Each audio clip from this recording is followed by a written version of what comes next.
Good morning and welcome to our Autumn 2021 Virtual Move to Value Summit. I'm Yates Lennon, President of Chess Health Solutions, and I'd like to introduce my co-host, Kelly Garrison, President of MTV Health. Kelly, how about telling our audience just a little bit about MTV? Thanks so much, Dr. Lennon. We're super excited to be here. I'm Kelly Garrison, the President and CEO of MTV Health. Our organization partners with patients and providers largely in the Medicaid space. And what we strive to see is coordinated care, better health outcomes, improved and stronger communities, and health equity among the populations and patients that we serve.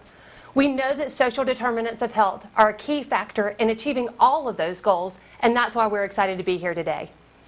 Great. Thank you, Kelly. So we have some great speakers ahead of us today, and we really do appreciate you taking the time to join us. In thinking about the dilemmas that our teams encounter on a regular basis, we decided to focus this fall session of the Move to Values Summit on social determinants of health and health equity in value-based care. We have some great subject matter experts in this area that we're excited to hear from, and it's our hope that you find their perspectives to be helpful and informative. Also, don't forget to visit the dashboard and complete the survey to obtain continuing education credit for the summit. We're going to start off our day with Chess Health Solutions own social worker, Jasmine Harris. Jasmine is the leader in social work for Chess. She earned her Bachelor of Social Work from NC State University in Generalist Practice in 2010. She completed the Advanced Standing Master of Social Work program with a concentration in community management and policy practice from UNC Chapel Hill in 2015.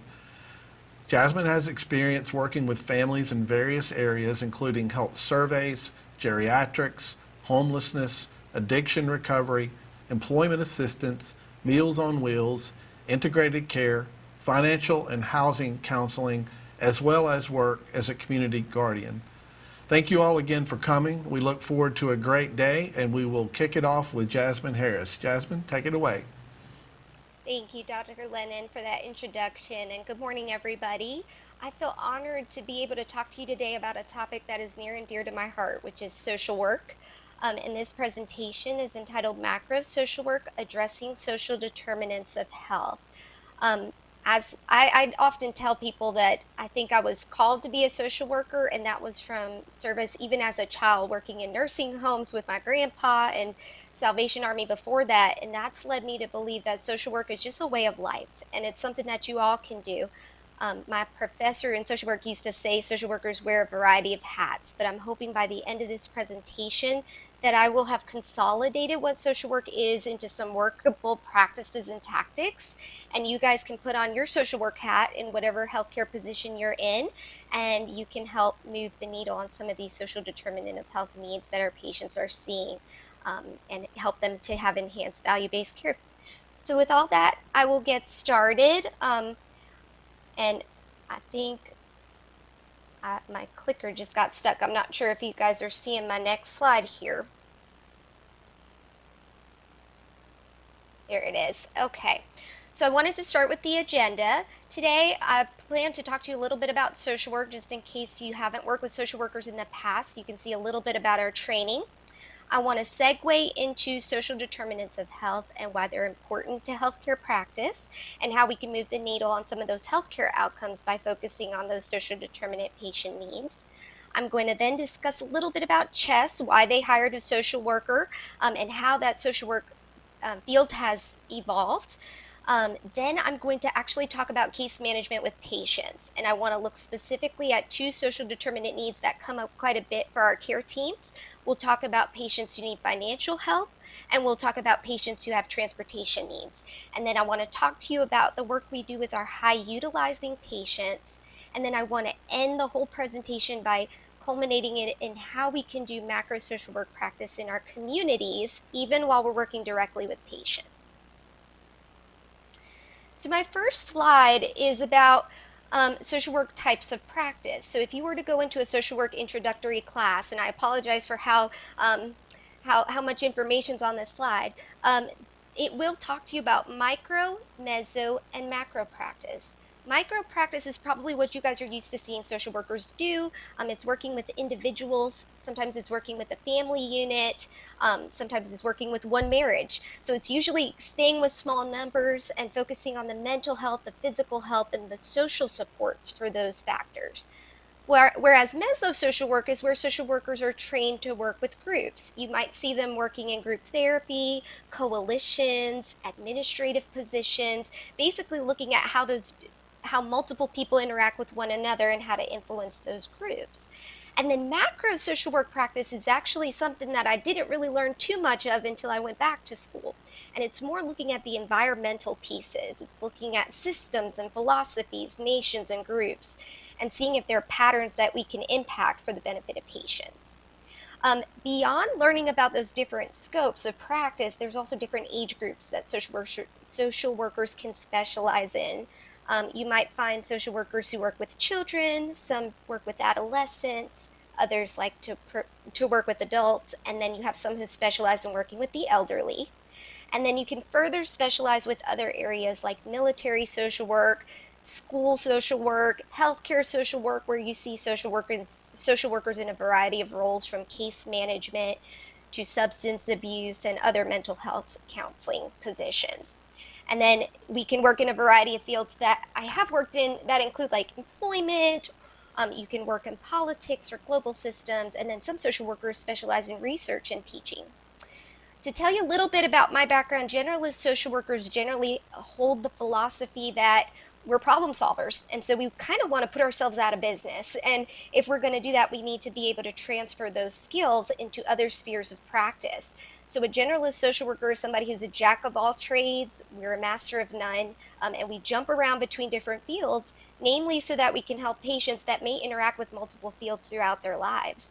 And so one of the things that I experienced as a direct practice social worker was a lot of times I thought it was just getting the patient what they need. Maybe the patient says, I'm hungry and I need food. I would refer them to a food agency, and maybe there was a wait list. And now I couldn't help the patient anymore because I really didn't understand those social determinant issues or how to move the needle for them in those nonprofit communities, for-profit communities, or governmental systems.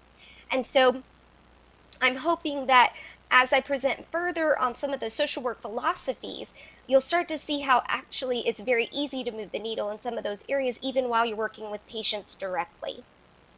There's maybe 3 principles that I could highlight that would really encompass what social workers study. And this is really trying to narrow down 5 years of study into 3 basic ideas that are at the head of everything that we do as social workers. And the first one that I thought makes us very distinct from other behavioral health providers is the person and environment principle. So typically, social workers are always recognizing that we have 2 variables that can be impacted simultaneously, and really looking at this bi-directional feedback loop between the person and the environment in which they're living in. Wanted to start with the person-centered model of practice because that has actually culminated from years of social work study in which people recognize that even if we were subject matter experts, we really had to start looking or addressing patient needs and not actually coming to patients with a top-down expert approach. We found that if we didn't ask patients what they wanted and needed, and we didn't specifically focus on what they wanted to change, we weren't going to have good outcomes. And so you'll find that most social workers will specifically ask a patient what problems they want to resolve, even in cases where we may recognize that there are other auxiliary needs that the patient's not aware of that we need to impact eventually. And so you'll see in that picture, there's a little sweet spot where we can have a little bit of our expertise, a little bit of the research data, and then a lot of that is really that individual telling us what they want to impact when we're working with them. And the second picture that you'll see there is the Bronfenbrenner's bioecological model of human development. And that's really because I think all social workers look at it like we are in an ecosystem, and patients can really widely vary based on that ecosystem. I like to tell people that I got into social work because I have 2 identical twin cousins, and they are very different. Even though they share the same DNA, even though they grew up in the same home, they can have different issues, different challenges, different needs. And that really does get us down to, even though we're healthcare professionals and we're trying to come up with solutions that we can apply to a wide variety of people, there are really a lot of disparities and personality differences and different variables to look at. And while this makes the field so broad, and that's why our first title slide showed all the different areas that social workers can study, it really does make things simpler when we're dealing with a patient problem. Because if a patient identifies, I need help with food, the question isn't, why do you need help with food? It's also, well, what's going on in your environment that you don't have access to food? And so it gives us more opportunities to help patients in ways we never thought of before. And so you'll see in that slide that there's bidirectional feedback. A patient may live in a certain neighborhood that gives them exposure to certain schools, which impacts their education. And then that in turn impacts how they affect their environment. And so we have this feedback loop happening at all times. And that means that we may impact patients by interacting with, or by dealing with how they interact with their school, but we can also impact a patient by actually addressing their school and how they teach the patient. So now I wanted to segue into social determinants of health and why they're important. So social determinants of health are those non-medical reasons that people have different healthcare outcomes. It's really the disparities or differences between people that lead them all to be at different starting points in the race towards the same healthcare outcomes. And that's why we talk so widely in this field about health equity. We want to make sure that everybody has equal access to the same opportunities. But this chart really does exemplify all the different variables that can lead to differences in people. And when you look at these social determinant in terms of healthcare outcomes, it becomes pretty apparent how they impact our healthcare outcomes. So for example, we might have a patient who just lost their employment, or they've had a change in their income, or maybe they've had more expenses come up. And this all leads to that patient deciding that maybe they're not going to go to their medical appointment because they now need to consider whether they can afford the copay. Or if you recommend a certain medication, they may not want to adhere to taking that medication because of the cost of the medication. Or we could look at how housing and the lack thereof can lead a patient to consider whether they're going to go to their annual wellness visit, or it can determine how close they are to transportation. And sometimes that transportation then can make it easier for them to access the emergency room than to go to their preventative care appointments. Patient education, their literacy and language issues can complicate whether they're going to be able to listen to your recommendations for their care. Their access to food, whether they're in a food desert, can increase their costs. So a lot of these are interdependent upon one another. And then, of course, if they're not eating well, then maybe that's going to affect the way that your intervention is helping them. And then, of course, you may see that patients in neighborhoods where they're experiencing discrimination or violence may need to use the healthcare system more than others. And then lastly, if we're looking at patients who have health insurance, but they don't know how to necessarily use that insurance to access their vision or their dental or whatever other specialty care they may need, then how useful is that insurance to them? And so if we aren't touching all these different little variables that can impact the nuances and details of these patients' lives, then we start to see it in large-scale patterns. We start to see mortality and life expectancy, and our healthcare expenditures are all impacted. And ultimately, that leads to our nation having a reputation for how we impact healthcare system. So it all comes back to that macro perspective. Now, this presentation won't be discussing those wide-scale patterns, but again, it'll be trying to equip you with how you can be cognizant of the macro piece and impact those variables for your patients. So I wanted to start with CHESS. So CHESS started off with our pharmacists and our navigators, our RNs and our CMAs were reaching out to patients telephonically to give them support from transition from ED or hospital back to the normal acute care ambulatory setting. And they were finding that many of those patients were identifying social or behavioral needs. And ultimately, our navigators and pharmacists had seen that in the inpatient setting, we had invested in social workers and we had invested in interdisciplinary meetings that were getting patient excellent care. Of course, we didn't always see that in the preventative care level or in the scope of those who are working with patients before they get to those acute care settings. And so we wanted to replicate what were the strengths in those inpatient settings and see if we could put those into the preventative scope. So in hiring one social worker, the goal for the field was really to start with the low-hanging fruit. We wanted to see if we could impact those social determinants that I mentioned on the last slide, and we wanted to see what patterns we might see on a large scale that we could also impact. So I wanted to start with some of the activities that we designed the position to focus on. The first was to, since we are a network of providers, to see if we could create a resource repository that we could share across all providers. The second goal of the position was to equip all of our navigators, pharmacists, anybody who's touching a patient with what a social worker can do. So that if a patient does say, I need food, I need transportation, and it's just one referral, then more people are equipped to go ahead and handle those positions. And then we wanted to free the social work position to handle the multiple needs, the chronic complex patient care, where they really needed someone to help them with the process of navigating timing. So yeah, I may need food and transportation plus everything else. How are we going to time getting all these things? What should we do first? And working with those patients chronically. This position right now supports 7 value partners across North Carolina, and there's a picture of all the counties that covers below. And that would cover about 69,000 lives that social work could potentially impact. So some of the goals for the position, as I mentioned before, were to address social determinants and to create that resource repository, but I also wanted to highlight some of the positions that we wanted to impact from the front end beyond those social determinants.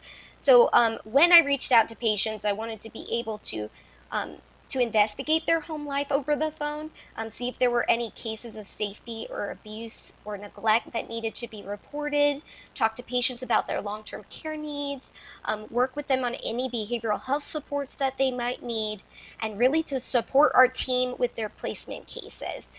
So a lot of our cases who need placement long-term, there's a lot of pieces to navigate in that, and families usually have a hard time navigating that without the help of a social worker. So we wanted to be able to help our Advantage patients and folks who didn't fall under the SNF waiver, the skilled nursing facility waiver. And we wanted to make sure that we could get them extra support with the placement process. And then additionally, to use some of those financial cases and be able to help those patients move the needle with their financial needs. So types of referrals that we are seeing.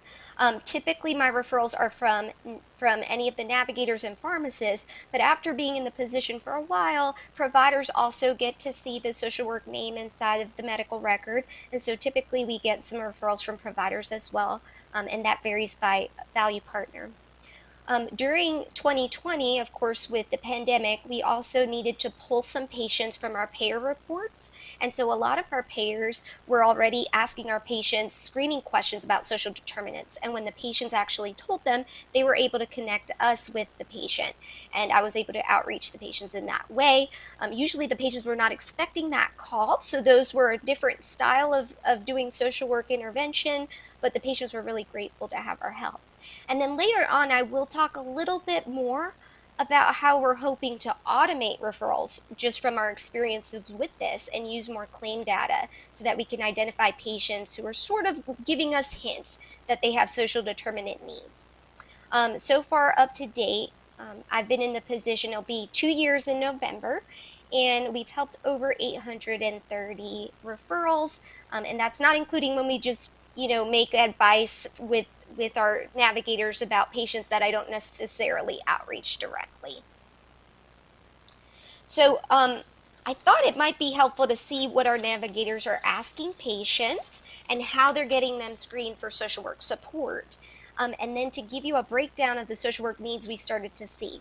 So you'll see there's only 4 screening questions listed there. They're open-ended questions that our navigators ask the patients when they're on the phone with them. The first one was, do you worry that you can't pay your bills, buy your medicine, or buy food? And that's really helping us to screen patients for their financial need. And even if they're willing to go a little further, telling us specifically how they first encountered that they had a financial need. Do you drive yourself to doctor or pharmacy? And if not, who takes you? This question allows us to find out about the patient's social supports.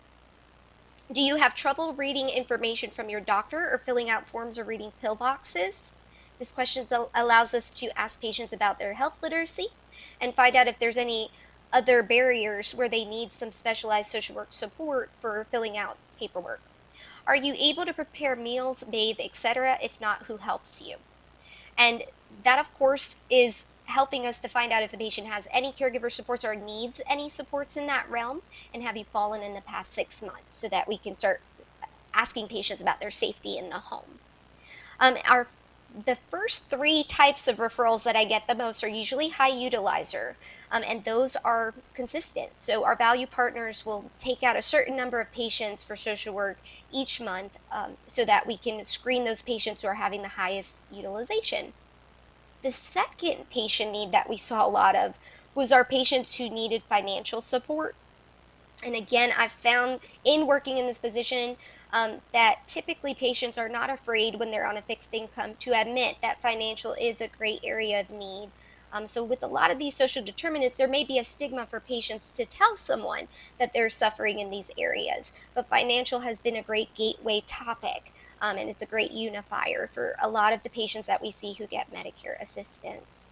Our financial cases were followed by a category called miscellaneous. I created a miscellaneous category because I just didn't know if there were some outlier cases that we would see, and we had plenty of those. About 11% of my cases were miscellaneous. And my hope is that eventually, if we need to start seeing if there's any large-scale patterns, that we can start looking at those miscellaneous cases and seeing if there's any patterns there. That was followed by patients who needed in-home support. So these are patients that just identify, whether they have family or not, that they need home care services. And that's not home health. That might be in addition to home health. They need someone to help with their bathing and their eating and all of their activities of daily living. Now, surprisingly, the next category of assistance was the multiple resource needs. And so that was hopefully what I was trying to get most of the referrals for in my position, were those patients who were identifying to the navigators that they had a plethora of things that they needed help with. And following that, we saw a lot of cases that needed placement support. And again, that's just maybe the family has already started the placement process, but they just need a social worker to help them make everything add up or get all the puzzle pieces to fit together just right. Those placement cases were followed by transportation cases, which were followed by patients who were homebound. Now, I'm not sure if the homebound patients were actually impacted by the pandemic. There's a very high likelihood that patients were identifying themselves as homebound, even though it was really just because of COVID. And that was followed by patients who had caregivers in their family, but those caregivers needed some sort of respite support. I found that the next 3 categories, which were cases who needed behavioral health and safety and food insecurity, they were all about the same. And I think that might actually be because our navigators are already equipped to support those cases. So I think we were seeing fewer of those cases at the social work level. And 1% of my cases were patients who needed housing support, which was actually surprising because in the state of North Carolina, housing is an area of great need. And I'll get into that a little more when I discuss more in the presentation further on. But I am only seeing 1% of those housing cases. And I am seeing more of those cases in 2021 than we saw in 2020, obviously. And then finally, that was followed by cases of patients who needed assistance with specifically substance abuse. So those would be our patients who identified to us that they needed support in substance abuse. And now my clicker has seemed to time out, so I'll just have you bear with me just 1 second. There we go. Okay. This next slide is about the impact that social work had on utilization. So we have a data expert, and he was looking at our patterns of utilization for the patients who were touched by social work, and it was a pre and post touch point over 6 months. And so they accounted that the COVID effect probably affected about 22% of those patient cases. So those were just patients who didn't utilize because they were afraid to go to the ED or hospital with the pandemic. But there was still a decreased utilization even for those cases. So when social work was involved, we saw a 29% decrease in combined utilization, which was statistically significant. So opportunities for social work.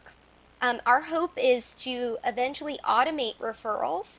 We don't want to just handle those crisis cases as they come up as patients mention the need when they get a call. We're hoping that we might be able to start automating referrals in a preventative scope with the Z-payer data and actually using those payer reports. The next initiative is something that I'm really excited about. So historically, social workers always had tracked our outcomes based on contacting our patients. So we would give them a resource. We might ask the patient, how did it work out? The patient might say, well, it didn't. And then we might have to make an additional call to the third-party agency to find out where that shortfall happened or what happened with that communication. Well, here in North Carolina, we have a program called NC Cares 360, and it's actually a nationwide program or a portal that's called Unite Us. And Unite Us is a software that allows us to do closed loop referrals. And so what that means is we can actually enter patient information, make a referral straight to the agency that the patient needs it, and we can see in real time what's happening between that referral and that patient. It's really great because we can start to look at outcome data and trends, and we can refer multiple patients to multiple agencies in a shorter amount of time. And so we're really excited to be able to start using that tracking platform to see how it impacts how we're working with our patients and actually to follow our patients through to the end of the outcome and seeing how many of those outcomes are successful.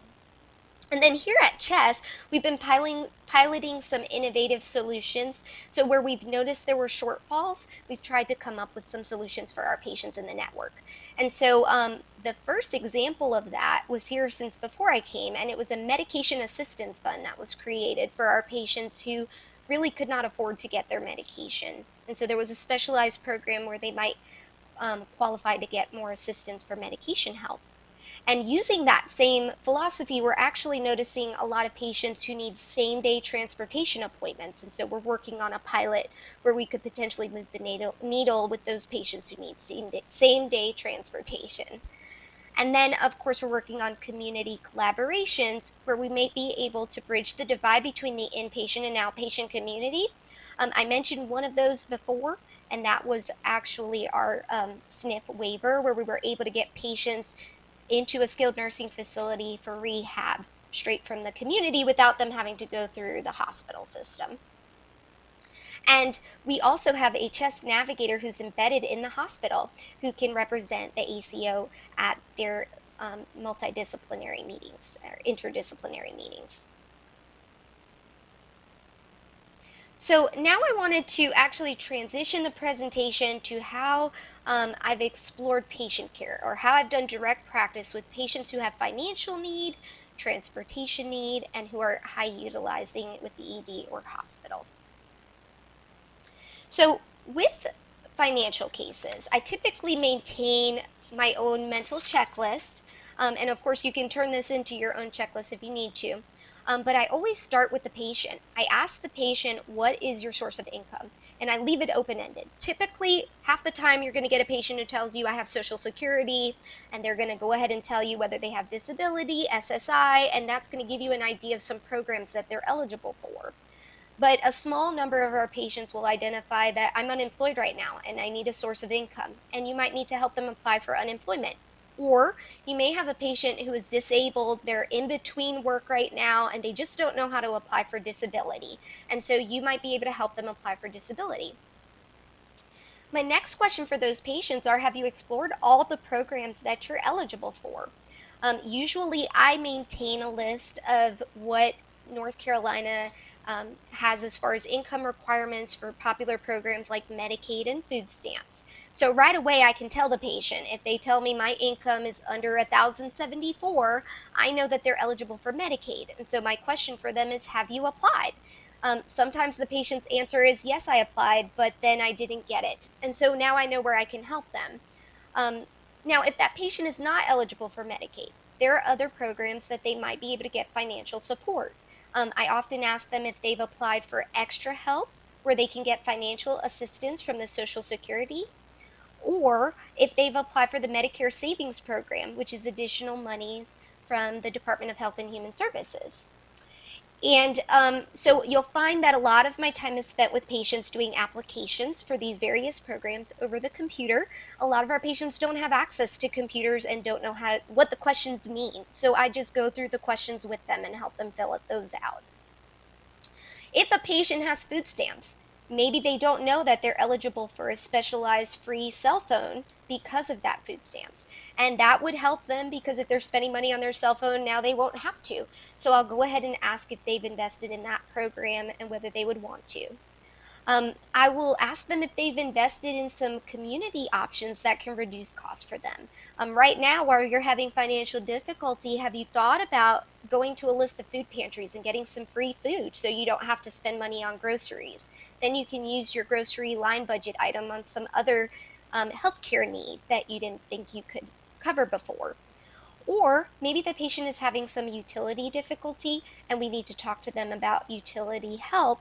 And then in getting that utility assistance, again, they can move that money. Are there other cost savings that are beyond program level? Can the patient change their medication or where they get their medication to lower costs?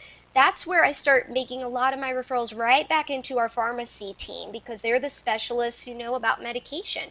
So I'm making sure I'm connecting them with the team members in the care team who can help them move the needle on that financial area. Another a community help for patients are certified budget counselors, and they are free. And this is actually available nationwide. There's the National Foundation for Credit Counselors, and if you visit their webpage, you can scroll down to the bottom and put in your zip code, and you can find a list of free budget counselors where you can send our patients. And I often tell the patients it's like having a case manager or social worker who specialize in financial. So if there is a program in the community that can save you money, they'll know about it and they will go through each item with you and help you find additional costs with your budget. And then another category that you might not immediately think of when it comes to financial is helping patients with their housing costs. So here in North Carolina, there is a shortage of affordable housing. And so typically, I may want to connect that patient to a HUD certified housing counselor. You can visit the HUD's webpage, and they have a number you can use to find HUD certified housing counselors. And a lot of times, those HUD counselors work in NFCC agencies. And so you can get a bigger bang for your buck because they will be working with that patient on their housing needs at the same time that they're there for an appointment. And a lot of times helping a patient get lower rent or even helping them to become a homeowner where their mortgage is more affordable may be the way to help them move money around in their budget and have more money for healthcare costs. So transportation, it's another topic area that patients usually contact us telling us, I missed an appointment because of transportation. So when I outreach transportation patients, my first question is, how did you get to your appointments before? In asking this, we're getting the patient to divulge whether they have a vehicle or don't have a vehicle. If they do, maybe they have a new diagnosis and they need some disability modifications to their vehicle. If that's the case, maybe we can connect them with independent living or vocational rehab and get them assistance with getting that vehicle modified.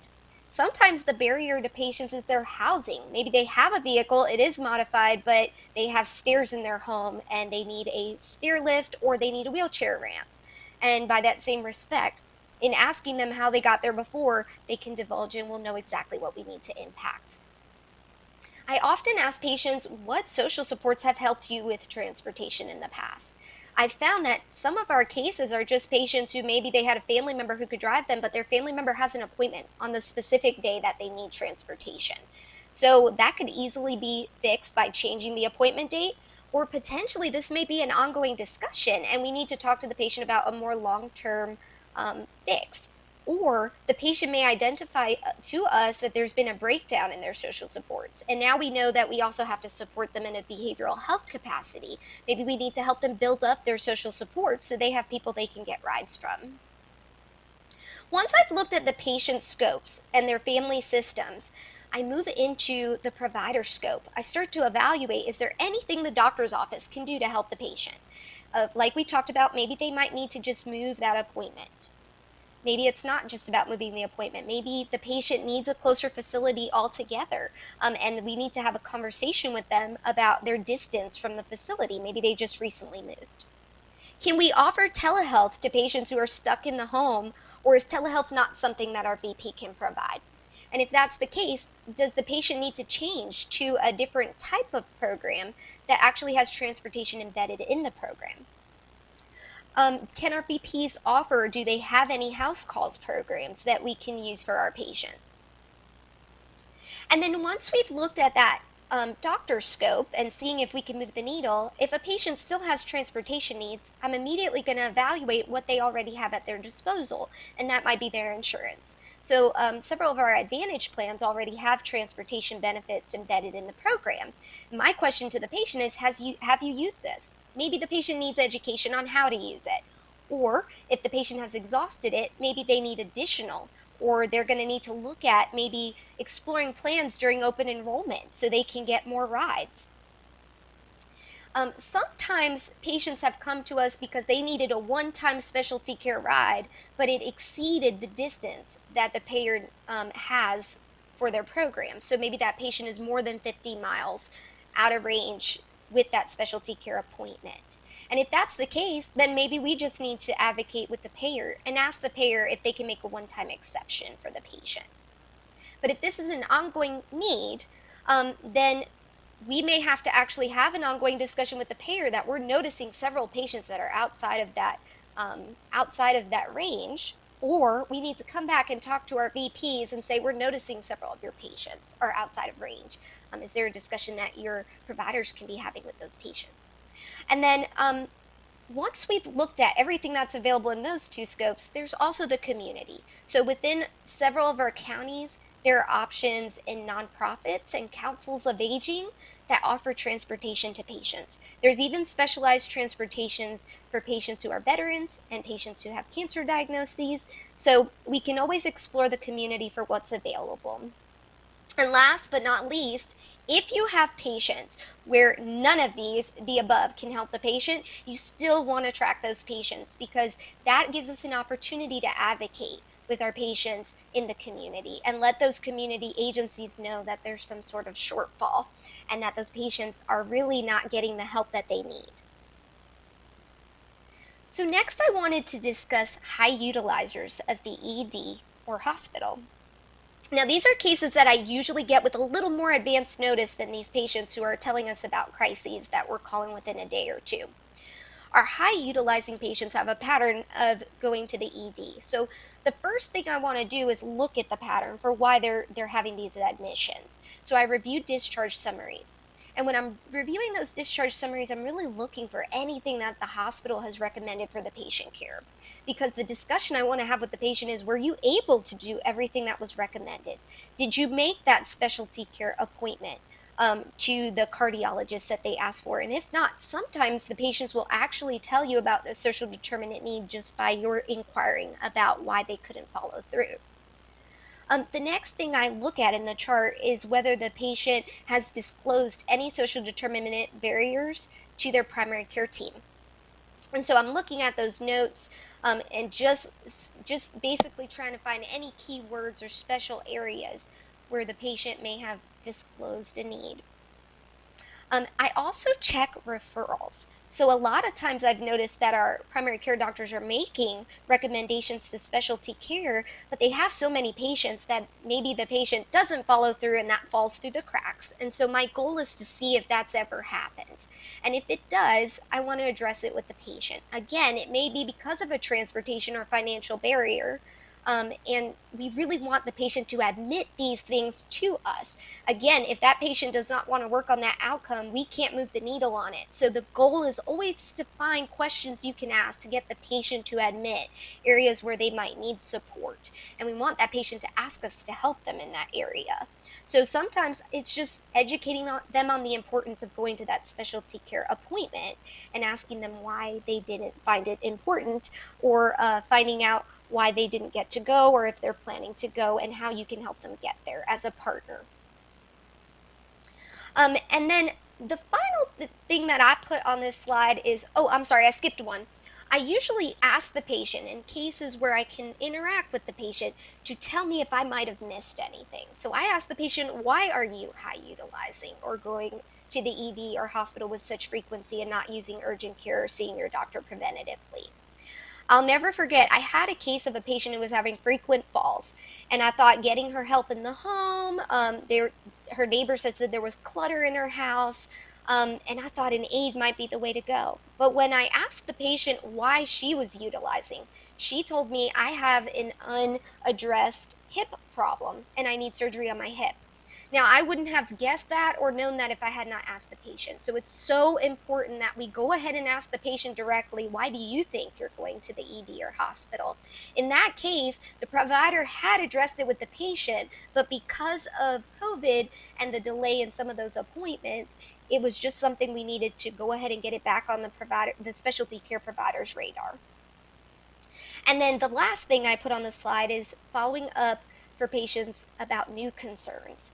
A lot of what I've learned is with these cases, and especially with social determinants, which can always crop up at any point, I let the patients know I'll always be your case manager. So maybe I resolve their transportation need today, but tomorrow they need help with their glasses or with their hearing. So I want those patients to know to reach out to me if that happens. But typically I try to keep our high utilizers open until I start to notice that they're going to the ED or hospital only for necessary reasons and not for something that would have been preventative. So my goal is always to help them enhance that relationship with preventative care. So next, I wanted to move into my favorite part, which is the community, and how, even though we're working with patients and we're doing direct practice, how can we also keep our minds open to what we need to be doing in the community to impact our patients on a higher level? So I call this slide Developing Connection in Communities. And when I talk about developing connections, you're going to find this is all about collaboration. When I was in social work early on, one of the things I noticed was that here in the United States, we're just kind of trained to think about for-profit and silos. And so you have a lot of people competing for the same resources, but serving the same patients and the same needs. And so typically what we want to do is start changing the way we look at our patients and looking at them like shared patients. Because if we are not able to address their need at one VP, that patient might leave, go to another provider's office, and still end up in our network needing support. So when I have patients, I'm looking at it like I'm their partner. I ask the patients, what do you need help with? You can try this on your own, but if you need support, call me.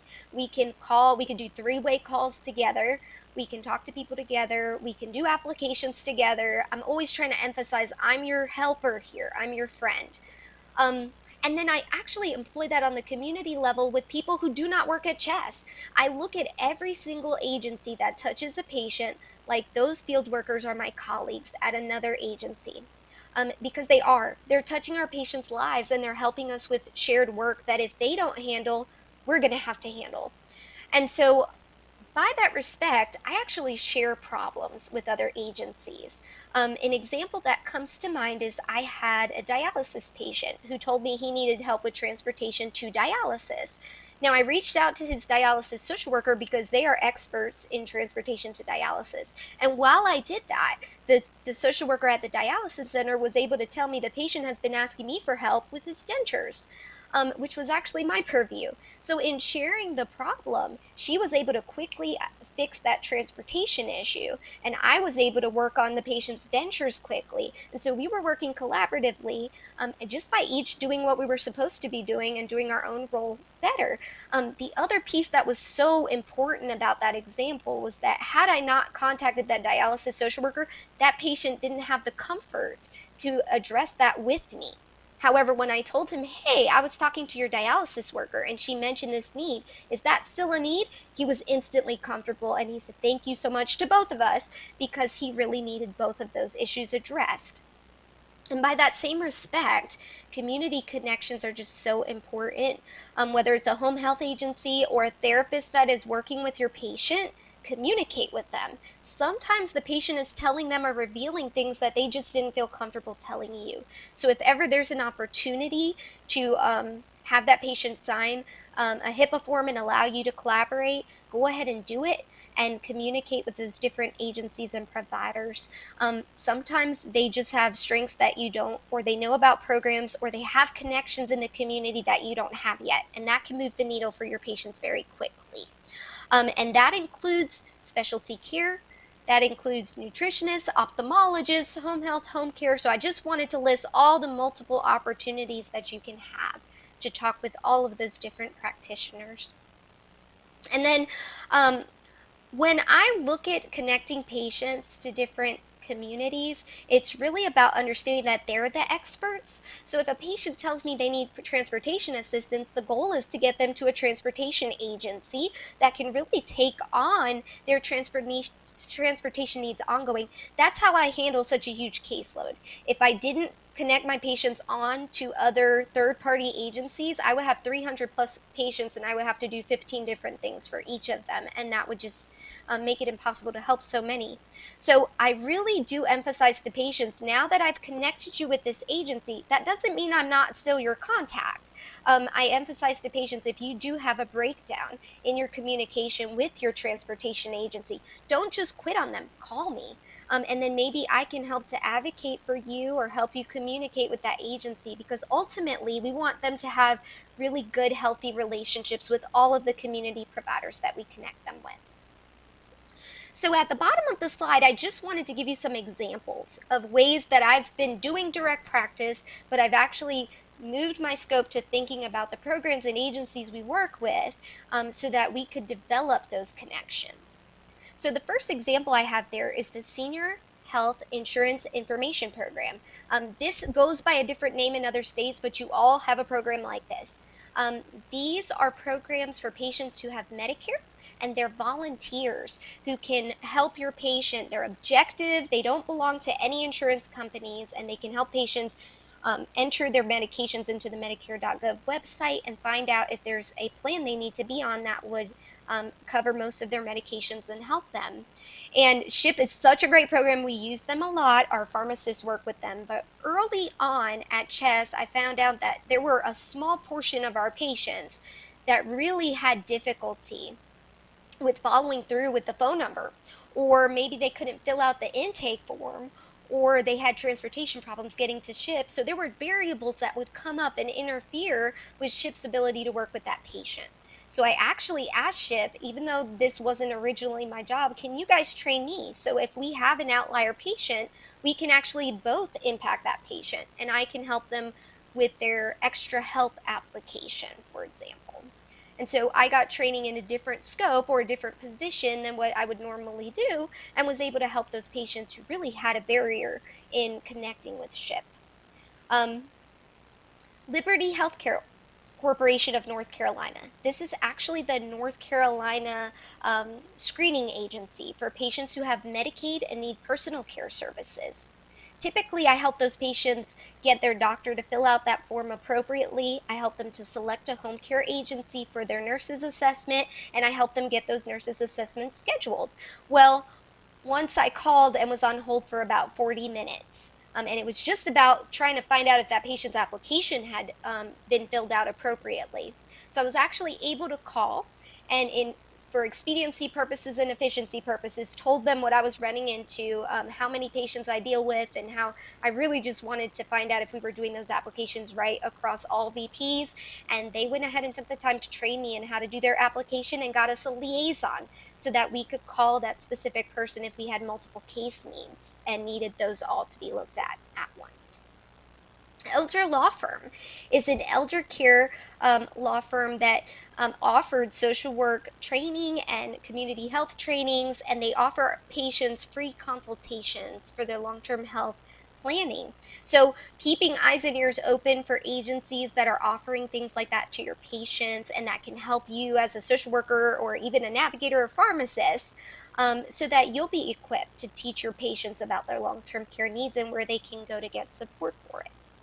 And then Department of Health and Human Services, we got a Medicaid liaison so that we could bypass the normal centralized line for calling about patient needs.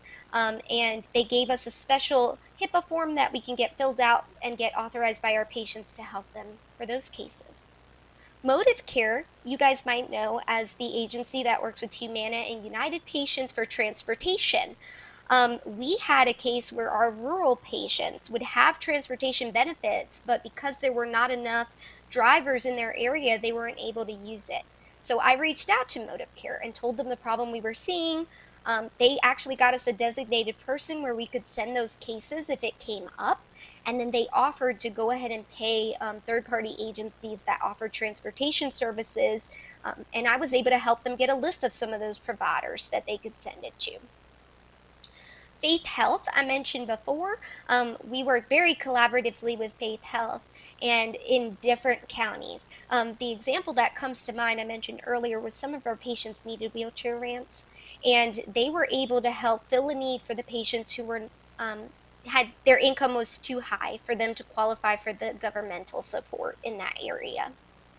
And then Piedmont Triad Regional Council is another agency that we work with that created a community health worker program where they're doing home care visits. And that is helping to move the needle with some of our patients who need specialized home visits just to get connected with some of these agencies that we're referring in a social work capacity. So this is my final slide. Just wanted to talk about questions you can ask yourself to evaluate these programs and agencies. So whenever I'm referring a patient to an agency, I'm actually looking at whether there's wait lists, whether there's patient feedback about the services, because my question is, can this program improve in serving the patient needs? And can I help improve it? So we want to see if there's any opportunity to have designated contacts or liaisons at those agencies for speed purposes, since we're going to be sending a lot of patients to them through the network, and we want to see if there's any partnerships that we can build with those different providers. Now, my next piece is about working on connections between agencies. Back when I was in social work school was when we started the conversation about collective impact models, and really what that comes down to is breaking that silo mentality and starting to recognize that we might be able to bring all of the patient care to one place. I'll never forget that when I worked with United Way, there was a program in Durham. It was a school program where they started to recognize that the children needed supports on different levels. Maybe that child could not learn well because they were hungry, or maybe they couldn't see the board because they needed eyeglasses but didn't have insurance. Well, that school decided to take it upon themselves to start connecting with agencies that offered that and bring it to the student right there at the school. So that's what we're talking about, is really just looking at how we can connect with other providers who are already doing what our patients need, so that we're sharing resources, not competing for resources. It's working collaboratively. In that respect, as a social worker at CHES, I visit a lot of meetings that have nothing to do with what we're doing at CHES, or something to do with what we're doing if we're looking at only the social determinant sphere.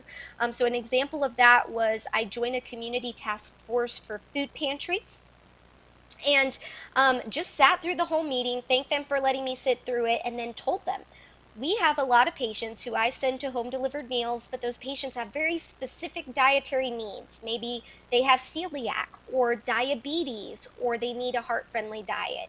And normal Meals on Wheels programs aren't really designed to deal with that need. And they were able to tell me about a local food pantry called One Step Further that had started a new program trying to meet that need. And they had just started the program and needed to have support for that program. And so when they expanded to our High Point area, they actually wanted us to go ahead and send as many referrals as possible, which helped them to prove that this need was definitely a demand that's greatly needed in our area. So just by reaching out to what you wouldn't think is in my scope of work and meetings that just are specialized for certain groups of workers, you can find out community solutions that you otherwise wouldn't have known of. And by that respect, we just want to make sure that if we can have communications with funders or we can feedback with anyone, that we're just letting them know where those dollars are most greatly needed with the trends that we're seeing. And with that, I'll go ahead and end the presentation. You can see my email there. If you guys have any additional questions beyond the question and answer, feel free to send me messages. And thank you all for your time today. Thank you, Jasmine. That was a great presentation. We do have a few questions that have come in through the Slido app, and I failed to mention this earlier. If you will look on your screen, scroll down just below the video feed, you can enter questions during the presentation, and then we'll try to field as many of those as we possibly can following the presentation, and any we don't get to, then the answers will be posted on the website later.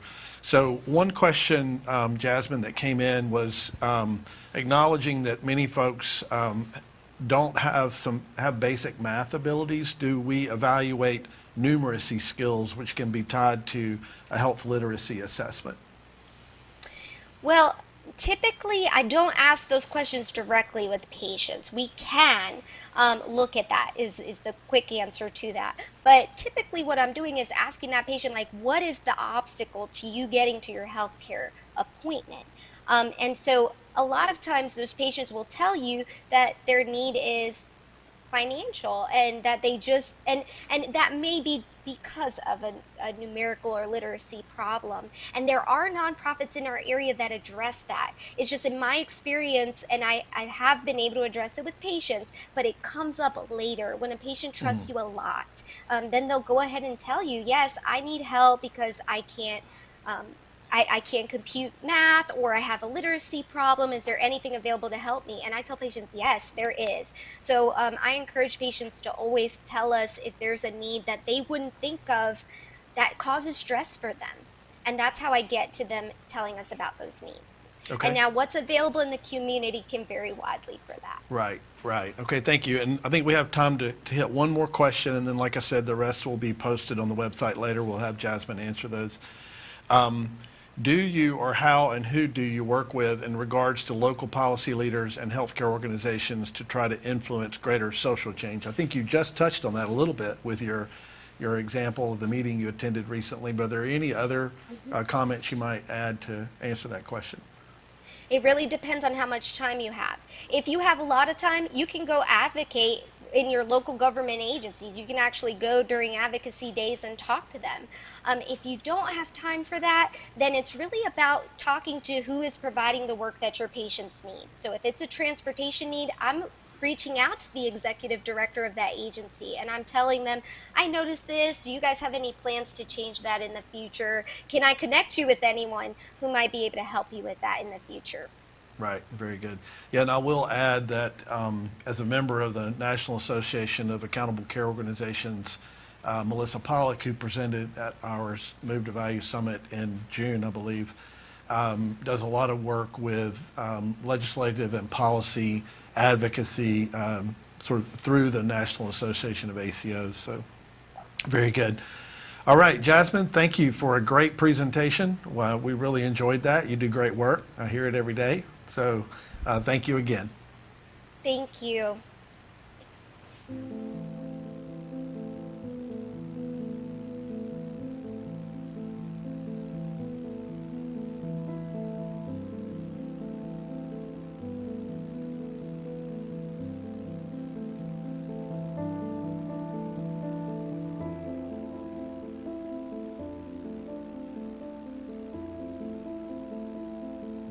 Rebecca's health tells the story of her life. It tells of her genetics, her past medical care, and her health behaviors. But more than that, Rebecca's health tells the story of where she was born, lives, learns, and works.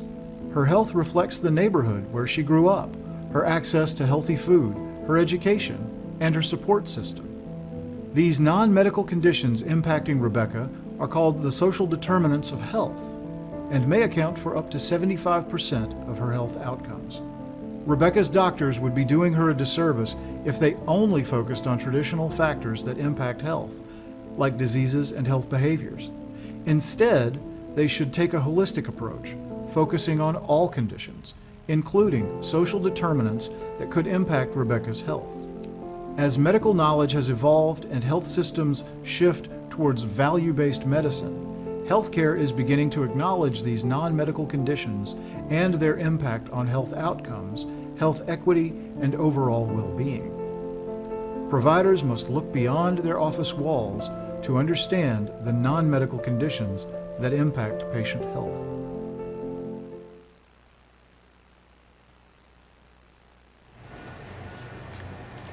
Our next speaker is Erica Ferguson Walsh to present with us a perspective from the North Carolina Department of Health and Human Services. Her presentation is called Buying Health in North Carolina, Addressing Non-Medical Drivers of Health at Scale. Ms. Walsh serves as the Director of the Office of Healthy Opportunities for the North Carolina Department of Health and Human Services. In this role, she leads the department's comprehensive strategy to effectively deliver health, not just health care, by addressing the medical and non-medical drivers of health, including housing, food, transportation, and interpersonal safety. Ms. Walsh has served in a variety of capacities across Health and Human Services and community-based services, including positions at Duke University, the World Health Organization, and managing a homeless service organization. Erica holds a Bachelor of Science in Public Health from the University of North Carolina Gillings School of Public Health and Duke University as a Master of Public Policy from Harvard University Kennedy School of Government. We welcome Erica Walsh to our summit.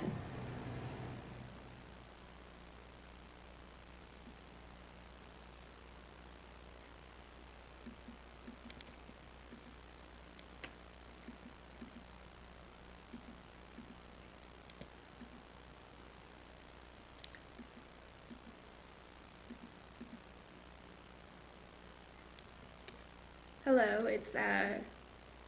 thanks for having me at your Move to Value Summit. I'm excited to share a bit more about what North Carolina is doing to buy and deliver health by addressing unmet resource needs and so for social determinants of health. And great, I'm glad my slide has come up. I was worried I was doing something wrong.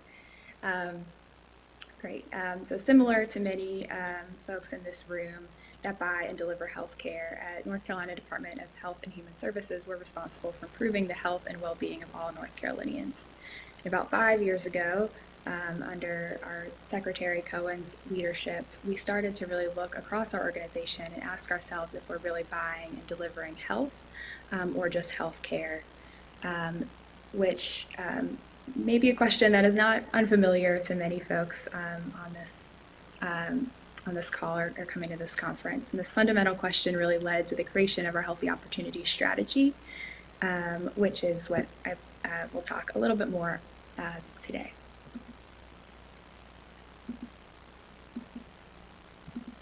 Great, I've mastered the clicker. Always a good start. So I'm sure we have all read the studies that show that up to 80% of a person's health is determined by the social and environmental factors and the behaviors influence them. And we have all seen in our own practices and settings, no matter if we're at the clinic or a community setting, where a patient is treated with a therapy or procedure or a prescription, but the real driver of their disease is that they run out of money at the end of the month and forgo dinner for themselves so their kids can eat, or that someone is scared of their partner and fears for their children's safety and their own, causing immense stress, that they don't have a permanent home to sleep in and they're forced to either couch surf or stay at a shelter or stay at a house with mold or other stressors to their health, that they couldn't pay the electricity bill that month, and while even if they could get transportation to the local pharmacy to get their prescription filled, they don't have power at home in order to refrigerate it. So at the same time, in our healthcare system, we're driving to move to alternative payment models with more downside risk, or getting ready to do so in the next 3 to 5 years. And in this new world, we know that we'll be financially incentivized to drive value and not just volume. And we'll be at risk for all the drivers of a person's health, not just the 20% of the care that is driven from what they actually receive within our own clinic. And even knowing this research and understanding the future of healthcare,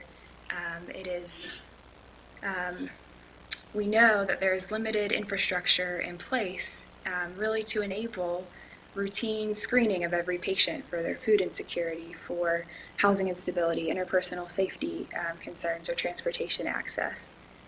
Infrastructure to connect folks to resources that do exist in their community to address their needs in food and housing, to navigate our patients through the often incredibly complicated world of applying for SNAP or food stamps, WIC, housing vouchers, or LIHEAP or other entitlements or other services, forming strong, trusting partnerships and being able to communicate easily with the nonprofit or social service organizations that are all working with the same clients that we are likely, and actually using healthcare dollars in a meaningful way to pay for the services in the community that we all know and have seen the research that drive health.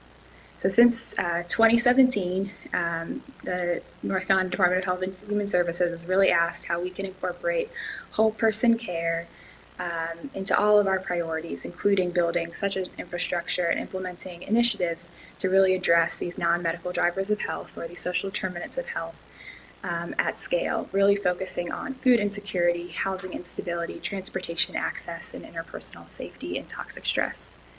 Our Healthy Opportunities Strategy, which is largely for all populations, not just Medicaid, although is inclusive of Medicaid, aims to identify and test at scale the changes needed to address non-medical drivers of health as a routine part of care delivery. So our Healthy Opportunities Strategy includes a number of different items. We have a hotspot map, which we developed a few years ago, which shows different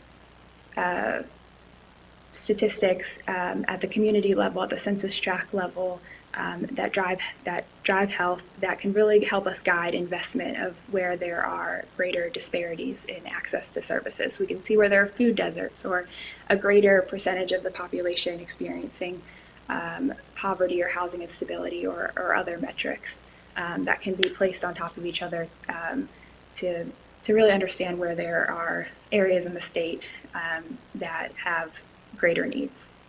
Then at the person level we have implemented a set of screening questions, standardized set of screening questions, which I will talk a bit more about. Then we don't just want to screen for unmet resource needs, but connect people to resources in their community and track the outcomes of that, which is why we created such a statewide infrastructure to do this through NC Care 360. We need not just a technology solution for connection of resources, but actually a person and workforce solution to that. So there's a lot of work going on around community health workers and making sure that they are a part of an integrated care team. And we also are going through right now, or have just launched our Medicaid transformation, moving from our mostly fee-for-service to managed care, which we just moved to, a few months ago now in July, which gives us an opportunity to implement all of these parts of our strategy within our Medicaid program. So all of these are for all populations, but we are also embedding them within our Medicaid program in partnership with our PHPs and other stakeholders within Medicaid. So there will be requirements to screen and use NC Care 360 and other things as part of Medicaid, which I'll talk a bit more about. But also, in my biased opinion, the most exciting part of our Medicaid transformation are Healthy Opportunities pilots, which actually allow us to embed a service delivery system to deliver more social or services across our 4 domains of housing, food, transportation, and our personal safety as part of our healthcare delivery, and actually pay for those services using Medicaid dollars. So it gives us a really great opportunity to see at scale how delivering these resources in partnership with community organizations at scale can improve health and decrease costs. So I will be talking mostly about our screening, NC Care 360, which is the first statewide network that links healthcare and human service providers to one another through a shared technology partner, and that Healthy Opportunities Pilot, our large-scale Medicaid pilot that evaluates the impact of non-medical health interventions.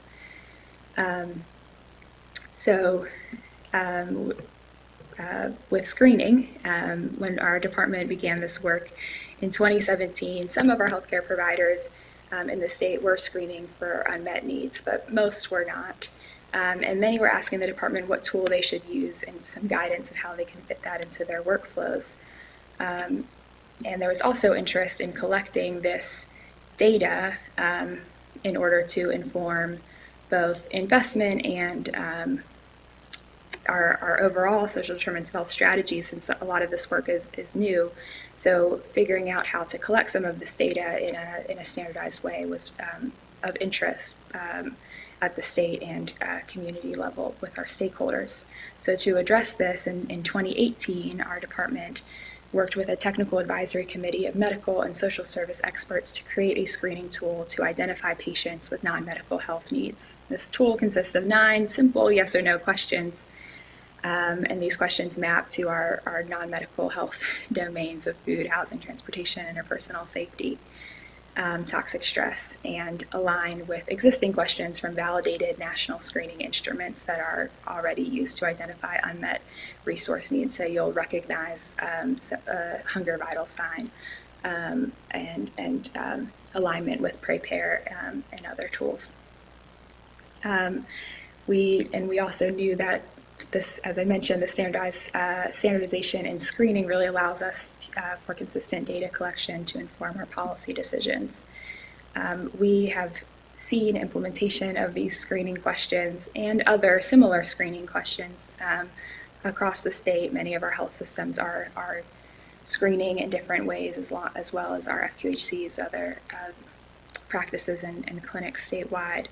And the North Carolina Medicaid, as part of our transition to managed care, will require its new prepaid health plans or managed care organizations to use this tool as part of their care needs screening within 90 days of enrolling a new member and periodically thereafter, and to use that information from the screening as part of their care plans.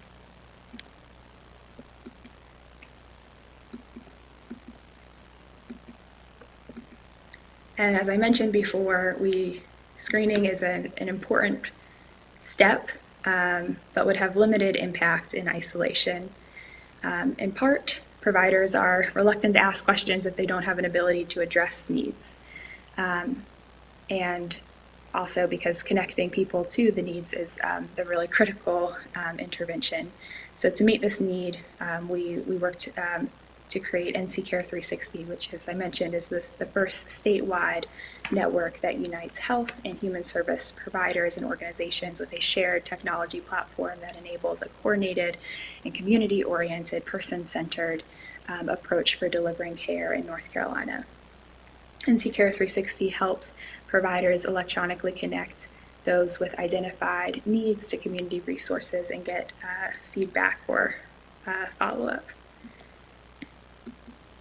And just to mention, NC Care 360 is put together through a public-private partnership between the North Carolina Department of Health and Human Services and the Foundation for Health Leadership and Innovation, and then with 3 of our vendor partners in the state, 211, United Way, Unite Us, and Expound. And Unite Us is the technology or the software component that NC Care 360 is built on.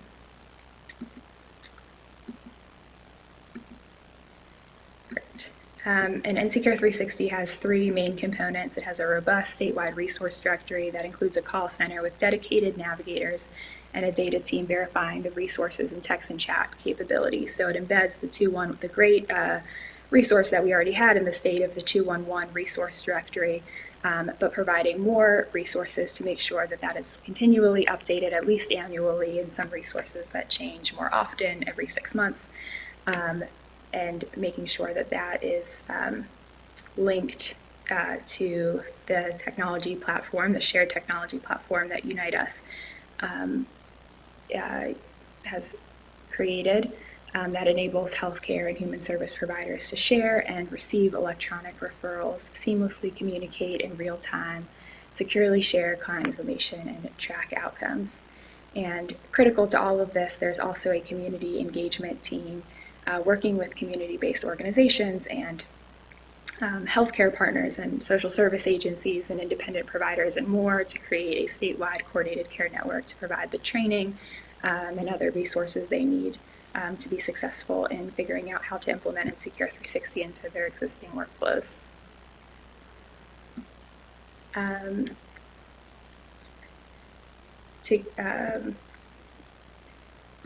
Sorry, forgot to move to the next slide. Together, these components allow healthcare organizations and social service agencies to communicate in real time and to make those electronic referrals and securely share client information and track outcomes. So as of today, we began implementing NC Care 360 in 2019.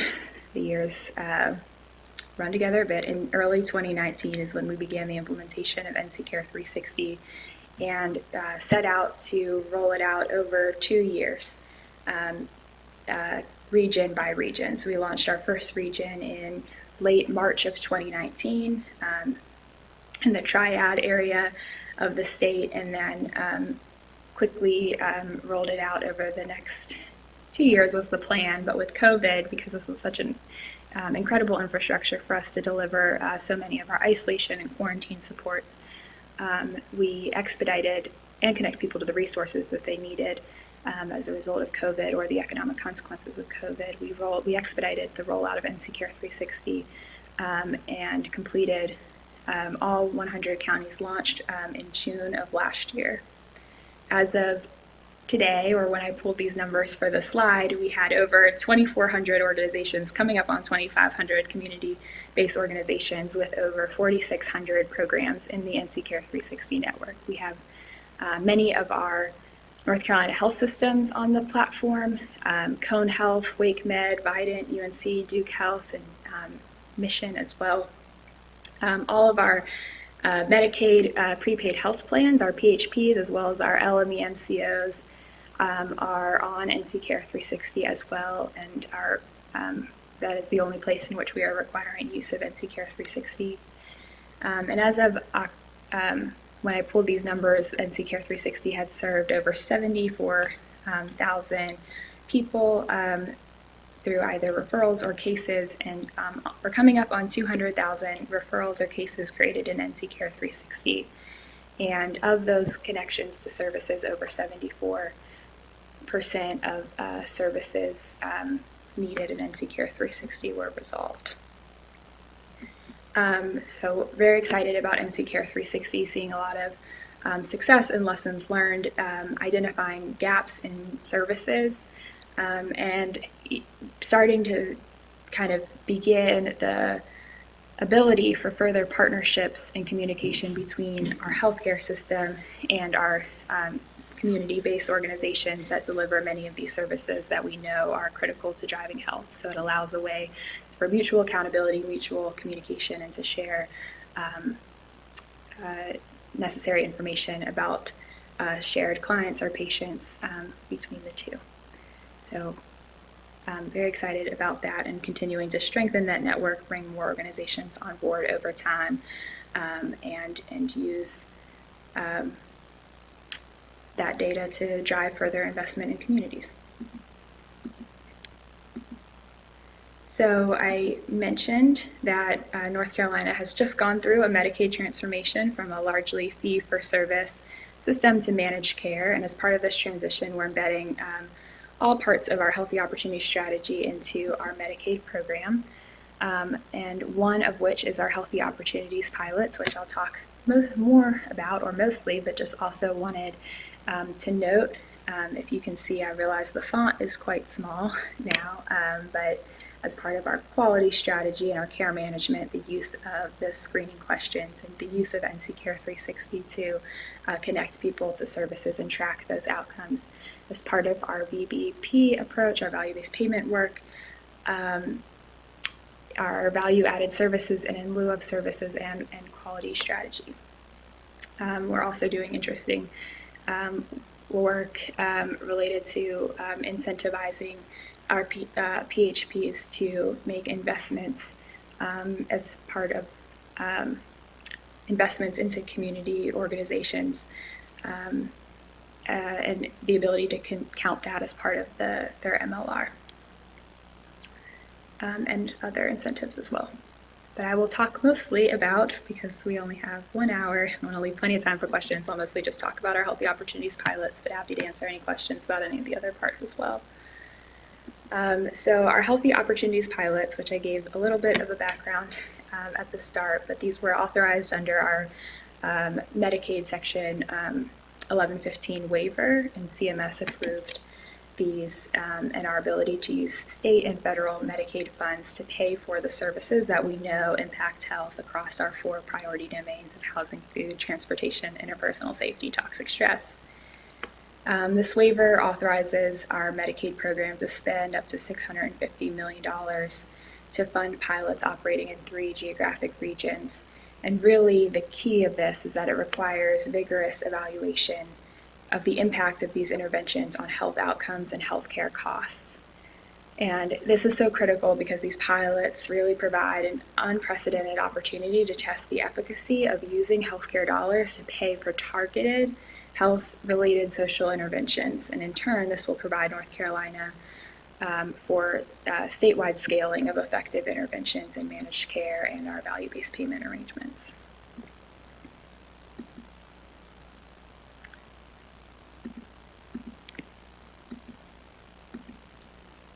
Great.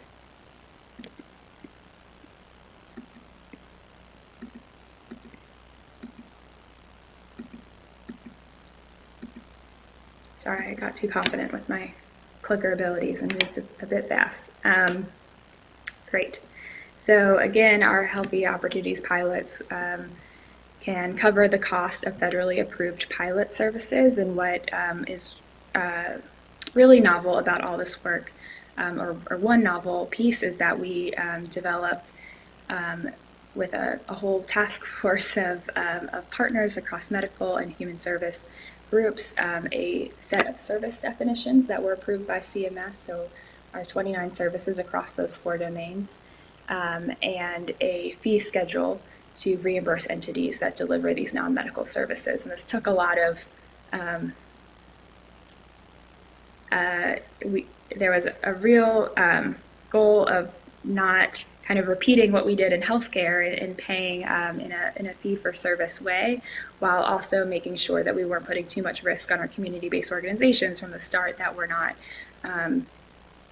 not used to receiving funding at all in this way, traditionally funded through grant funding, but definitely not used to taking on risk. So trying to find a middle ground of fee-for-service and more alternative payment arrangements.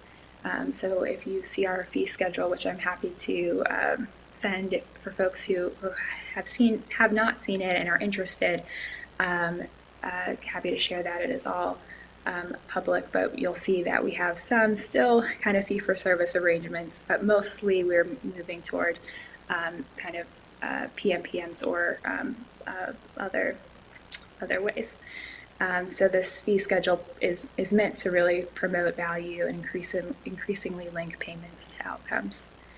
Our funding can also be used to support capacity building to establish network leads and strengthen the ability of our human service organizations which are community-based organizations or social service agencies in the community, to deliver pilot services. So we were authorized as part of our waiver to spend up to $100 million of that $650 million for capacity building. And again, those are listed at the bottom are our 4 healthy opportunity domain areas. And the services, I mentioned we have 29 approved services. This just gives a high level, but happy to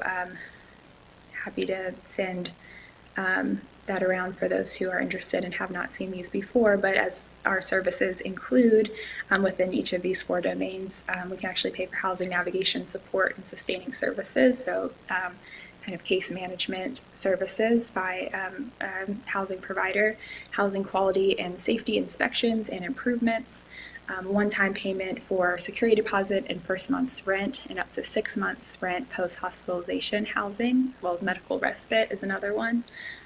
Food, we can pay for nutrition and cooking education, food, fruit and vegetable prescriptions and healthy food boxes, home-delivered meals, medically tailored meals. In transportation, this would include both linkages to existing transportation resources, so a bus pass, for example, in the places of the state where we do have robust public transportation, or payment for transportation through taxis and other things, as well as like small abilities to fix a car if it will take someone, if they have a car but are not able to afford to get new tires or something, and that will reduce their transportation limitations. That would be allowable as well. And then interpersonal safety, case management for survivors of domestic violence, for example, evidence-based parenting support programs and evidence-based home visiting services are some of those services that are allowed in that domain. Great. So this chaotic slide is meant to show how the pilots work. And the key of the pilot is that to the greatest extent possible, we want it to build the delivery of these non-medical services into normal Medicaid managed care processes. So upon evaluation, we could really see, we could include the service delivery for a subset of the services into our Medicaid program ongoing. So we want this to not be a separate thing that we do outside of our typical Medicaid processes, but really be embedded and ingrained into how we deliver medical services as well. So we are also creating a somewhat new entity called the Healthy Opportunities Network Leads. For anyone who's been following our pilots before, they were formerly called our lead pilot entities. So our Healthy Opportunity Network leads will, on behalf of their region, create a network of human service providers that can deliver these approved pilot services that I just discussed to eligible members and be paid for those services according to the pilot fee schedule. So to illustrate how the pilot will work, I can give an example.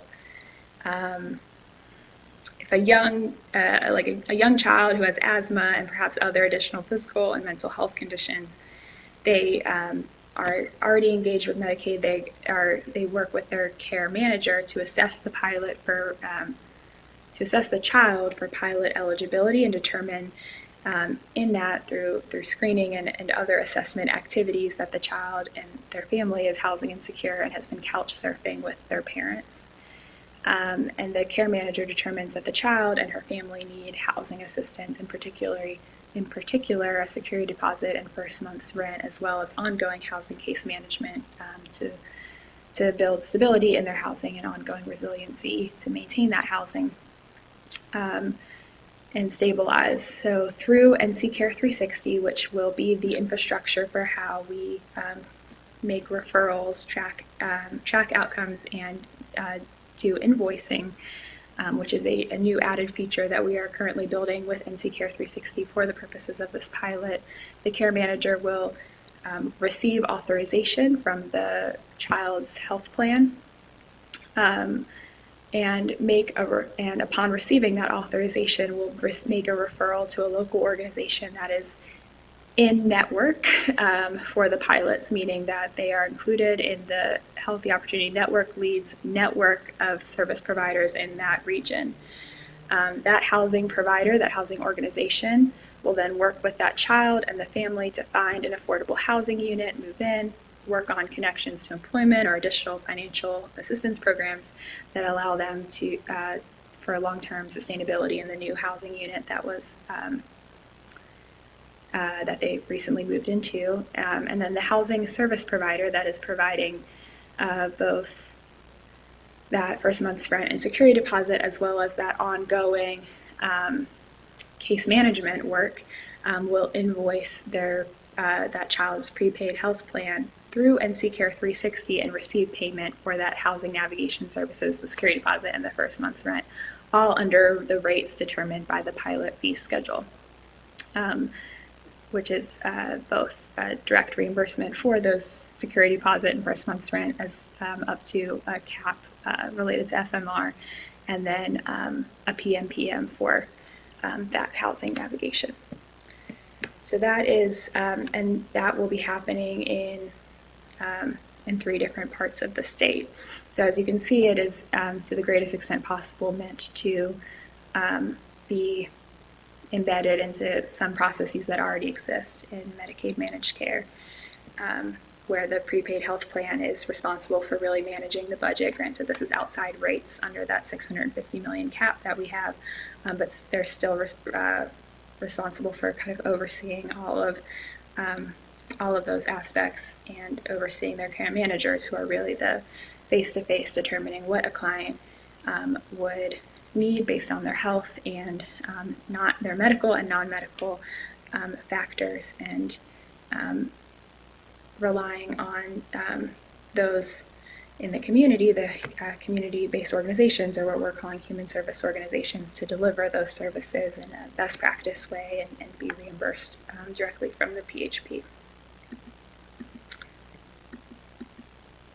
And as I mentioned, we put out an RFP to select our pilot regions, or select our Healthy Opportunity Network leads that applied on behalf of a region. And I guess in May or the summer of this year, we announced the 3 regions where we will be performing these pilots. And these include in the northeast part of the state with Access East, the southeast with Community Care of Lower Cape Fear, and out west with Impact Health, affiliated with Dogwood Health Trust. So these are some of the examples of how we are working to build such an infrastructure for delivering health across the state in close coordination with all of our stakeholders, to really build a kind of flexible way that we can address these at scale and test all of these interventions to prove the use case or the importance of doing all of this work. And learning a lot from both other states and our stakeholders and communities that are already well ahead of what we're doing.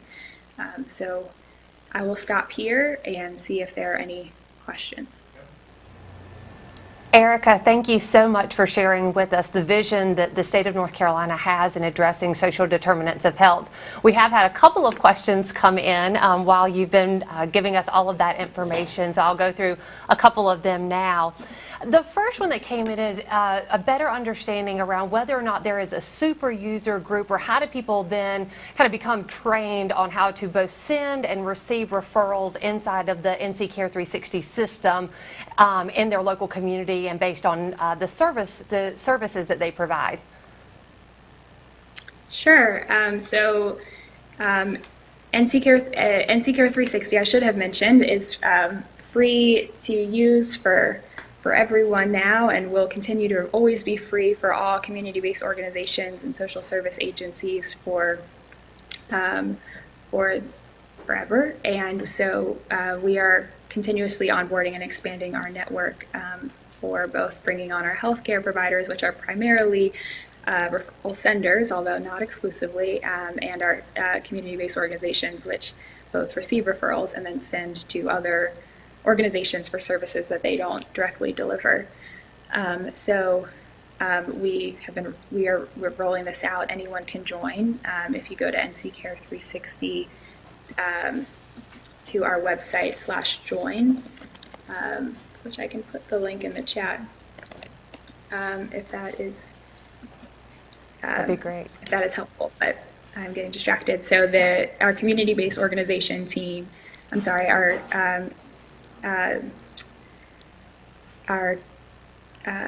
we have a multiple teams that go out and they used to do in-person training, but do different types of training. There's different training options to be onboarded onto NC Care 360, including even personalized options for how it fits within different workflows and things like that. So there's a lot of different training options and continuous training options. We also just put out a big survey in the past week to better identify what meaningful technical assistance and training means for different organizations, so we can even make more robust training and technical assistance available. On the healthcare side, there's similar training. We know Duke made actually the training available for CME, so that was helpful. And as we figure out how it fits in with integrations into EHRs and other systems that people use, is critical to train how all that works. So that is all part of the rollout. We know that technology is just technology unless people are trained and empowered to use it. So again, if you go to nccare360.org and /join, we can follow up with more of that training. In terms of the super user group, I would say the biggest super user group that we've had so far was as we launched our isolation and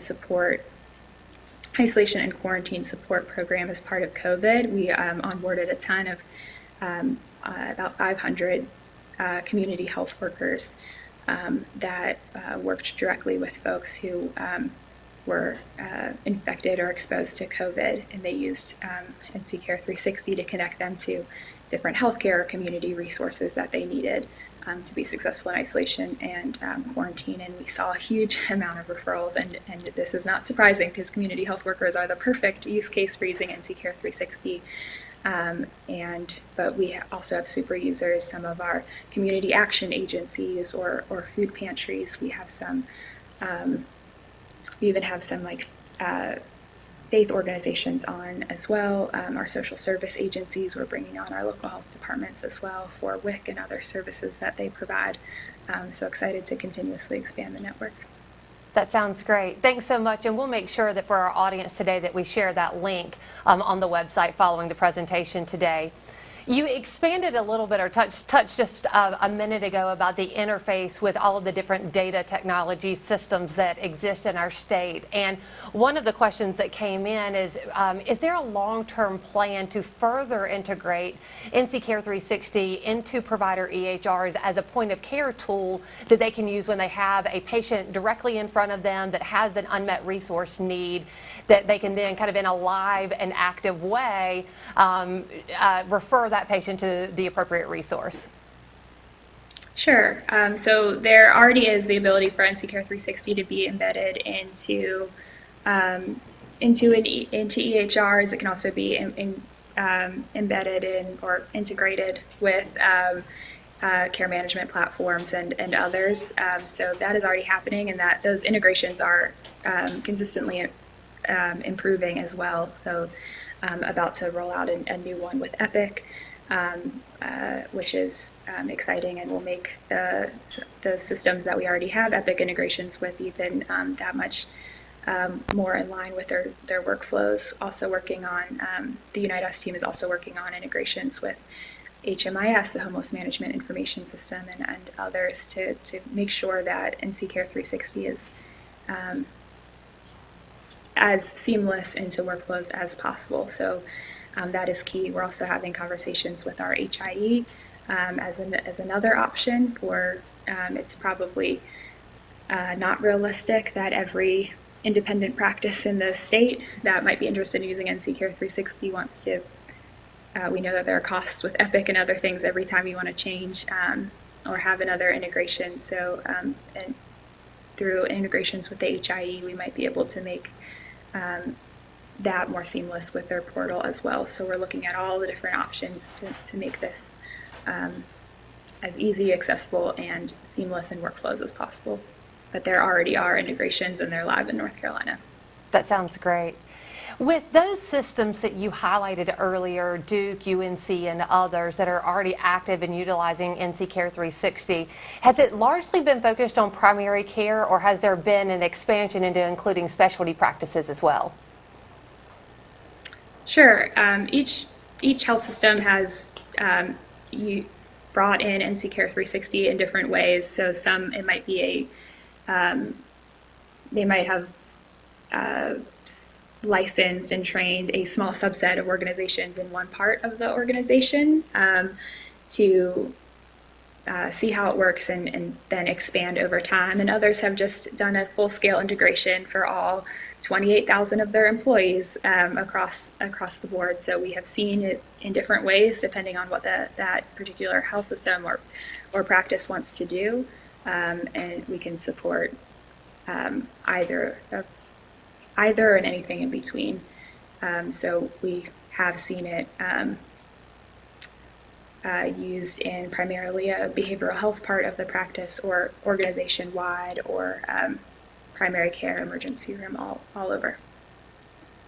Thanks so much. Another question that has come in, obviously we all saw the price tag of about $650 million that's being invested in this over a period of several years. From the department's perspective, what does long-term sustainability look like in a program of this magnitude, and what happens kind of when that initial set of funds has run out? How are these types of services going to be paid for? Sure.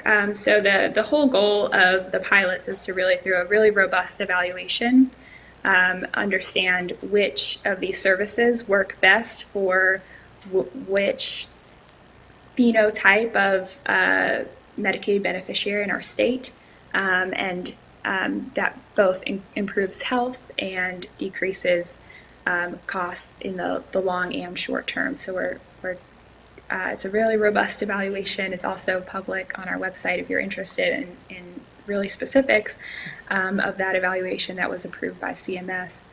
But the goal is to really understand all of those factors to create targeted interventions for different parts of our Medicaid population that would be cost savings or cost neutral over time. So that is what we are trying to figure out at scale. We've seen 1,000 studies in smaller evaluations that show that if you provide medically tailored food boxes to diabetic patients, then we see X result in cost savings and improved health outcomes. But we haven't done this across multiple different domains at this scale, and so we're really trying to advance that evidence base and figure out how we can pay for these due to the cost savings or cost neutrality and health outcomes over time. Thanks. Kind of along It's those just a same, regular Medicaid service, I guess I should have mentioned. Okay. Kind of along those same lines, how is the department and you and other leaders there, how would you define success of this at the end of this initial pilot program? Sure. There are a few different things that we are learning. Obviously, the first is just that we can stand up a social service delivery system within our Medicaid program. So we are building that right now, and that will be the first piece. I think as part of there's a number of different ways I could answer this question. As part of our evaluation and our kind of value-based payment arrangements that are part of the payments for this, we are doing a number of things, just making sure that people get services once they are screened and approved for services and connected to an HSO, that they actually get the services that they need. The second is that they are no longer food insecure. It meets their social need by getting a series of food boxes and connected to SNAP food stamps, that they are connected, that they no longer are food insecure. And then that it actually has an impact on their healthcare need, so that they are getting these interventions, and that actually helps their whatever condition, their heart disease or diabetes or whatever it is. And then the third is whether that has impact on overall healthcare costs for that individual. By paying for this, we are not having immediate crises that we know are expensive to the healthcare system. So those are how we're defining success within our evaluation. But I think in terms of the overall build, we are just wanting to make sure that we can stand this up. It's embedded into our healthcare delivery system, that we are forming strong and sustainable relationships with community-based organizations through a model that doesn't overly medicalize them, that we are both making sure there is accountability between healthcare and human services, but not an over-medicalization, and can, through these payment arrangements, through NC Care 360 and the ability to invoice, and through these capacity building funds, we can figure out how we can create this additionally sustainable funding source for our CBOs to deliver these services that we know these CBOs are underfunded and don't have the resources to meet the needs that we have in our community now. So this is another way to build robust, to invest in community-based organizations. So I'm hoping to see that with both our capacity building, and as we move towards where we know we're going, more alternative payment arrangements, that we can figure out how to best create these partnerships and sustainable funding for CBOs to be delivering these services. And hopefully that we'll just, we will know kind of the right phenotypes and how to be able to fit these services into as typical traditional Medicaid services, because we know that they drive health, but don't necessarily know for what population and how to deliver these services, and really be able to tailor that need and target these services appropriately to be good financial stewards of our Medicaid dollars, but also improve health. Great. No small feat, that is for sure. I wonder, we all saw on that last map, and we see, pretty far western North Carolina and far eastern North Carolina, and a question has come in to say, are there plans to start additional pilots or expand those pilots into other more urban parts of North Carolina as a part of this study, so to speak, to understand what resources are needed by what population to get an optimal outcome? At this time, there are not plans to extend to other pilot regions. That's not to say that there might not be in the future, but at this time there are not plans to do so. There may be possibilities that we could expand within the regions, adding additional counties, but at this time we're not planning on adding another pilot region. Thanks so much. Last question, at least for now. You gave the example of the female that needs help with stable housing, and she may be given the security deposit and first month's rent to get her on the right path. In that process, is there an application that the individual fills out for financial assistance, or are those types of things provided through the partner organizations and then dispersed to the individual that's in need? It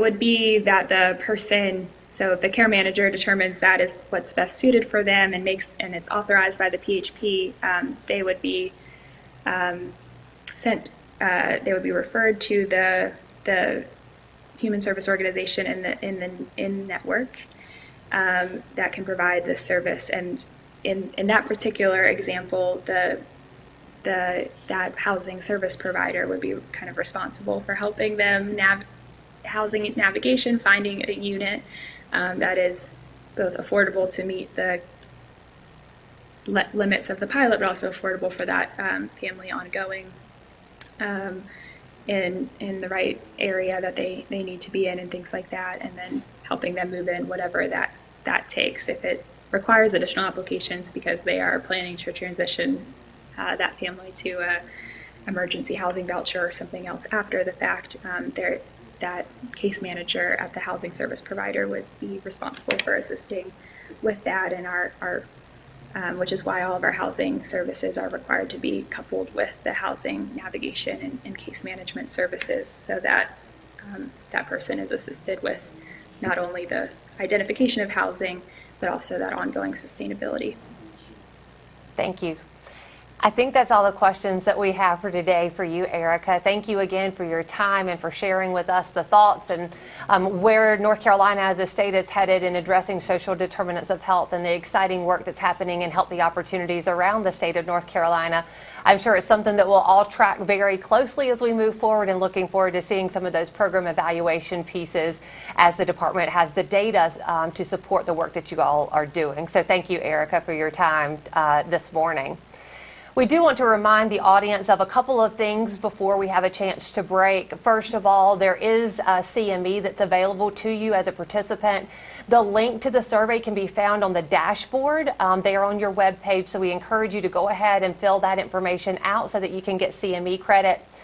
As I just mentioned, we are going to take a short break. This will allow you to hopefully grab some lunch, and we plan to start back right at 12 o'clock and hope that you'll join us right on time to hear from Dr. Keneal Coltman with Atrium Health. Thanks so much.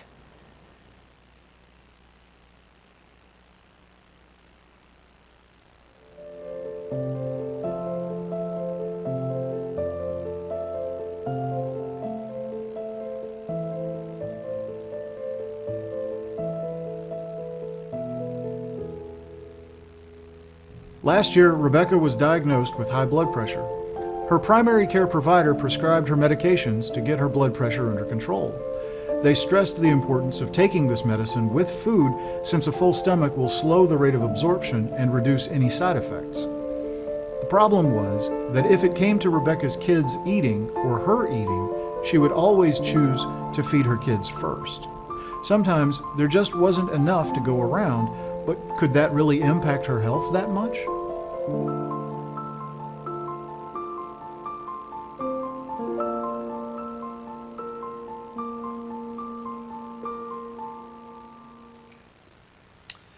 We're excited to hear about all the work our next presenter has been doing in regards to health equity. Dr. Keneal Coltman will be presenting on the journey to health equity and social impact for all. Dr. Coltman is Senior Vice President and Chief Community and Social Impact Officer for Atrium Health, one of the most comprehensive and highly integrated not-for-profit healthcare systems in the nation. As a member of the senior leadership team, she is responsible for developing a unified social impact strategy to advance the well-being of communities that Atrium Health serves by improving healthcare access, addressing social determinants of health, and advancing health equity. Dr. Coltman's areas of responsibility include community health, community engagement and corporate responsibility, health equity and social strategy and impact. She has nearly 20 years of experience in the healthcare industry, having devoted most of her career to leading diversity and health equity initiatives. She joined Atrium Health in 2016, and prior to her current role, served as Vice President and Chief Diversity Officer. Before joining Atrium Health, Dr. Coltman held dual appointments as Chief Diversity Officer for Greenville Health System, now known as Prisma Health, and the University of South Carolina School of Medicine, Greenville. Dr. Coltman earned a Bachelor of Science in Business Administration from the University of North Carolina at Asheville, a Master's in Cross-Cultural Studies from the University of Houston, Clear Lake, a Doctorate of Health Administration from the Medical University of South Carolina, and was a Fellow in the Health Research and Educational Trust Cross-Cultural Leadership Fellowship, sponsored by the American Hospital Association. Please join me in welcoming Dr. Keneal Coltman. Thanks so much for that wonderful introduction, Dr. Lennon. I'm excited to be with all of you today. This is my favorite topic to talk about, health equity and the journey that we've been on at Atrium Health. This is truly the work that I think has united a lot of inspiration among our teammates and our leaders and really our community. And we feel like even though we've done a lot over the last few years, there's a lot more work to do. And so I'm planning to walk you through not only what we've done in the past, but how we think that this is going to grow our work in the future. So just to introduce Atrium Health to you, if you're not familiar, our mission is to improve health, elevate hope, and advance healing for all. And that for all part of our mission is incredibly sacred to us. That's really what this entire conversation is about, and what's driven a lot of the work that I'm going to share with all of you today. It is infused into our operations and how we think about our work and how we reach out to our community. At the end of the day, we want to be the first and best choice for care for all. So just to remind you of our markets, we've got over 70,000 teammates spread across North Carolina and Georgia, over 40 hospitals, and $2.4 billion in operating revenue. We are a growing healthcare system.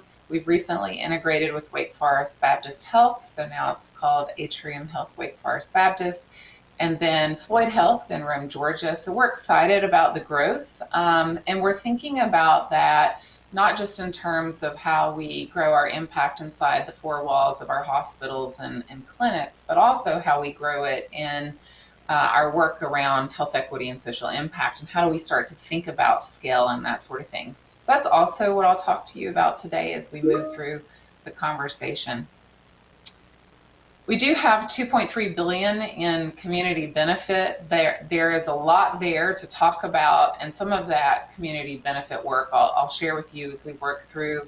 And we're very proud of the fact that as a percentage of our operating expense, it occupies a higher proportion of our overall operating expense than most of our peer health systems, and we're very proud of that.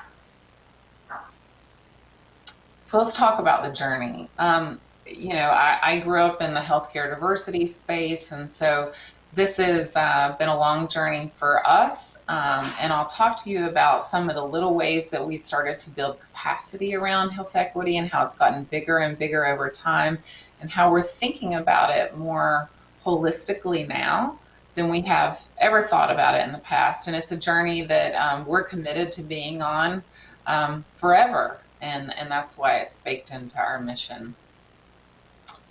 So one of the first things that we did, and this has been a few years ago now, we realized that in order to even start the work of health equity, we really needed to do that foundational work around our data. And there's been a lot of conversations nationally, and I'll share that, you know, everything that I'm talking about today, I think any health system can embark on. It doesn't always have to be this massive resource lift, but it does take some dedicated time and focus. And so I'll talk to you about how we started to tackle it, but I think there's varying degrees of scale that you could start to embark upon this work. And because my hope in having this conversation is that other folks will start to go down these journeys as well.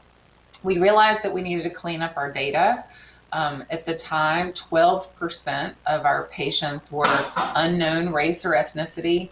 And what I mean by that is, you know, we knew their names, we knew all kinds of health information about them, but when we looked at it in the aggregate, we realized we didn't know what their racial or ethnic group was. And part of that had to do with how we collected the data. There was a lot of inconsistency around how we collected it. And then when we started to dive deep into medical records, we would find all kinds of miscategorizations, right? So we would find that a patient that we clearly knew from, you know, the providers knew was Samoan, but they were categorized as Hispanic. I had a colleague who's African American. One of her children had been coded as white, one of her children had been coded as black, and so she didn't really know how that happened, because that certainly wasn't categories or boxes that she had checked, but someone had checked for her. And that really boiled down to what happens in the registration process. You know, it's oftentimes a required field, and so it's possible that a registration clerk just eyeballed someone or made an assumption about who they were so that they could keep the registration process. But what that was creating was a lot of limitations around, you know, what we were able to know about our patients. And in the aggregate, it was creating limitations around how we were able to analyze and guard against disparities in our care patterns. So So we embarked upon a whole initiative. It took us an entire year, soup to nuts. It started with a pretty robust EMR redesign. So it was thinking about new workflows for our registration staff. New codes were introduced in our system. So historically, we had collected those kind of top level Office of Management and Budget race and ethnicity codes. These are the ones that you're all familiar with: Black, white, Asian, American Indian. So those are the general categories that most of our systems kind of roll up to. But we were realizing that we were missing a lot of granularity, and a lot of patients didn't see themselves in those buckets. So we fanned out, blew out our options from about 7 to over 50 now. So we have, between the race and ethnicity categories, we collect those categories separately, by the way. We had 40 options now. And we also made language a hard stop. So it was required filled in order for registration to move forward. The reason why that matters is that we were realizing that in clinics where we knew as much as 80% of our patients in that clinic were limited English proficient, we would look at our data and realize, well, our data only shows 30 or 40%. So we didn't really have a full sense of how many of our patients were limited English proficient. And that should also drive resources and care patterns. So we made that a hard stop. We also introduced sexual orientation and gender identity. Some folks know this is the SOGI data category. We introduced that into the history section, and we also provided options for our registration staff to collect gender identity data as part of the registration process. That was really important. We heard a lot of feedback from the transgender community about how important it was to be able to, if they wanted to, be able to provide that information during the registration process. So after all of that EMR design work, we created e-learnings for our registration staff. We engaged in an internal communication strategy and an external communication strategy, which we didn't end up pulling the trigger on, but we had it ready in case our community members started to ask questions. Why are you asking this information? But we did have patient-facing collateral in the hospitals and clinics, and it was really, we asked because we care. We're not the first people to say that, but we put together collateral that was explaining to our patients why we were asking these questions. And we spent a ton of time with the leaders of our registration teammates to make sure that they felt comfortable managing through. We created job tools that actually scripted registrars so that they knew what to say when a patient asked questions or felt uncomfortable with the question, because it was really getting our registration staff comfortable moving away from an eyeballing behavior to now asking the patient to patient self-identification behavior. And almost overnight, once we flipped this on in January of 2019, almost overnight, we saw our data start to clean itself up. So now we're down to, and I look at this data all the time, we hover around 2% of our patients are unknown race or ethnicity. Some of that's legacy because they haven't been back to us in a while, and we still give the opportunity for patients to decline that question. But I want to stress how important it was in terms of being able to fan out the options for patients to see themselves in the list of options available to them, how that will just naturally clean up your data. And I'll use my husband as an example. He has no idea I'm talking about him right now. My husband's family immigrated from Lebanon, and they can trace their ancestry back to the indigenous Phoenicians of the land that is now called Lebanon. And he's very proud of that. And if you ask him, he is never going to self-identify as white. But the U.S. Census Bureau may project onto him that his ethnic category technically maps up to white into those broad bucket categories. But if forced, he will then decline that option or click other or something like that. And that brings me to my last point. We eliminated the option of other. And that's really important too, because we wanted to get to a place where we were collecting this data all the time on patients and really discouraging use of the other patient decline. So that was a big part of our initial journey, and that led us to have really pristine data. And that data was then mapped into, so we actually, once we collected all those categories, then we had to go through a very meticulous mapping process where we mapped every potential scenario. Patients were now able to collect multi-select on race categories and ethnicities. So we had to map all of the scenarios back to those office of management budget categories so that we could do those analyses that I mentioned earlier to really guard against health inequities in our care patterns. And we mapped it all to what we called our demographic data wall, which is a homegrown health equity analytics platform that allows us to analyze our data by race, ethnicity, and gender, and then be able to drill down by location. And we have all kinds of data. We're always fiddling with this tool and enhancing it. But we have all kinds of data loaded into it. We have inpatient measures, mortality, length of stay. We've got all kinds of pop health metrics, We've got patient experience, core measures, and we also have patient demographics so that at any given time, we know exactly who our patients are.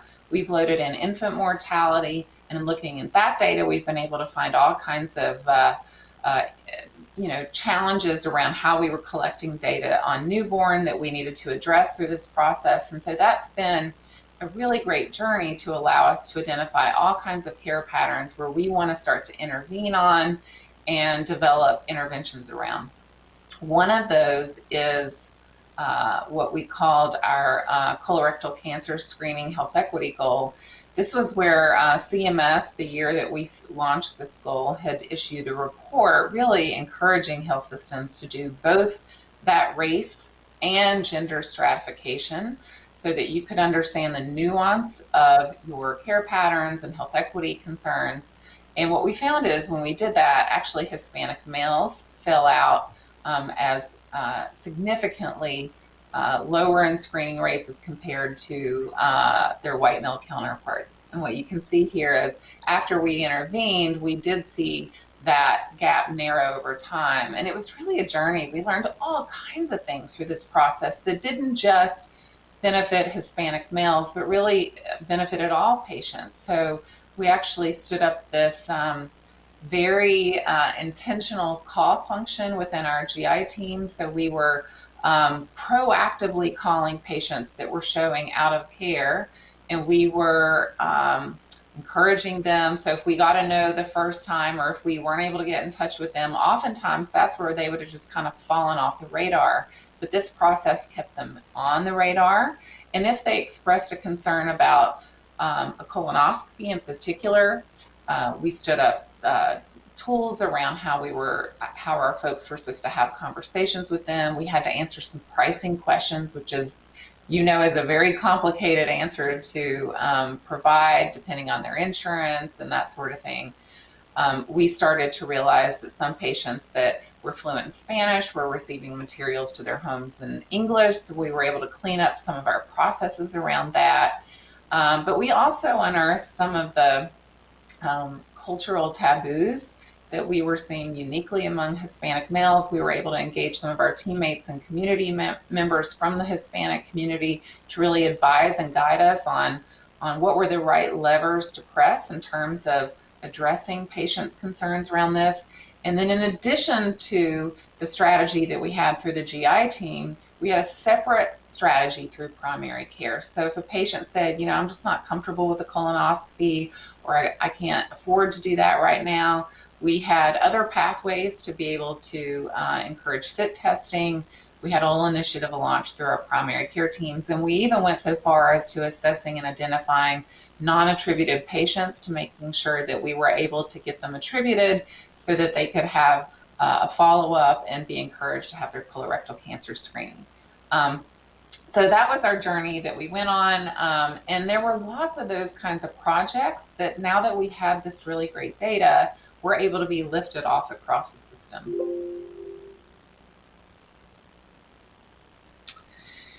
And more recently, a lot of that bench strength was able to be deployed into the greatest pandemic of our lifetimes, at least. And so, I'll touch on a few things that I'm really proud of, but there's a ton more that Atrium Health stood up throughout the pandemic that I think speak to our commitment around health equity, but also speak to how we had built previous muscle that we were then able to flex throughout the pandemic. And specifically in the very, very early days of the pandemic, right when it started to come in, the first cases were showing up in North Carolina, we were already ready to go. We were looking at the cases by race and ethnicity. We had those tools stood up, and we immediately caught that we were seeing a very slight disparity among our African American patients, but more concerningly, most of the tests that were being done for African Americans in those early days were actually in our EDs, which means that they were already sick and symptomatic and coming into the ED. So we knew that we had to rapidly address some gaps in COVID testing access. And as we listened to community members, we stood up a big multidisciplinary team. It was the COVID Health Equity Task Force. It had all kinds of folks from across the system. It had data scientists, biostatisticians, epidemiologists, quality professionals, community relations and community health professionals. It had physicians and nurses and other providers on the front lines of clinical care. I could go on and on.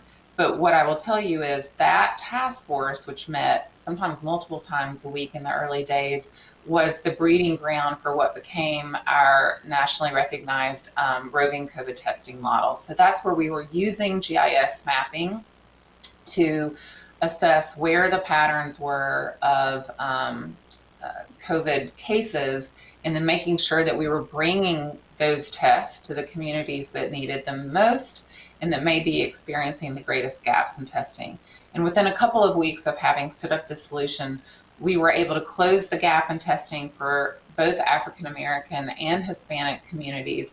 But furthermore, as we continued this over time, we were actually able to over-test in vulnerable communities. And a lot of this happened by integrating our community relationships into this very data-driven scientific conversation, so that we had a partnership with an organization called Village Heartbeat Inc., which is close to 70 African American churches that are across the greater Charlotte region that were able to work with us because we needed to prevent our testing sites from being overrun.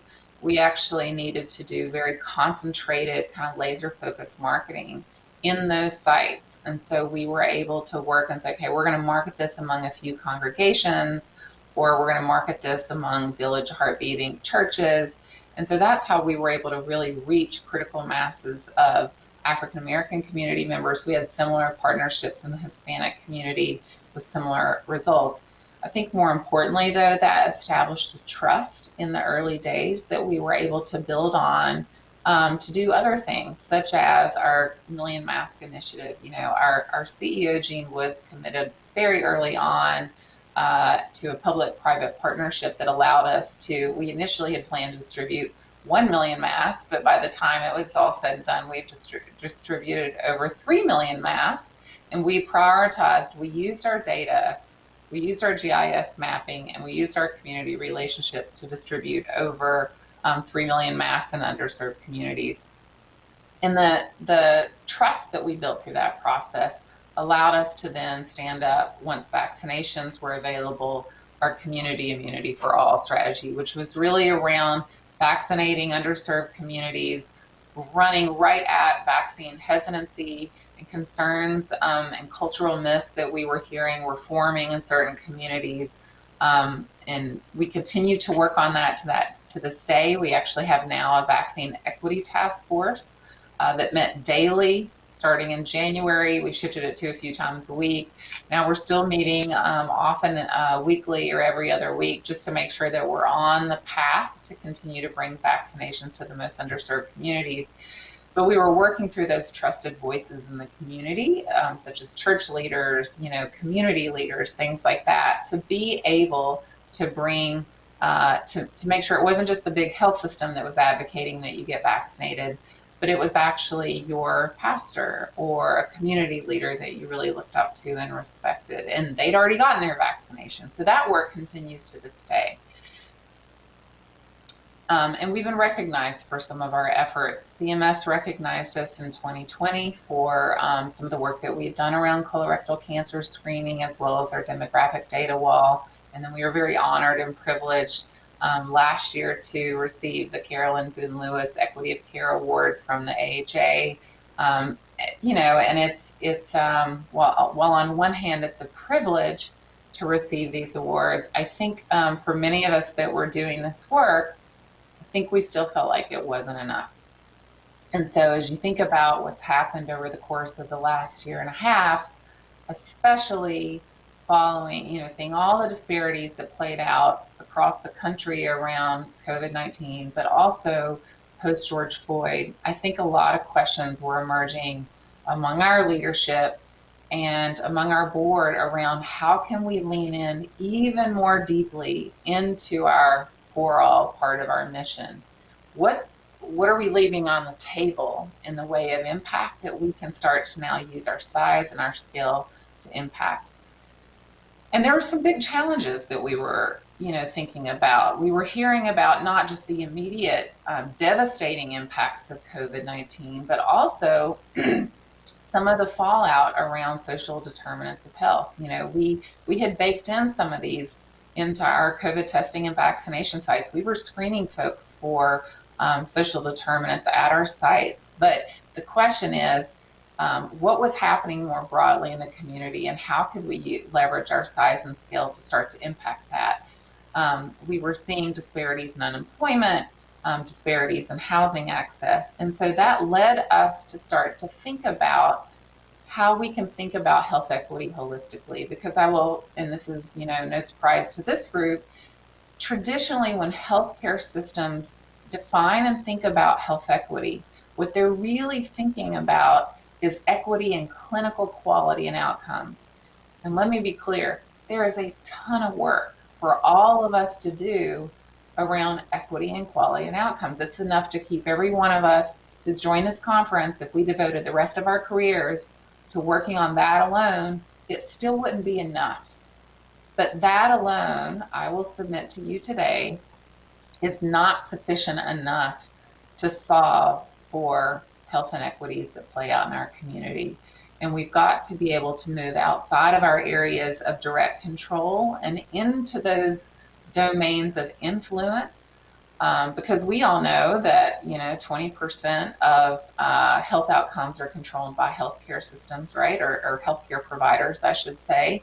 The other 80% is what's happening outside of the healthcare system and what's happening out in communities and these deeper, entrenched historical inequities that have compounded themselves over time and generations.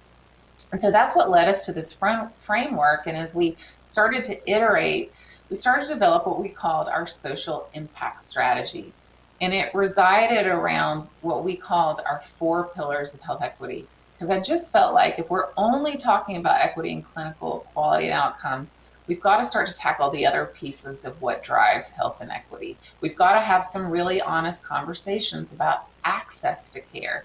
Because what we saw during COVID is there were all these patients that were out in the community that were uninsured, that didn't have those traditional healthcare pathways established, that were very vulnerable to being misnavigated through the healthcare system because they didn't have primary care providers, they didn't have insurance, and they desperately needed basic healthcare access. And so those were the honest kind of soul-searching conversations that we needed to have, is how do we better facilitate access to basic healthcare, preventative and primary care services in our communities?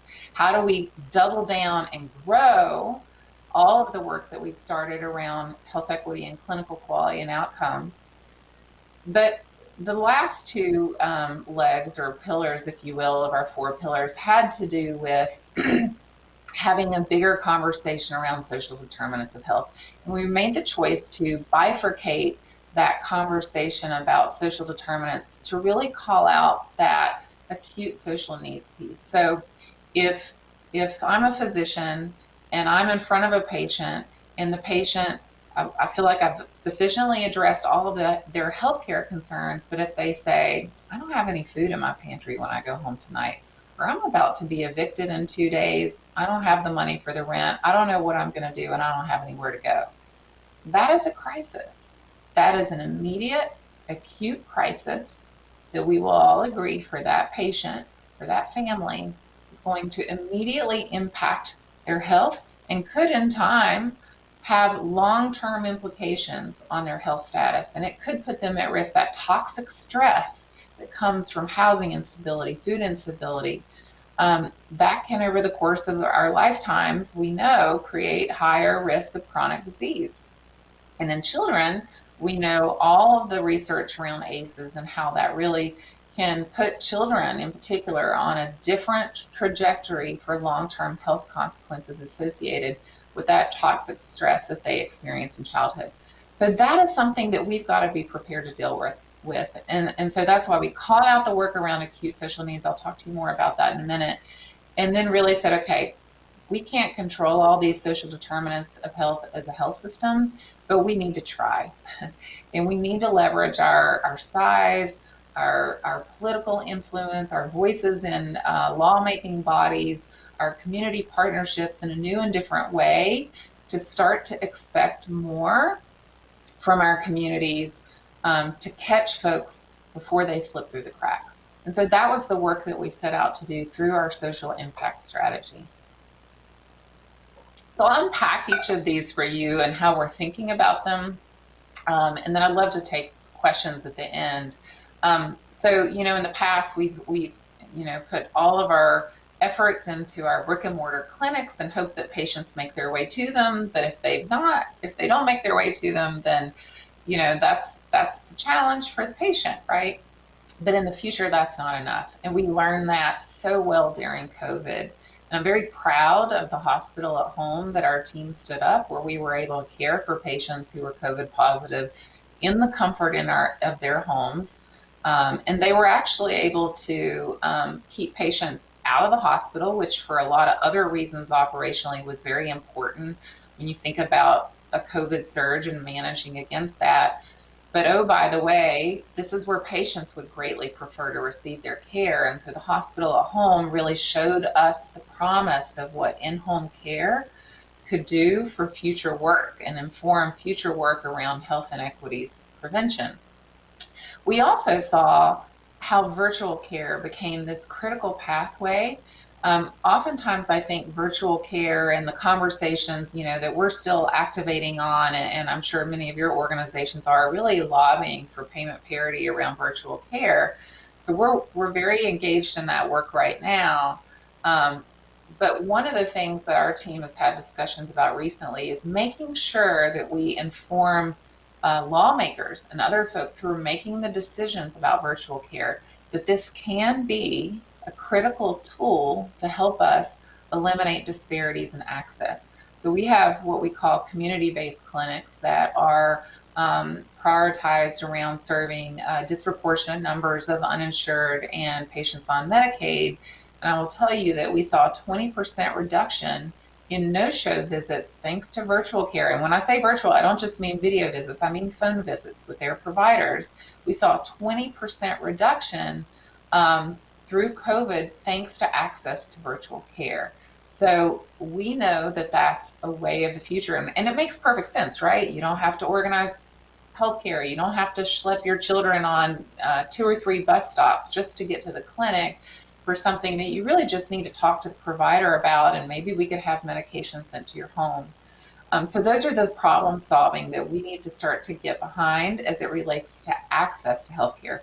We also saw the promise of mobile care, being able to take our mobile units out into every single community that needed us. It made us incredibly nimble. And, I called, my husband would make fun of me, I called our GIS maps, our COVID GIS and vaccine maps, my second child, I have one daughter, but I called these maps my second children because I just loved them, and I would look at them all the time. And what it would allow us to do, though, is we could see at any given time, we were really focused on this community, and that community needed us for this past month, but now this community over here needs us for next month, and we better get down there. And who are our partners in that community? Which churches do we need to be talking to? Community centers do we need to be talking to so that we can bring the care where it's needed? And we were able to get folks out to those care sites because we have the trust and the relationships of the community leaders in those communities. But we believe that this is a winning strategy, not just for COVID testing and vaccinations. We think it's a winning strategy for greater healthcare access in general.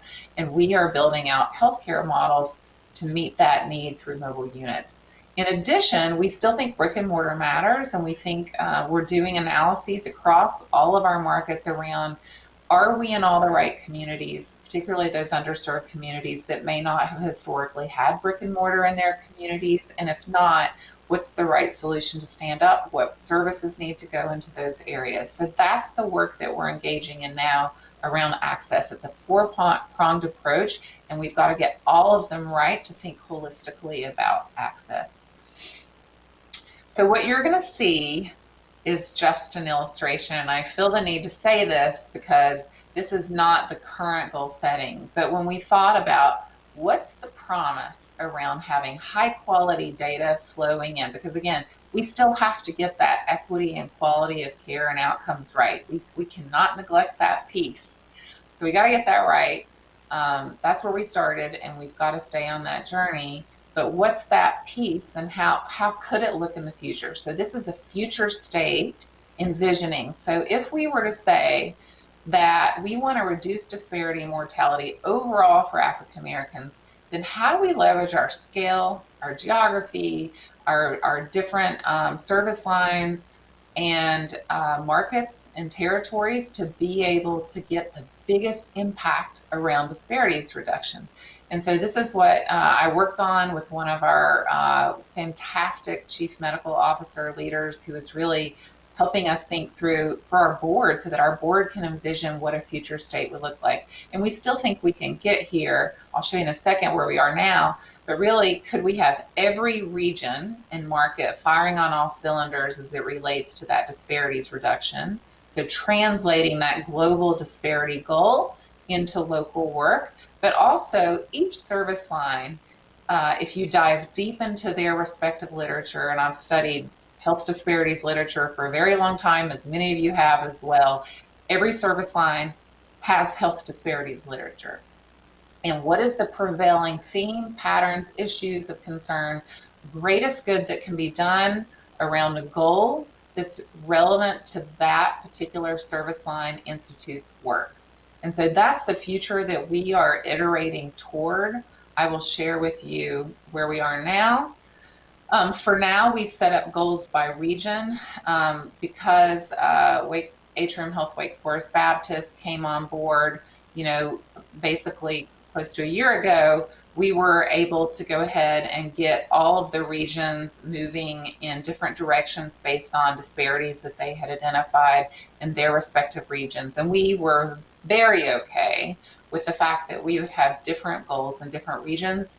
So if you look at the greater Charlotte region, for example, we've done some work already around the diabetes composite, and we had seen great impacts and equity around some of the things that more the transactional work that we can control. Are we screening consistently for the screening elements within the diabetes composite? But when you looked at the outcomes elements of the composite, so A1C control, blood pressure control, that's where we were still struggling. And so we've built some special health equity dashboards just for this work, and that's happened in all of the markets. North Central and Western NC, which is Atrium Health Wake Forest Baptist, they focused on early cancer screening and early intervention around that, and also safety events. In our Macon, Georgia facilities, they've really focused on congestive heart failure. That's been a big focus of theirs, and also heart failure mortality. So we like the fact that we've had different goals this year. The other thing that's not on this slide, but I think is important to call out, is we're starting to align around looking at our data in the same way. So it's really hard, when different health systems come together, we're all on different platforms. We're all measuring things, but we might be measuring them in different ways. We might have different reporting mechanisms. The data over here doesn't talk to the data over here, and it's not mapped or integrated in the same way. So that's all of the wonkiness that comes when you integrate different players into a single health system. But what I will tell you is that's okay. We know that that's a part of it. So our chief medical officer has actually been organizing all of these conversations around, okay, are we doing risk adjusted measures or not? Those are all the conversations that are happening in all, so that we can all agree on common methodologies for how we measure and report the data. And then what can we all agree matters? There's different issues in different regions. And so we don't want to take away the local translation, but we do want to start to standardize how we look at the data and how we agree upon the measures that we're going to look at from a health equity standpoint. So that's the work that we're going through now. So I mentioned earlier calling out about acute social needs. So we have invested for a few years now in a tool that we call our Community Resource Hub. That is powered by Aunt Bertha. There is many vendors in the social care marketplace, if you will. It's just like electronic medical records vendors. And what I will tell you is I often call our Community Resource Hub this beautiful Rolls Royce that sits in our garage and that we don't drive around nearly enough. It's an electronic, living, breathing Rolodex of social care resources by community that we can then direct our patients to. And the reason why this matters is we need to be able to take away any hesitation that a provider may have to ask the question, Mrs. Jones, do you have enough food in your pantry? Mrs. Jones, any concern about your housing? Those are the kinds of questions that we've gotten tons of feedback from providers that they're uncomfortable asking if they don't have an immediate solution to intervene for their patients. We've heard that, for depression screenings. I don't want to do a depression screening on my patient if I don't have a resource to support them if they are having a mental health issue. I want to make sure that I'm providing good care. And so we have to put those tools in our providers' hands, and we have to make it easy. I don't think we're completely there yet, but that's the big rocks that our team is pushing uphill in the next year. One is embedding that into the EMR, but also thinking about clinical workflows. A lot of our early thinking is around trigger questions that are simple, doesn't take a lot of provider time. And then if that trigger question flags yes, then you would go into a full social determinants, acute social needs screen. But also really mounting up and rounding out our community health worker team so that when patients do get referred to social care resources, that we've got folks that are navigating them through use of those resources, making sure that they're landing well, and a ton of work that we continue to do with our community-based organizations to make sure that they're good catchers, if you will. So if we refer a patient to, say, a food security resource, making sure that we've got closed loop referrals. We do have many of our community-based organizations that are allowing for electronic referrals, but that's the work ahead. We want to build that out more robustly, and we want to standardize this work across the system. So that's the work ahead for us, so that we're screening the vast majority of our patients on a consistent basis and catching these issues when they surface in the clinical setting. Now, I'll talk you through the last piece of our strategy, which is around those root cause social determinants of health that over the arc of someone's lifetime could really determine their life expectancy. We had to make some decisions because we used a phrase in the early days of the creation of our social impact strategy that we were watering 1,000 flowers, and we are supporting a ton of different things in the community, and all of them are noble. All of them have everything that we were supporting had fantastic missions that any of us, if we heard it, could all get behind. But the net result of all of those 1,000 flowers that we were watering was that none of them were growing particularly well, or only a few of them were. And that we needed to start to focus and prioritize and get really crisp and clear on what were those imperatives that were most closely linked to the health and health outcomes of our patients, and how could we leverage all of our size, scale, political weight in service to those. So the first place we started was actually to look at our community health needs assessments. We looked at assessments that had been done in North Carolina and Georgia, because those were our markets, and we looked at the rankings, right? And we said, okay, what's the top 5? Let's focus and prioritize. And so you can see in the red boxes there, overall, that's what fell out as the top 5. But then when you look at them and you say, oh my goodness, how are we ever going to touch this? Poverty, uninsurance in a non-Medicaid expansion state, housing instability, food access. I mean, these are big structural problems that involve tons of players, from the government on down to be able to influence them. How could we possibly make a dent? But I think the questions came up with some answers, is that we do have some power and we need to leverage that power. And so we started to map what are our levers of influence and impact that we can use. So most health systems are the largest employers, or one of the largest employers. So our lever is, one of the largest employers in North Carolina is a huge lever. So thinking about ourselves, not just as the largest healthcare provider, but I believe the top 2 employers in the state. And so how can we leverage our role and how we employ folks to start to drive at the root cause of some of these concerns? We have dabbled in and are getting much more serious about investing in affordable housing in unique and creative ways. I'll tell you about that in a minute.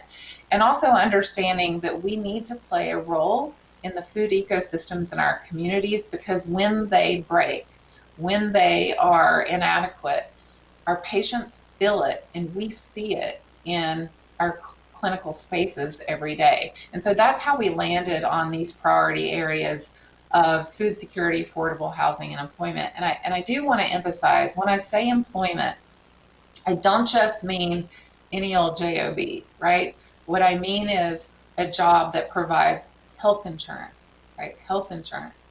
In a non-Medicaid expansion state, our voices have to be we're always going to expand, advocate for expanding Medicaid, but we really want to drive that expectation that to be a good employer is to provide health insurance, because there's, only 3 ways that folks are going to get in the American society. There's only a handful of ways that folks can get health insurance: through their employer, through Medicaid, or through Medicare. And then a handful of folks get, comparatively speaking, their insurance through the exchanges on the individual market. So the employer provided piece is something that I just think we need to start to advocate on, in addition to Medicaid expansion. And family sustaining income, recognizing that that's different for every family based on what that family has going on, but working to role model that in our role as an employer, and also advocate for that more broadly in our community. And then career and economic mobility. And we have learned a lot and focused on this through our work. So I'll tell you some of the things. We have stood up our Career Development Center. That Career Development Center is prioritized around focusing on students from underserved communities. For example, the Rise to Success program focuses on students who come from Title I high schools, getting them on a healthcare career path. They get their CNAs through this program, and they also get hired as employees. And many of those Rise to Success students actually became some of our very first COVID testers and then vaccinators. And so that we just got wonderful stories around that. But Education That Works is a program that's for our employees. And so we've done a variety of different programs in the employment space. We have made some very creative investments in affordable housing. We committed $10 million. Those are actually, one that I'm really proud of is Hill Rock Estates, which is, we provided a low interest loan to Roof Above, which is a homelessness services provider in our community. And Roof Above was able to buy and preserve what we call naturally occurring affordable housing. So this is an apartment complex where the rent rates were already below or 30 to 80% of area median income. And so we were able to help preserve that affordable housing in our community. In addition, we were able to secure 50 units for our own teammates. Meanwhile, Roof Above was able to secure 75 units in that housing complex for folks that were permanent supportive housing for folks that were graduating out of homelessness. There's a ton of work that we continue to do around food security, and we're committed to doing that for the long haul. I will tell you, I mean, we've stood up our signature Kids Eat Free program, which is summer feeding programs to really augment what the school systems provide around free lunches during the year. And we focused on communities where there were gaps in those summer feeding programs.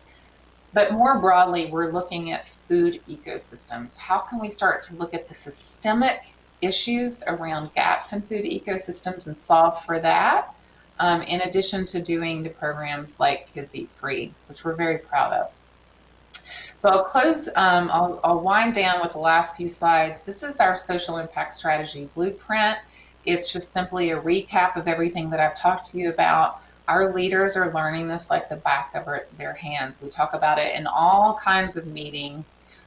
It all is structured around our 4 pillars of health equity: access, quality and outcomes, acute social needs, and social determinants of health. And it rests on the notion that everything that we do has to be awake to the influences that systemic racism can have on our work. Systemic racism is baked into the sauce of most large structures, institutions, systems. And so everything that we do has to be aware of that and guard against that in our design so that we are not unwittingly replicating systemic racism in our solutions. And the big bold goal around this is that we're going to reduce life expectancy gaps in our most underserved communities, not by 2040, not by 2050, by 2030. So that really means we've got about 8 years to get this done. And that means that we have to move, very aggressively on our path. So that's the bold goal.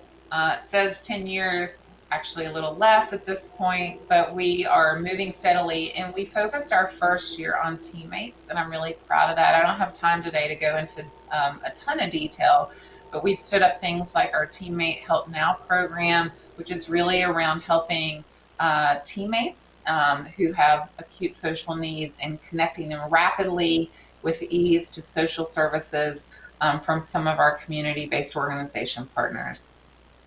I'll close out with this.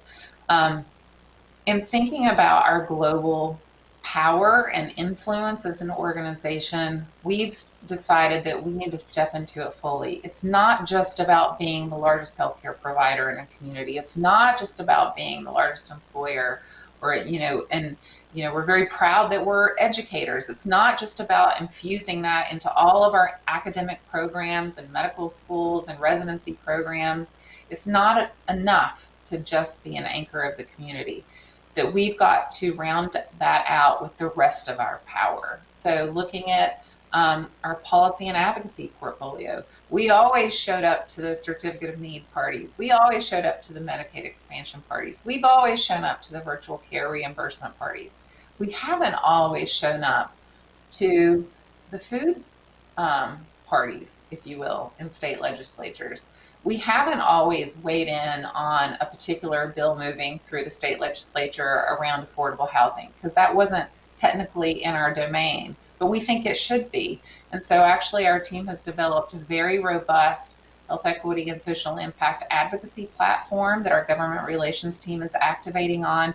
And we work with our community-based organizations to make sure that that platform is right and relevant, and that we're moving on the right things, and that our voices are showing up in the right way. We're architecting new and different types of partnerships than we've ever done in the past. We don't believe that we need to lead on everything. In fact, there's a lot of humility for us around this, that we need to follow the wisdom of communities, we learned that way before COVID, got it reaffirmed to us during COVID. We have to listen and follow the lead of our communities. But we need to build partnerships that are different than they've been in the past, where it has been more about, buying tables at dinner and sponsoring. That we need to really think about what's the impact that we're having through our foundation work and grants that we make, but also grants that we write. How do we strategically funnel volunteers to the right causes? Because our teammates love to serve the community. And then how do we build out a portfolio of research around this so that we're studying the impacts that we're making through this work? And that's actually some of the work that I love to, jump in on, is how are we researching this and how are we tracking the data? Because if we intervene here, what's the impact over here? Not just from a healthcare utilization standpoint or a bottom line standpoint, but we should study that too. But also what's happening in our patients' lives as a result of all of these social interventions. We can drive our social impact strategy through our sponsorships and investments too. And I think we're getting better and better at that over time. But I think new work for us is around driving that through our supply chain. So if you think about it, when a healthcare system sets out to save money, they outsource a service. Well, if that outsourced company then lowers the wages of the workers, doesn't provide health insurance, doesn't provide a family sustaining income, did we actually make our community better? Did we actually just shoot ourselves in the foot? So those are the really honest conversations that we're having with ourselves, and we're mounting up a ton of data and analytics work to be able to understand the impacts of our effort in the future. So I will close by saying how grateful I am for the invitation, and how exciting this work has been for us to build, and also just an acknowledgement that we're just getting started and we have a ton more work to do. But really appreciate everyone's time and happy to take any questions. Okay, thank you, Dr. Coltman. That was a great presentation. I'll just say thank you for the perfect balance between challenge and encouragement. I think we're all very challenged by what you had to say, but can all be encouraged that we can get started and tackle some of these issues. And the other thing, just as a physician, I'm really happy that you acknowledged and called out the work you're doing to provide resources to clinicians. It's my belief that we all want to be able to address some of these questions, but I can relate to the reluctance to ask a question that you won't be able to address. So it's really encouraging to see that you're going to be able to put some of those resources to your providers who I, again, firmly believe want to do this work. I do have a couple of questions in the time we have left here, so let me throw those over your way. So what tools, practices that you implemented during COVID, such as the roving mobile units, the equity task force, do you continue to plan to continue to implement and sustain post-COVID? Well, I think, in some of this work, I will say not all this work was led by me or my team. I mean, there's just tons of people that have, stood up so many creative things. I think we all recognize that we were onto something magical with hospital at home and just being able to send community paramedics out to do breathing treatments and, that kind of work. I think we're doubling down on that. We know that we need to keep that because those patients would otherwise have occupied an observation bed in one of our hospitals. So we also have to be thinking about it's a reduced cost of care, better patient experience of care, and just a really creative solution that we were able to stand up. I think the other keeper is mobile units. I think we've loved how nimble we have been able to be through our mobile care strategies, and we think that there's promise in being able to bring care in a very nimble way to wherever it's needed. And then I think, the health equity analytics work, we certainly didn't start that during COVID. I think we've learned a lot about how we can use it in real time, very aggressively. I mean, some of our GIS maps, we were able to overlay COVID cases. You do this with anything. We've done this with chronic diseases, and overlay that with and incorporate data from the CDC Social Vulnerability Index so that we can see the relative disparity in the most vulnerable, underserved communities. And when you marry those two together, it allows you to be really precise about where your interventions can be. And so I think that kind of grassroots real-time data analytics work is something that I think is here to stay for us. Yes, and that actually a perfect segue into the other question, which you could go on for a while, but what other use cases do you see for GIS mapping? Oh, I could talk for days for GIS mapping. I mean, I think there's just so much that we can do around. It's informing where we place clinics now. It's informing, I think, where we could start to see different types of community health programs and interventions.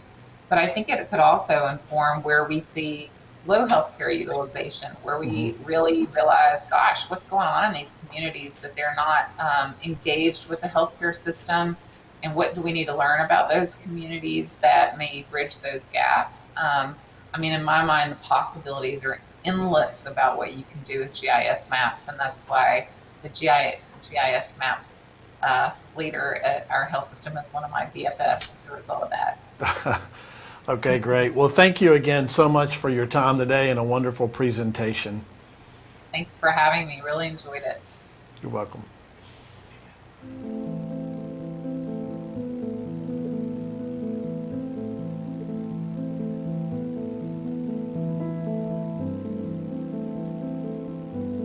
The reason why there wasn't always enough to go around was that Rebecca lost her job 2 months ago. She had a stable, reliable job but was let go in a round of staff cuts. Rebecca has been diligently trying to find a new job, but after a few unsuccessful interviews, it wasn't looking promising. Rebecca wants to try and find a new career path, but doesn't know where to start. It doesn't help that Rebecca's town has what feels like the most unreliable transportation in the entire world. It never seems to be on time, which makes it really hard to get to interviews and appointments at the right time. Without fail, it is always late or doesn't show up on the most important days.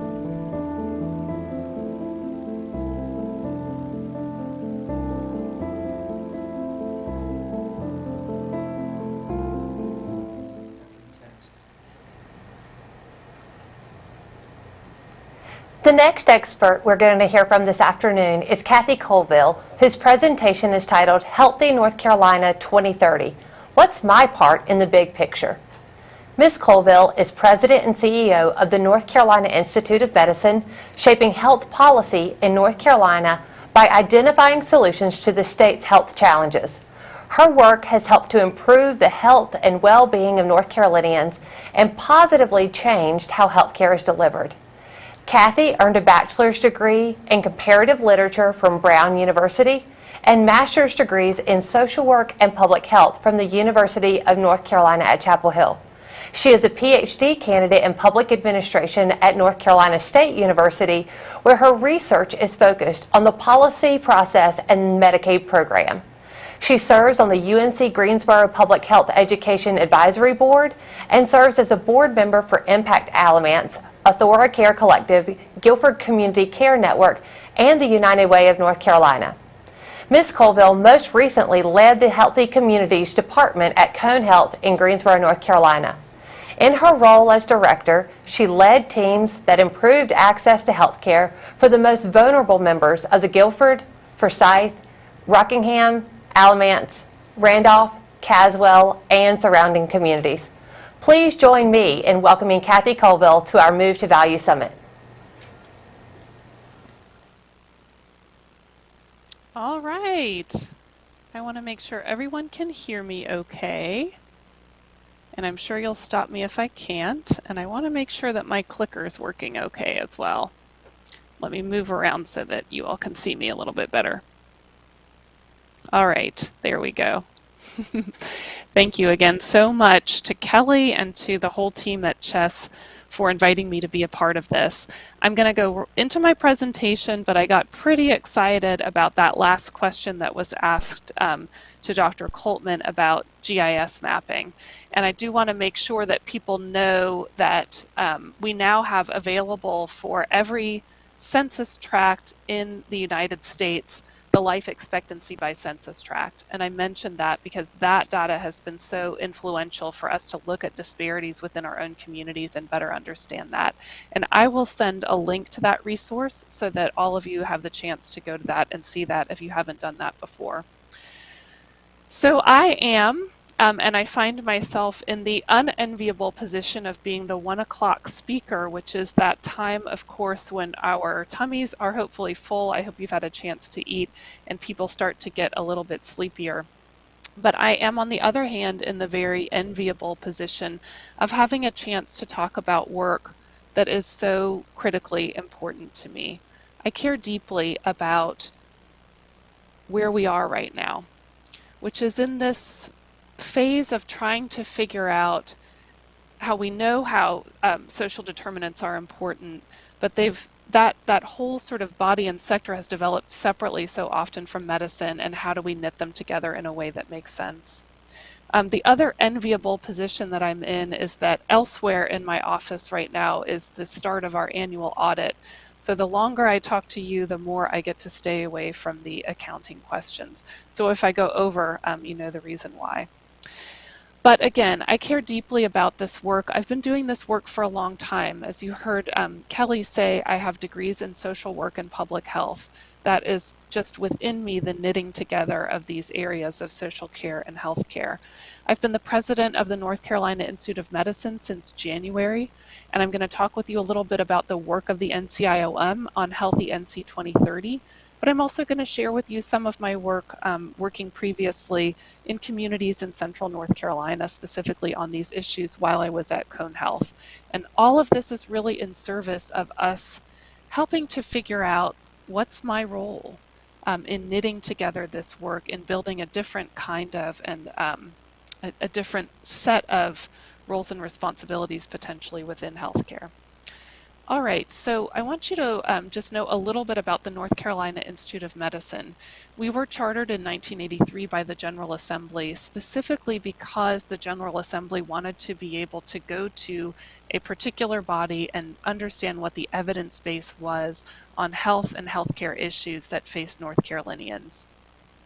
Unlike many other groups, we do not advocate for specific policies. We will never tell a legislator or a county commissioner what legislation to vote for. But what we do is pull people together from across North Carolina. We put them in front of evidence and information and stories and data, and we ask them to come together on recommendations to our General Assembly on specific areas through our task forces. And when a task force issues recommendations, people know that that work is nonpartisan, that it's evidence-based, solution-focused, and consensus-driven. And we're really happy that because of all of those characteristics, many of our policy recommendations end up being adopted, sometimes years later, and that's a normal process for policy. But typically, when a task force issues recommendations, we expect that at least half of those recommendations will eventually be partially or fully implemented, and sometimes it's as high as 90% of those recommendations. I also want to mention that we have two commitments that I haven't listed here, and that is specifically to empathy and to equity. We want everyone to feel understood and heard at our tables, and we want people to understand that we are also looking deeply at the structural issues, our personal bias and interpersonal issues around equity as it pertains to both our organization and to the health policy recommendations that emerge from our task forces. And to just kind of get a little bit conceptual on this, sometimes it's helpful to think of the policy process as having three streams. And this is not my original idea, so I do have to cite Kingdon for this. This is the multiple streams approach. That we've got a set of solutions that are floating around and ideas for how to solve things. We've got a set of problems that we're trying to define and understand. And then we've got people that influence both those problems and solutions. And if we understand what the NCIOM is, it is really trying to bring those streams together so that we can talk about solutions, problems, with those influencers, the people that are in a place to get things done, the people that are affected most by those problems and have the best and most innovative ideas for those solutions, and to put that work forward. And we do that in a variety of ways. As I mentioned before, we work on task forces. Right now we're working on a task force on the future of local public health, and I spent my morning in that, really envisioning what that new system for local public health will need to look like in order to serve our state. We're working on maternal health, specifically working as well on mental well-being before, during, and after pregnancy, and also really looking deeply at persistent inequities in maternal health.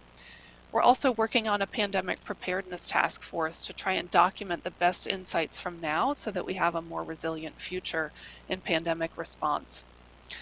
We also do a training program or a sort of an in-service program for legislators called the Legislative Health Policy Fellowship. We have 15 legislators right now from both sides of the aisle learning about all of this content information about health. And in addition to that, we publish the North Carolina Medical Journal 6 times a year.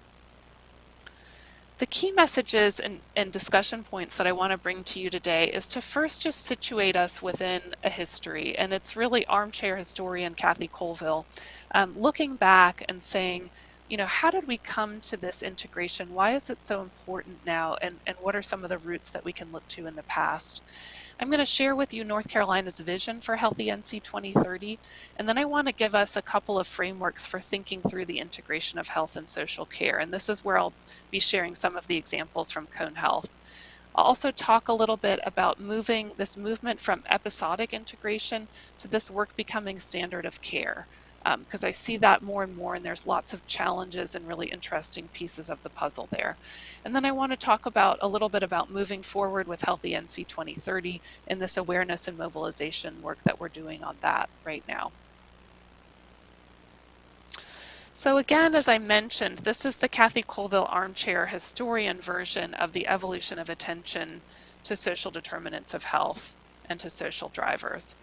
And we're going to talk about that history starting way back long ago all the way up to now-ish. So you understand that this is not the most exact history teacher's version of this. And we're going to talk about in between and some of these points in between there as well. So I just want to mention that if we talk about way back long ago, sort of roots of medicine piece of this, healthcare providers did pay close attention to a lot of this stuff. They were asking about and knowing about people's housing. They were asking about milk and meat and vegetables and other types of nutrition. They were asking and wondering about the quality of family relationships and wondering and thinking about that as well. And so, and in some cases they were doing this, we would know intrinsically that these things are all related to health. But I'll just note that once medicine started to adopt and have other tools like medications and surgeries and other things, there was this move towards a focus on physiology and individual factors, in part because those things were helping to solve problems and also because they were effective and they were available in a way that they might not have been at the very beginning. But I do want to point out that this is not necessarily new to medicine. It may be returning to an older wisdom. All right, we have this in between way back long ago and then the era that started about 20 to 25 years ago. I just want to note that we did amazing things in healthcare. We evolved an incredible system to fight trauma and infectious disease. We made extraordinary gains in preventing injury, development of vaccines, fighting heart disease and cancer. We no longer have that same rate of just people dropping dead at their desks from heart attack in their 50s. And I will also mention that part of this in-between time was really a split in focus between healthcare and public health, whereas they may have been more connected and united in a longer past. There were really some important differences in trajectory, and we feel that nowadays in some of the separation and some of the distance, and we're really trying to come back together in many ways. I'll just note that about 20 to 25 years ago, this is sort of knee-deep in trying to understand why obesity rates had risen so quickly and across so many different age groups and so many different regions of the country. But we also have a lot of academic research starting at this time talking about health inequity and social determinants, talking about racism and social determinants. And I'll also note that this was an era within public health where we focused a lot on health education, that we were going to fight chronic disease and obesity and diabetes by teaching people how to eat better, by teaching people how to exercise better and things like that. Now we have some of that, but I think that there's also been this shift within public health towards focusing on changing environments so that people can exercise, systems and policies. And I wanted to note also this really important publication in 2000 of Kamara Jones's Levels of Racism, a Theoretic Framework and a Gardener's Tale. If you haven't checked that out, it's really useful to go back. And I mention it for a couple of reasons. One is because it lays out these interweaving layers of racism, understanding this to be a personal bias issue, something that's an interpersonal interaction, and also a structural level, and how that shows up in our health outcomes and how it's related to resources. And again, just making sure that we don't forget the importance of attention to race, attention to racism as a part of social determinants of health and that intrinsic interweaving. Now, my experience is that about 10 years ago, we had the passage of the Affordable Care Act in 2010. Of course, we note that North Carolina did not choose to expand Medicaid at that time. And I think it was 2014 is when the Medicaid expansion first started. In 2012 was when nonprofit hospitals were first required to publish community health needs assessments. Many in North Carolina had already worked with their local health departments in the past. County health rankings was also released. And county health rankings, in my opinion, was a real game changer. We'll look at that model a little bit later on, but again, just really pointing out the importance of non-clinical factors to overall health outcomes. And you'll see in italics here my comment that social determinants of health, in my opinion, the prevailing sentiment was, these are important, but isn't that somebody else's job? Isn't housing the job of the housing people? And isn't food the job of the food people? And I think you heard Dr. Coltman at the end of her conversation say, you know, we've shown up at policy for health stuff, but we're now showing up for policy issues around food and housing and other things. And that is a real shift from where I, or at least the people I was talking to, were thinking and talking about 10 years ago. About 5 years ago, I think we started to see, coming out of the ACO and the value-based care space, a lot of recognition that we could quantify the impact of social drivers on the total cost of care. And people who had previously been really, really focused on individual and strictly health factors saying, gosh, this is important too. And I think that that was part of this leading to a growing understanding that social drivers are probably within scope for us within healthcare, that it probably is something that we have to get more deeply connected to. But I would also say that about 5 years ago, there was really a lack of consensus on where to start and what to do. But as you heard Dr. Coltman say as well, at Atrium, they started with food, housing, and access to employment. And I think that I've seen that across the board as well. It's a decision that we made at Cone Health while I was there, in part because food and housing are areas where you can also see a very rapid return on investment. And that was important for decision makers within the health system at the earlier stages of this. And this is and was then a time of innovation and experimentation in this space. Now, in the now-ish time period, we have the beginning of the institutionalization of social drivers, but we have a real variation in attention to this across North Carolina. We have places that are all in, like you just saw with that presentation from Atrium Health, and we have other health systems that really struggle to even do the community health assessment work. We also see the institutionalization in things like NC Care 360, the Healthy Opportunities pilots, the screening tool. I'm sure that Erica talked a lot about those earlier today when she talked about taking this to scale. We also had in January of 2020 the release of Healthy NC 2030. So all of that stuff that's going on at the clinical level is also going on at this macro level of state public health laying out a vision that is a multi-sector population health approach. And I also just mentioned that we've all experienced this. If this wasn't an issue that was salient to you before, you've seen through COVID-19 pandemic and the racial justice movements that this that social care and is absolutely intrinsic to your risk of being a victim of the pandemic. And the different types of services that we've seen to respond to that, which are again this time of experimentation that will hopefully then become institutionalized, those that need to remain a part of our health system post-pandemic. All right, so I'm going to go into the second message that I wanted to talk about with you, which was this vision of North Carolina for Healthy NC 2030. The whole aim of the Healthy North Carolina process, which happens every 10 years, is to mobilize our state around a common set of health objectives. And this is really the work of North Carolina Department of Health and Human Services, and we were fortunate at the NCIOM to work with them at the beginning of them setting these goals. We've done this multiple times in the past, and we're so fortunate that this time around Healthy NC 2030 has 21 set common objectives. That's moving from the past where we'd have more than 100. And the other unique pieces about Healthy NC 2030 are that the data this time are broken out by race, ethnicity, sex, and income. So really trying to look at the differences in the disaggregated data. And then when we don't have that and we need to develop that, that's called out as well.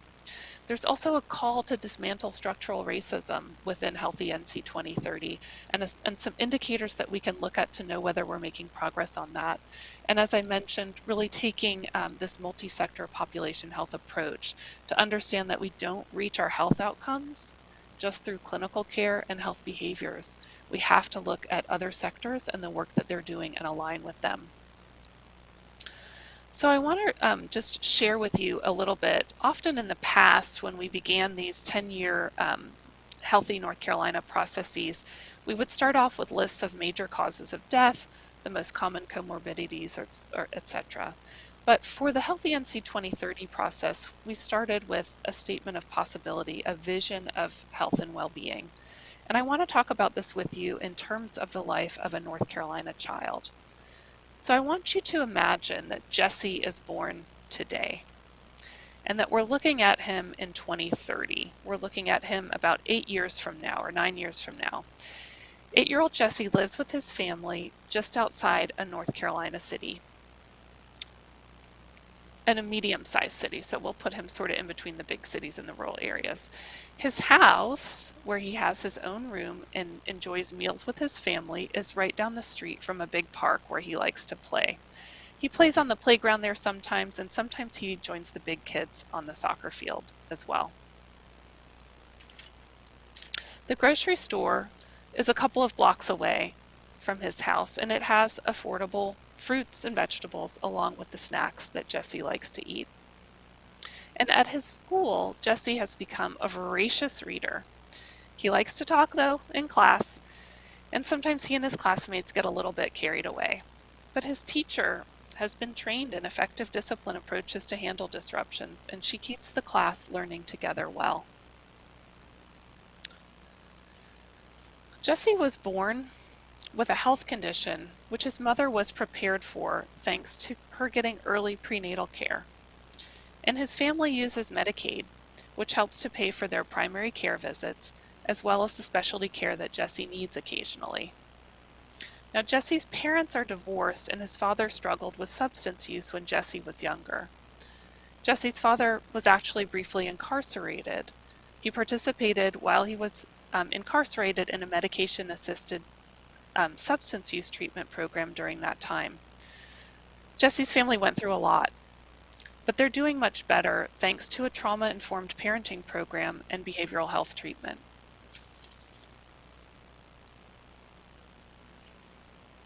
Jesse's parents both have jobs that pay a sustainable wage for their area, which for them is a little bit over $17 an hour.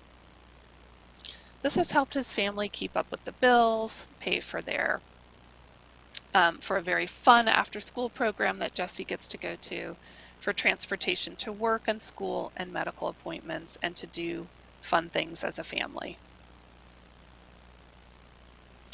So when I look at this vision, I think about this being actually relatively modest and a set of fair goals that feels achievable in a country as amazing and wealthy and prosperous and innovative as the United States.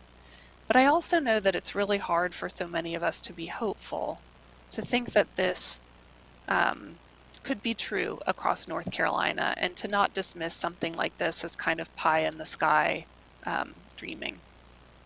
And so with Healthy NC 2030, I think it's important that we not say, this is just about reaching those targets or reaching those goals. This isn't just about sort of the numbers related to this. The Healthy NC 2030 question is this vision worth working towards? And I think many of us would agree with that.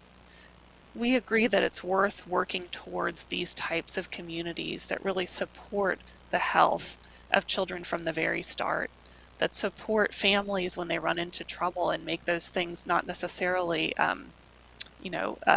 consequential for the rest of their lives, but help people get on-ramps back to sustainability and prosperity. So I'll talk a little bit about the best laid plans for this. The group that came together laid out this vision for Healthy NC 2030. They worked on consensus for indicators. Their work then after that was awareness and mobilization. Then that would develop into a state health improvement plan, which turns into collective action, which then turns into this wonderful vision for Jesse and his family. Of course, I put the best laid plans here because we had a pandemic happen. The vision for HNC 2030 and the consensus on indicators, that information was released in January of 2020, and then people turned their attention very rightly to pandemic response. But what I think is important is that when we look back at Healthy NC 2030 with our wise eyes that have learned so much during this pandemic, this work is actually all the more relevant. Some of the things we look back that we did before the pandemic and we say, bless my heart, I thought that was important. But with Healthy NC 2030, it actually offers us a roadmap that was relevant then and even more relevant now. And these are the goals: to attain healthy, thriving lives and well-being for all. And I'm just going to kind of go over the green words here: to eliminate health disparities, achieve health equity, and attain health literacy. On this third bullet point, it's really focused on creating social, physical, and economic environments, right? So that we're creating the situations that are setting people up for success. That this is important across all life stages, and that we're engaging across multiple sectors in order to meet these goals. On the left-hand side of this, you can see this, this shift. On the left-hand side, this was Healthy NC 2020. There were 13 domains and 40 objectives altogether. And there was a really clear call that the HNC 2030 would be understood to reorient public health, to shift from individual health topics to a focus on health equity and the overall drivers. Now, I mentioned to you all before this model of the county health rankings released for the first time in 2010. I mentioned that this was a game changer in the field. You've either already seen this in other presentations that I wasn't a part of, or you've seen other versions of it. But I really want to point out that the University of Wisconsin Population Health Institute based this on the length of life and the quality of life for every single county in the United States, and then built this model based on data to understand the relative contribution of modifiable health factors. So everything that's on here is a modifiable factor, which means that it's about our resources, our mindset, our attention, and our hard work to make sure that those things are going in the right direction. So a little bit more about how Healthy NC was created so that you understand the work and the wisdom behind it. There were 4 work groups that were put together. You can see how these domains map onto that knowledge from the county health rankings: health behaviors, clinical care, social and economic factors, and physical environment. We had 4 co-chairs: Laura Gerald from Kate B. Reynolds, Ronnie Bell at Wake Forest, Jack Cecil from Biltmore Farms, or Biltmore Industries, and Betsy Tilson from NCDHHS. So representing philanthropy, public health, health equity, business, state public health, and university and academia were the co-chairs for this. There were 4 work groups, as I mentioned. There were leaders from each work groups, and then task force members that all came together to study this for over a year. They worked very hard. They wanted to pick indicators for this, not too many, as you heard, 21 indicators, that make sense to the broadest number of people possible. And this can be difficult because there's so much data that we wish we had that we just don't have. And they did their best to find that as much as possible. They wanted those indicators to be measurable, work for a broad audience, be prevention oriented, address inequities be available at the county level, so because that's where the work really happens for this, and measured every 3 years or less. And there is actually quite a small number of indicators that fit into that category, and not everything that we chose actually meets all of that, but it's as much as possible. And I'll mention as well that the public had a chance to weigh in on this. Across the state, around 350 people representing 80 different counties participated in public input sessions to talk about what was important for them and what was important to the state for health, and then also to talk about how to measure that. That information all came back to the work groups who looked at all of the data. They considered where the data was trending over time, they reviewed disparity information, they set goals for 2030, and then they also identified potential levers for change. And this is the information that you'll find for each of these 21 indicators in the report, and you can see the cover of the report right there, which is on the NCIOM website, or we have hard copies if you're a hard copy person and you just want to get word to me. So I'll talk quickly about what those indicators are. They map very much onto the county health rankings. The health outcomes that were chosen for this are life expectancy and infant mortality. Life expectancy makes sense to all of us. For those of you who don't work in infant mortality, it is a relatively rare outcome, but it is one where we have persistent inequities, and infant mortality is understood globally as a sentinel measure of well-being. It is an indicator of how well a community uses its resources to protect the lives of the most vulnerable. And when your infant mortality measures are wrong and going in the wrong direction, it usually indicates that other things in the community are out of balance or inappropriately resourced as well. And unfortunately, the United States as a whole, and the Southeast in particular, has a lot of work to do to measure up to other similar countries and other states in the United States. Just wanted to put our vision back there so that we remember what this is all working towards. And I'll talk a little bit about these specific areas within clinical care and behaviors. The behaviors here are focused on substances and sexual health. Clinical care, what we really care about in clinical care is how many North Carolinians have access to a healthcare provider that they trust, who attends to their physical and mental health concerns, and who also is affordable for them. But we don't actually have that as one singular data point, so that comes out in these proxy indicators of uninsured prenatal care, primary care clinicians, and our suicide rate. And I'll also just draw attention to our social and economic factors and our physical environment.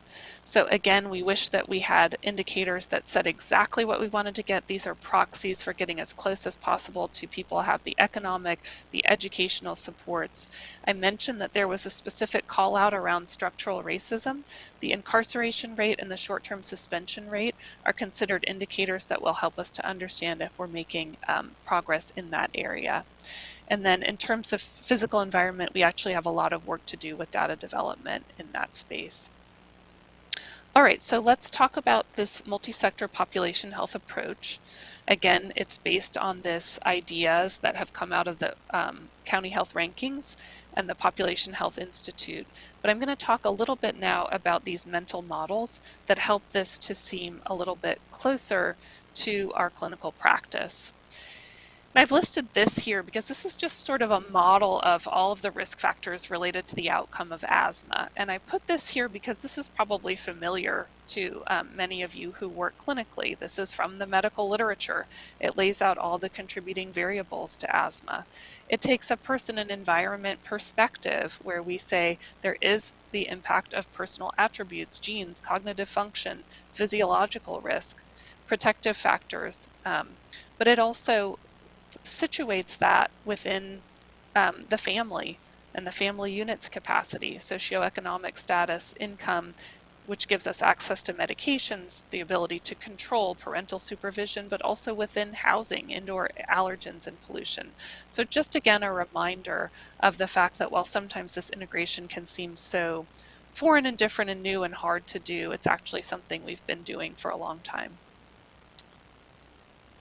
And if this would be helpful to you as well, I like this resource too. It comes out of an 18-month study of social risk factors by the national academies, and they identified, really trying to break this down into, if we're going to integrate social care, what does that actually look like? And they talk about these different types of activities, starting with awareness and moving up to the advocacy space. So I'm just going to take you through a quick example of something like transportation with this. So if you're starting out and you want to integrate social care into your healthcare work, at the awareness level, you're just asking the question. You're asking people about their access to transit, how they're getting to work or school, or to spend time with people that they care about, how they might even get to a doctor's appointment. Now, the adjustment level is when you notice that there may be transportation issues that you can get connected to. Maybe you could reduce the number of in-person appointments through some scheduling adjustments. Maybe you could shift some visits to telehealth in some way. And that's what that adjustment level is about. This level of assistance is the level at which you might actually provide a voucher for transportation, some sort of Uber or Lyft or bus pass or something like that. And then when you go to this alignment and advocacy, this is where that hinge moves from working with individuals to working on community level issues. So alignment is in the framework that the National Academies puts out, this idea of investing in existing transit, maybe helping to fund maybe helping to provide space for park and ride at one of your parking lots from your health system, or providing a bus shelter. Doing something that enhances your existing transit system. And that advocacy level is when you start to get out there, sort of like Dr. Coltman was talking about, and advocate for fundamental change in the transit infrastructure. Maybe that means you show up to talk about how important it might be for your patients or people that you know and are interacting with clinically to have access to longer hours from a bus system or weekend hours or things like that. And that's work that we've done in the past, and it's highly influential when somebody shows up from healthcare to say, hey, transportation, that's our issue too. And if we're able to make improvements in this, it can help enhance people's lives in so many ways. So if you haven't read this, I think it's a really helpful piece to just sort of get a frame as to where your role may be in that bigger picture. And this is from a really nice article in Health Affairs that came out in 2019. I loved reading this. And it talks about, and it actually kind of spanks us a little bit, those of us who were working in healthcare, saying when you're talking about meeting individual needs, you also need to talk about this community impact piece of it as well. And I think it's helpful to think of a lot of times in healthcare, we've been in the downstream space. That midstream space is a lot of the work that we're doing with NC Care 360 and helping connect people to services. And then that community impact is really, in the National Academies framework, that alignment and advocacy work, which is where we're trying to change whole communities. And I do think that there's an important role for people who are clinically oriented to get connected to and to move into that space. And I'm going to share a little bit about how I've seen that happen, as I mentioned before in my previous work for Cone Health. All right, so I'm going to talk about this midstream area. This is our awareness, adjustment, and assistance. And so I need just a second to get back to my notes. And I'll try and shift so you can see me better. Great. All right, so this graphic comes from the American Public Health Association, and I think it's just really helpful to lay out on the left-hand side what is going on in housing and what could be the associated health impact for that. And we could do this for any of our social determinants. What is going on in incarceration? And what is the associated health impact for that? What is going on in lack of achievement at third grade reading or educational issues, and what are the associated health impacts that come out of that? Housing is a little bit easier because it's a little bit more one-to-one or direct, but there are we could build a table like this for any of those social factors that we believe are important and have an impact on health. I wanted to point out that one of the midstream pieces that involve assistance is work that's been done in health departments across North Carolina in the past. This happens to be a fax referral from the Orange County Health Department, which currently has an active Healthy Homes program. There's Healthy Homes programs that might be happening through housing coalitions. There are some health departments that have had this in the past, but no longer have it. But the basic idea here is that if you've got somebody who has a respiratory issue, that there are people that can go to their homes, look at their homes, and look for things that might be causing triggers, might be causing asthma, might be causing acute episodes of respiratory issues. And when this work was done in Greensboro, I believe this was done in 2014, that's right, because this was published in 2016, there was some wonderful research done out of UNCG working with 41 different families and looking at the different types of triggers caused by that triggered kids' asthma. And if you notice on the left-hand side in Table 3, the dust, the mold, the dust mites, pets and roaches, and those types of things, so many of those are inside that home environment. And then on the left-hand side, on the right-hand side, there was a little bit of money to help to make some changes to the homes.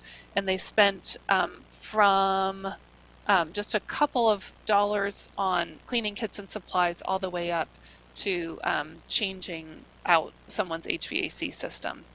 But the results of this were really, really strong. When they looked at the before and after, they had an average healthcare spend annually that moved from $9,607 down to $1,680, and that education and outreach and that changing of the home environment made a huge difference for those families in terms of healthcare spend.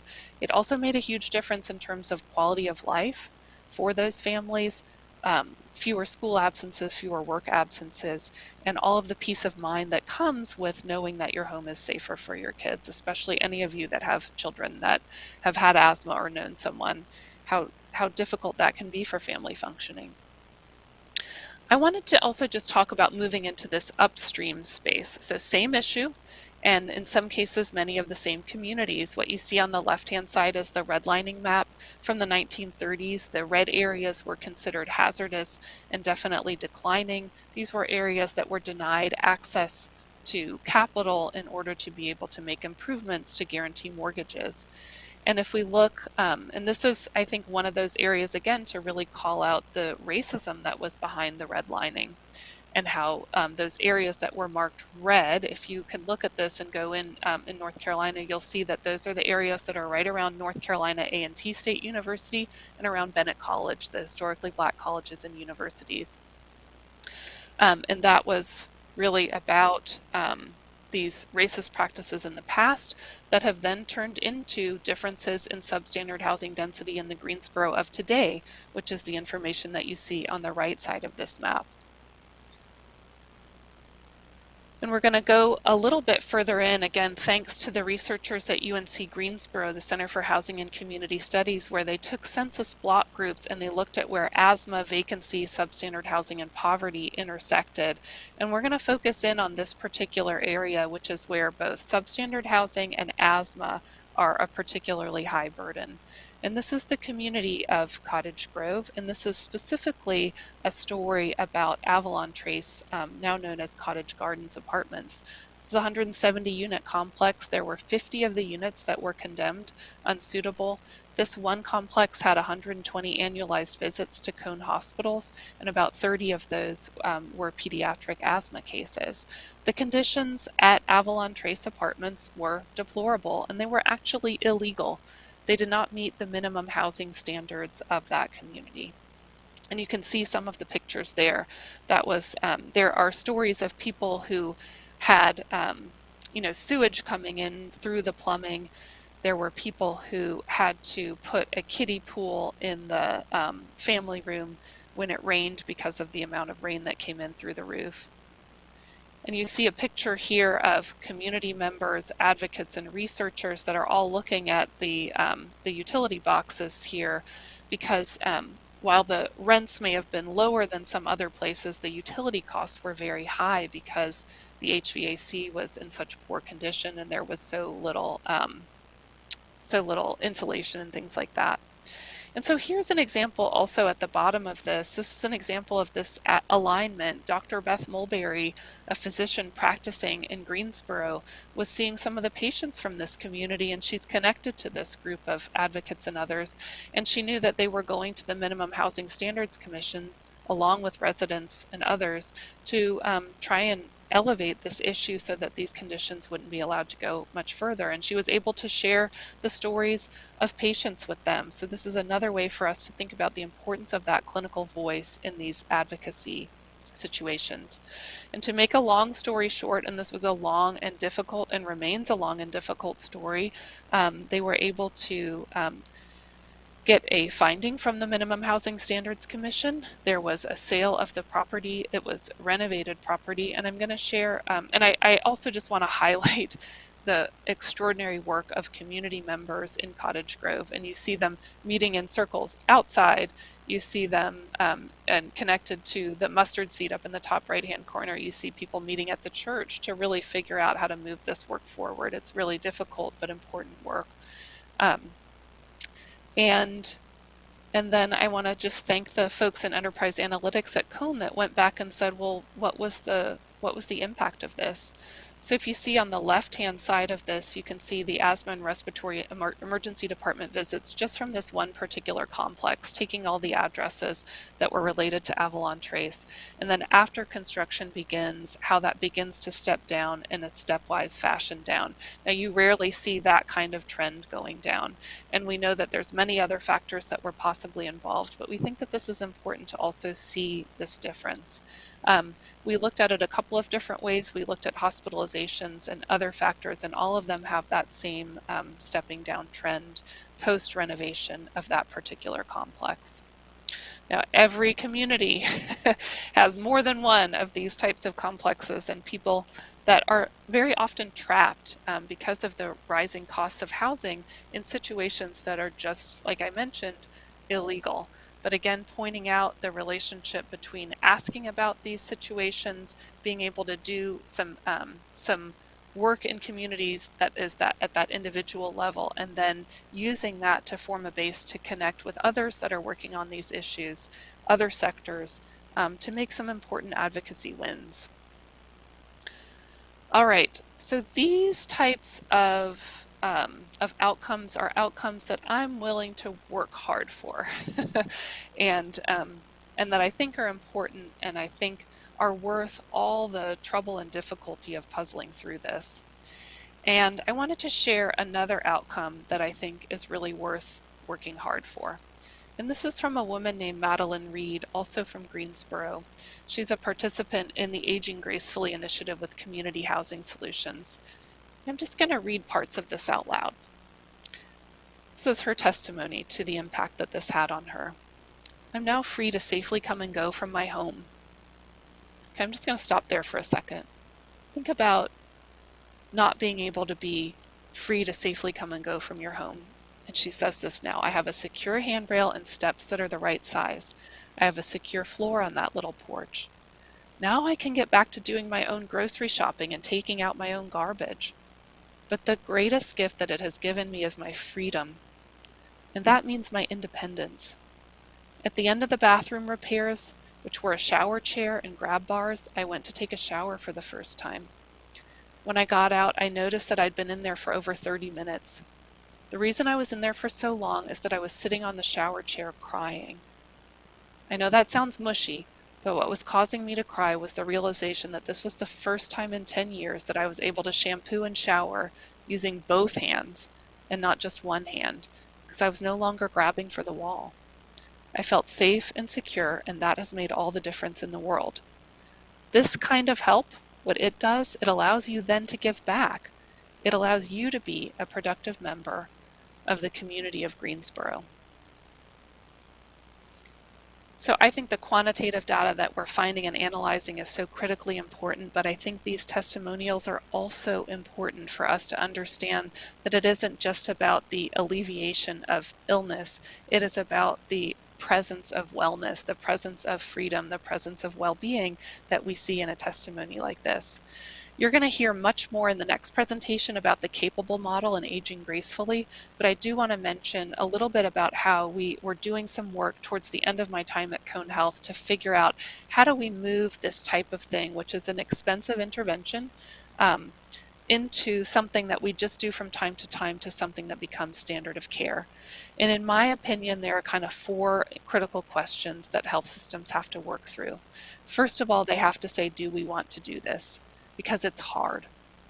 Because it's very difficult sometimes to understand how to knit all of this together and keep people's attention to it. And sometimes you have to ask yourself, do we want to do this at many stages throughout the process?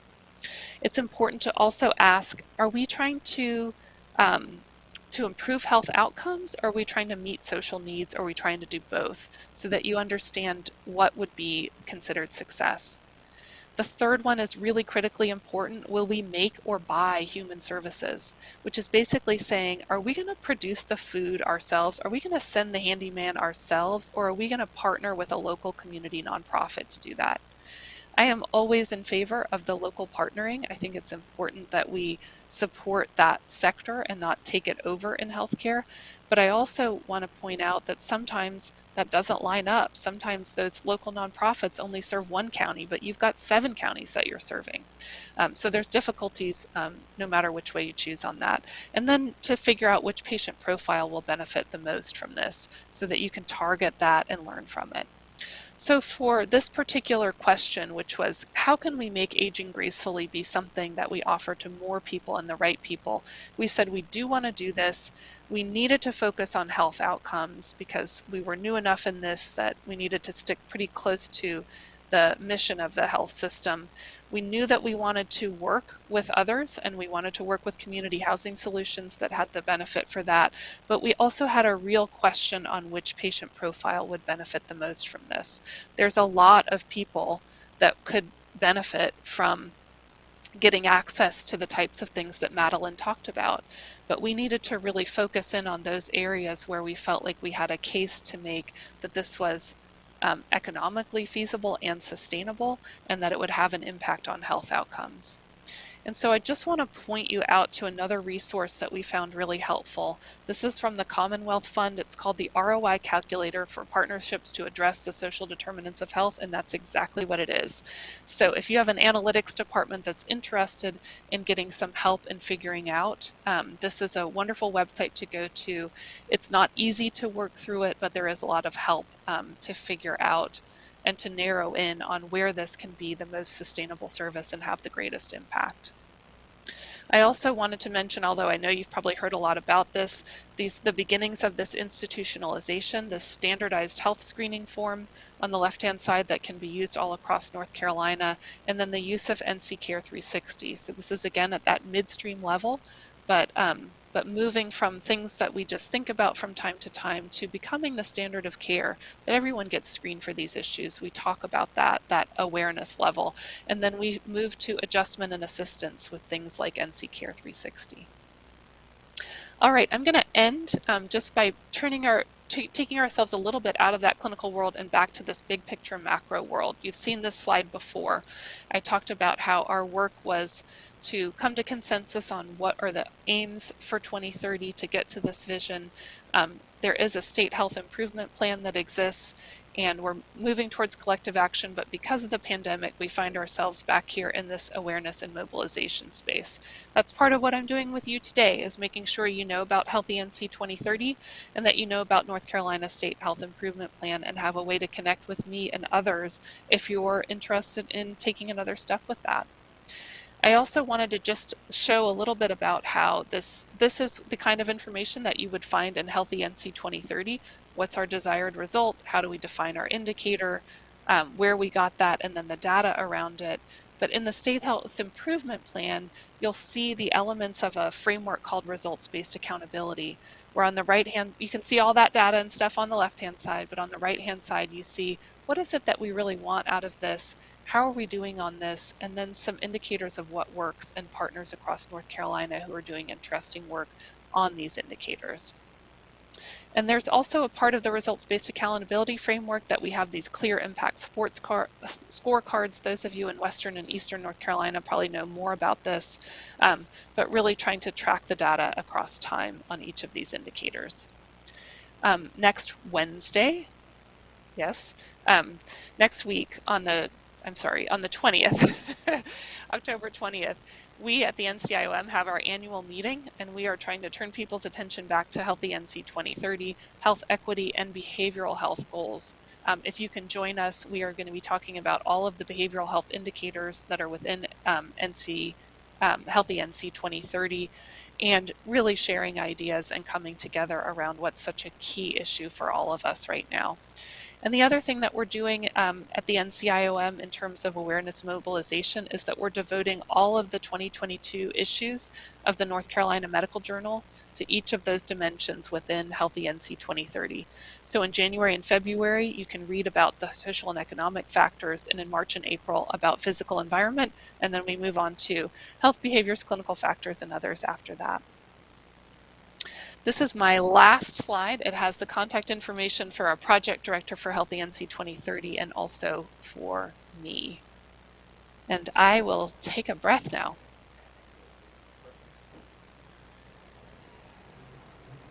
Thank you, Kelly. Kathy. We really appreciate all of that information, and what a challenge to all of us that live in North Carolina and are looking to drive and improve these health outcomes across our communities.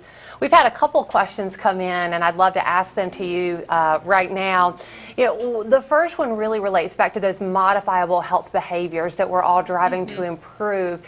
And curious as to what your thoughts are on what strategies will be implemented to really activate and engage the patients themselves and the communities themselves in actually modifying these behaviors that are needed to drive change in our communities.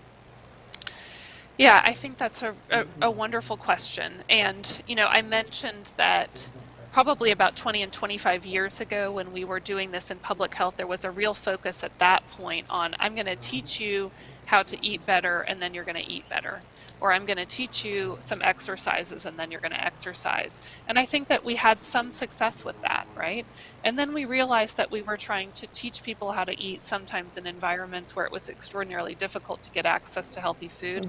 And teaching people, I was walking, how many of us have been driving in the dark and you see someone walking down a place where there's no sidewalk, where it's extraordinarily dangerous, right? And then you see the impact of going to places where that's easy, right? So I think it's two things. I think it really is about helping people get access so that they know that they can make better choices. And then it's also, I think Dr. Mulberry, that the physician who wrote that letter, said, I hate it when I talk with people and they're making these changes themselves, but they go right back into communities that don't support those changes in behaviors.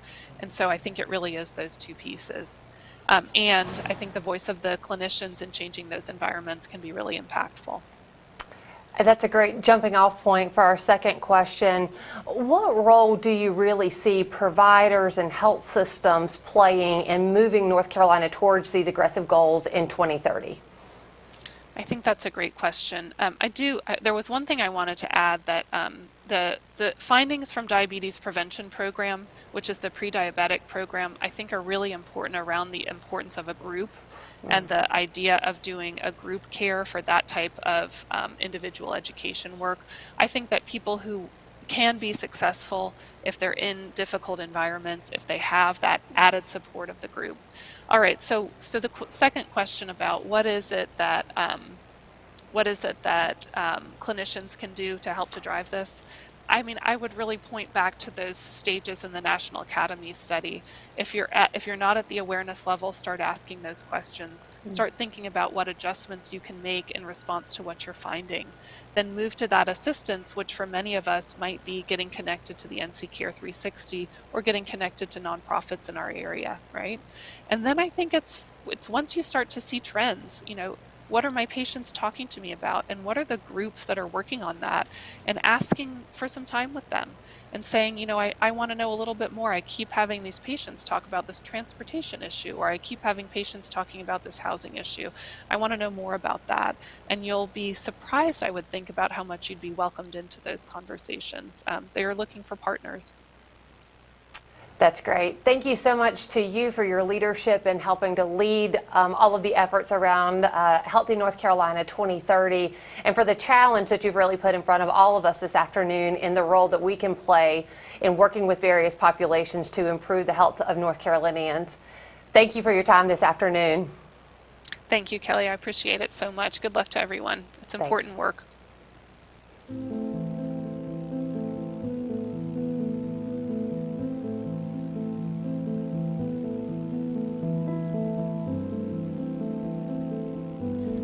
At this point, Rebecca isn't sure where to turn. She doesn't have any family that could help her out, and she doesn't have many friends since she just moved to the area. She lost her health insurance when she lost her job, and she can't seem to make it to interviews on time. Even when she does, she gets rejected every time. Everything seems to be piling up at once. She wonders what this stress is doing to her health. At her next appointment, Rebecca's doctor may be wondering why her blood pressure isn't stabilizing. Traditionally, they may have just switched her to a new medicine to see if that works better. If they looked at these non-medical conditions that are impacting Rebecca, like lack of food, economic instability, and unreliable transportation, they could work to improve Rebecca's overall health, decrease healthcare costs, and reduce Rebecca's chances of becoming a high utilizer.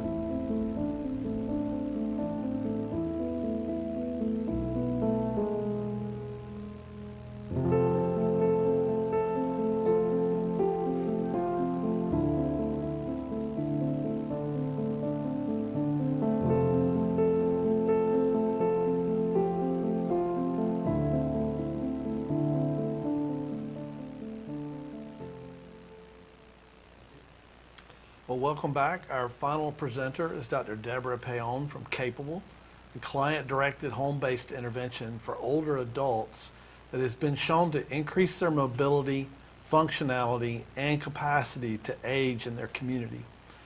Dr. Deborah Payon is Implementation and Evaluation Director of Capable for Johns Hopkins University and Performance Evaluation Lead and Policy Consultant to the Special Needs Plan Alliance. She also maintains her consulting practice in healthcare evaluation and innovation through Payon and Associates LLC, a firm she founded in 2002. For Johns Hopkins, she provides leadership and technical guidance to organizations implementing and evaluating Capable. Previously, Dr. Payon held senior level positions with the National Chronic Care Consortium and the American Hospital Association.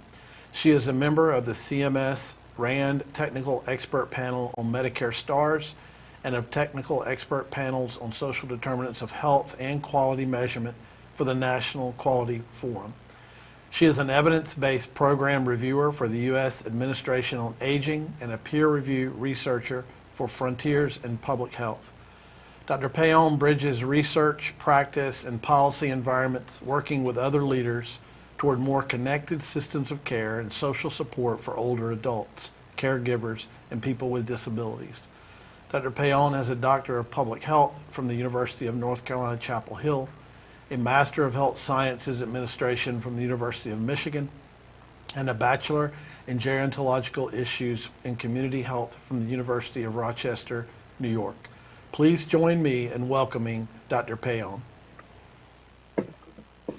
Thank you so much, Dr. Lennon. I really appreciate the wonderful bio and being with all of you here today.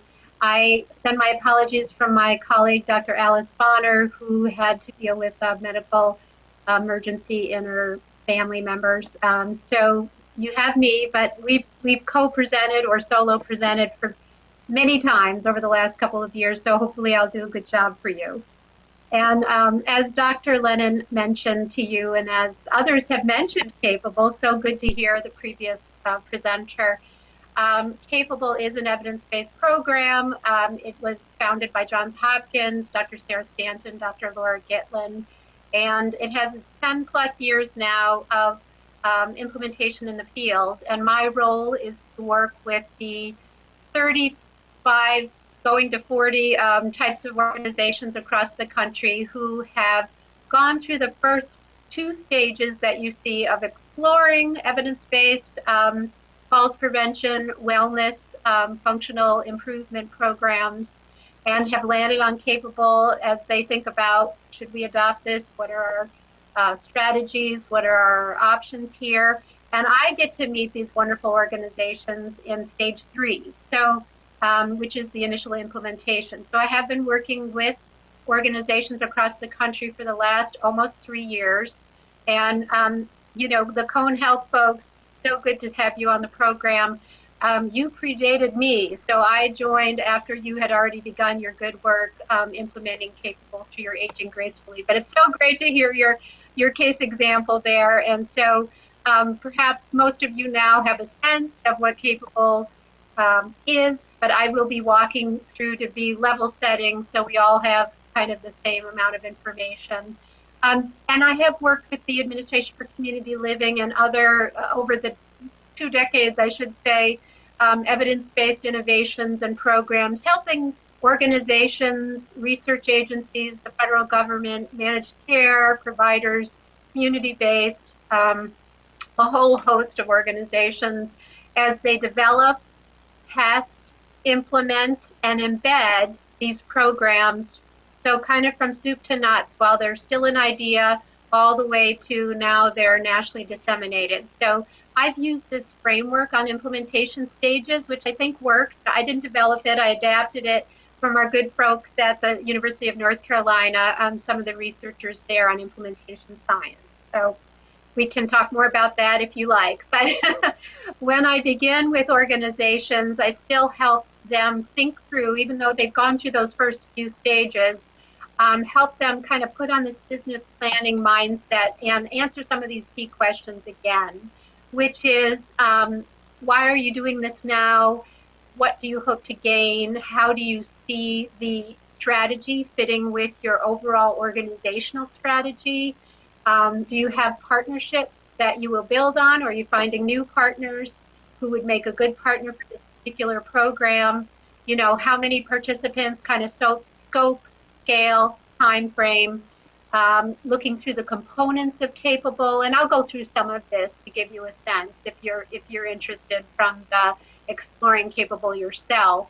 But think of this as one example, because these questions could be useful as I have used them over the years with other programs, like working with programs, ADRCs and other community-based, as they're trying to think about their dementia menu of programs, for example. And then, of course, funding, which it's wonderful to get grants or private foundation support, or some organizations pilot Capable out of their reserves. But then you want to think about the business model too. So, of course, that's important. So just continuing on some of the other, putting on that business planning mindset and looking at Capable as an example. The other things I kind of walk organizations through as they're moving through, yes, we definitely want to do this, and they've answered some of those first questions, is who is going to be the operational lead, the champion. Sometimes there's a variety of champions. It might be a chief medical officer who really wants to see this, but that's not going to be probably the day-to-day operational manager or administrator for Capable. So you kind of want to think about, obviously you want that strategic leadership, senior C-suite support in your organization and or your partnership organization, but then there's the very critical role of the person who's going to help launch this and be the operational go-to gal or guy or they as you move forward. And so having that's a key commitment to this, and I think Aging Gracefully could probably give you how they worked through that. And then there's the program flow.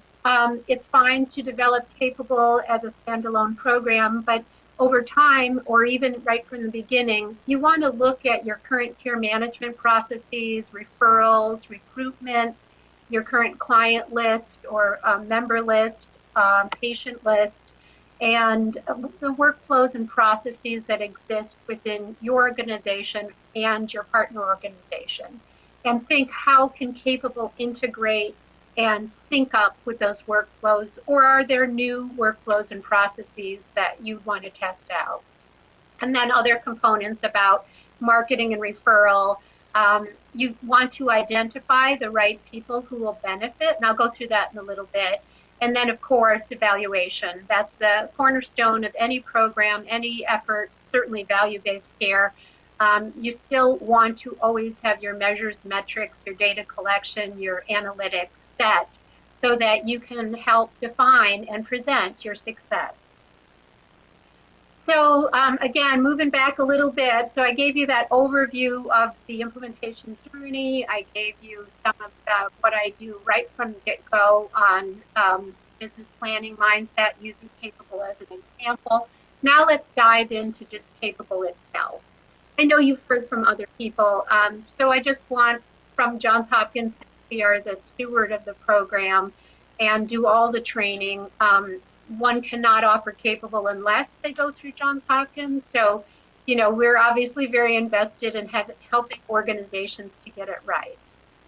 So I know that person-centered and person-directed is the watchword of the last 5 years, and it just gains credence and gains application through so many wonderful models. And kudos to all of you working on your person-driven, person-centered approach. Well, Capable too, more than a decade ago, through the work of Dr. Gitlin and Dr. Stanton, and then their clinical practice, testing things out in the field, really came to the commitment, and that has infused into Capable, that it's not just person-centered. The older adult is the expert. That person, so this is for people. It has been tested largely in older adult communities, I would say 55 plus. There are some younger people with physical disabilities that have gone through Capable, but essentially it was tested and developed for people, say, 60 plus. And they are the expert in their own lives. We all know that. However, the medical system and even some social systems, all good intentions, are not necessarily set up from the diagnosis, treat, pay kind of model where the older adult sets the priorities, the goals are written in that person's language and words. And so I will walk through that a little bit on how the team really, the OT, the occupational therapist, the nurse, and the handy worker wrap their expertise around the person, but the person is driving the bus very clearly. So, and I'll give you some more information on the evidence-based nature and what we found over the years now around Capable and what kind of results you could expect. But briefly, it's the things that some have commented on around physical function, activities of daily living, depression.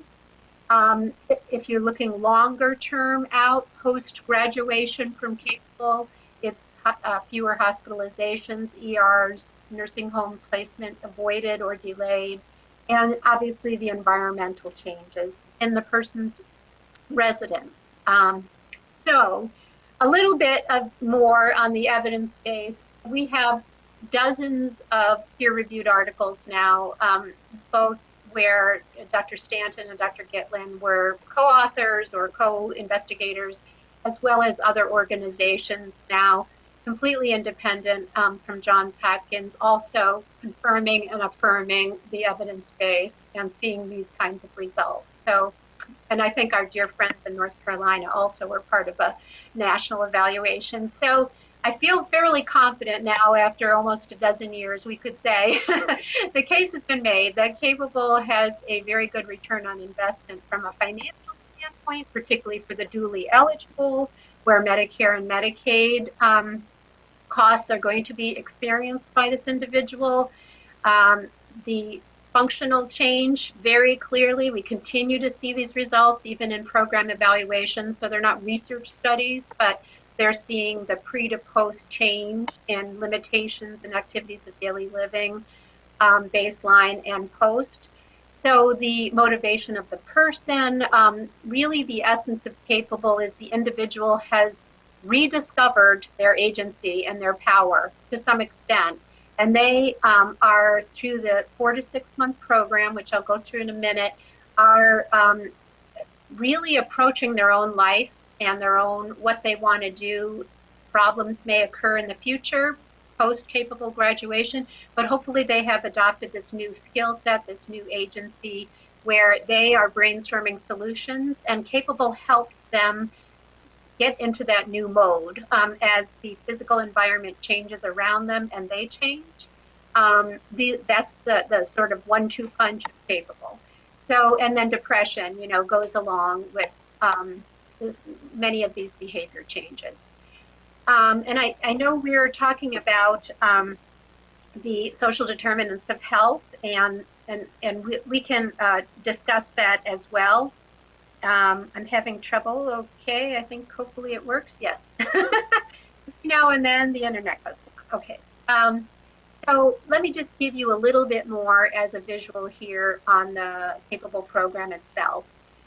And essentially, the interprofessional team that's wrapping around the older adult includes the occupational therapist, who will do 6 in-home visits, the registered nurse, you see at the bottom, who will do 4 in-home visits, and the handy worker or housing repair specialist, who will do at least 1 and sometimes 2 or a little bit more, depending on the changes that need to be in the home environment. And this has worked both in, single homes, primary residences, structure, a dwelling itself, or a rental unit, of course, with the landlord's permission. So what we do at Johns Hopkins, there's a whole set of training and orientation and prep for these individuals. They go through 8 to 14 hours of training, each professional that you see here.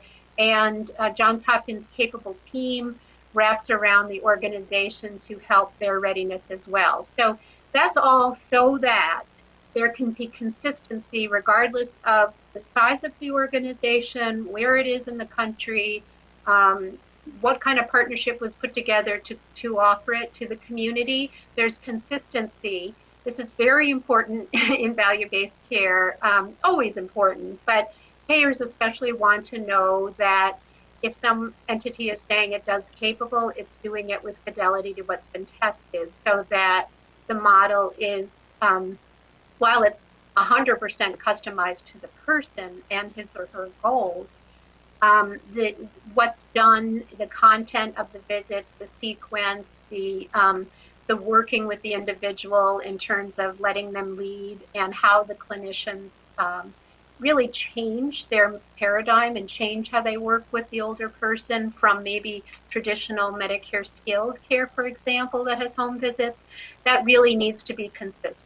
So we work with organizations on that. Sorry, my clicker keeps going to sleep, so let's see if that works. All right. So as I work with organizations, every organization has its own unique aspects and capacity. And there's a lot of things to get right, and there's still a lot of flexibility in how to do it. But I always focus on these 3 things: that make sure that you organization or partnership have a structured process around recruiting the person that meets the selection criteria. Is it going to be from one of your member lists, your client list, your current patient list? Maybe you have, tier dual eligible program, or you've tiered based on risk factors. Maybe there are a high social determinant risk issue around, especially isolation, or maybe a falls risk. Anyway, we could talk more about that selection criteria, but the organization or the partnership has worked through that, and they are ready for those referrals, the invitation process to the older person.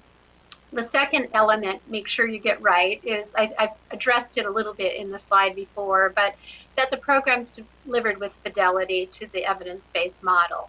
So the OT opens the case, if you will, or starts the relationship, and then the OT and RN iterate. That first and second visit with the occupational therapist is really important, and with the RN, but so that because they're helping to establish that rapport, that trust. They're in the person's home, the older person is showing them around their environment.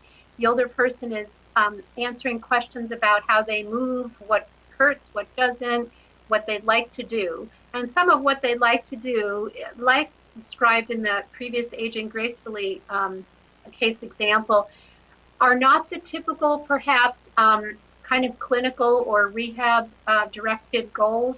So it might be, I want to play the piano again. I had to give that up because of my arthritis and my back and this and that. I want to take a shower by myself and not be so afraid of falling. I want to make my favorite chili. The kitchen doesn't support that. My legs hurt, this hurts, that hurts. I want to go to my mailbox and get my own mail. I'd like to get out of the house and occasionally, once every couple of months, have a social time, bridge, book club, whatever. So these are the kinds of goals they set. It's not walk 50 feet, without assistance down the hall. So it's in their own words. An action plan is written in their own words, and a work order is generated by the OT for that handy worker to come in. And it's not just adaptations to the house like stair rails and lighting, maybe fixing broken steps outside. Most of it is internal, but it's also a lot on supplies, and it goes beyond grabbers and grab bars. And we have a lot of material about the actual program on the Johns Hopkins website. You can look at videos, you can look at a whiteboard that we developed. So I'm not going to go into too much more about that, but I just want to say it's really important that you, if your organization is considering either purchasing or building your own capable, to connect with Johns Hopkins and let us help you do that in the way that you want to be done.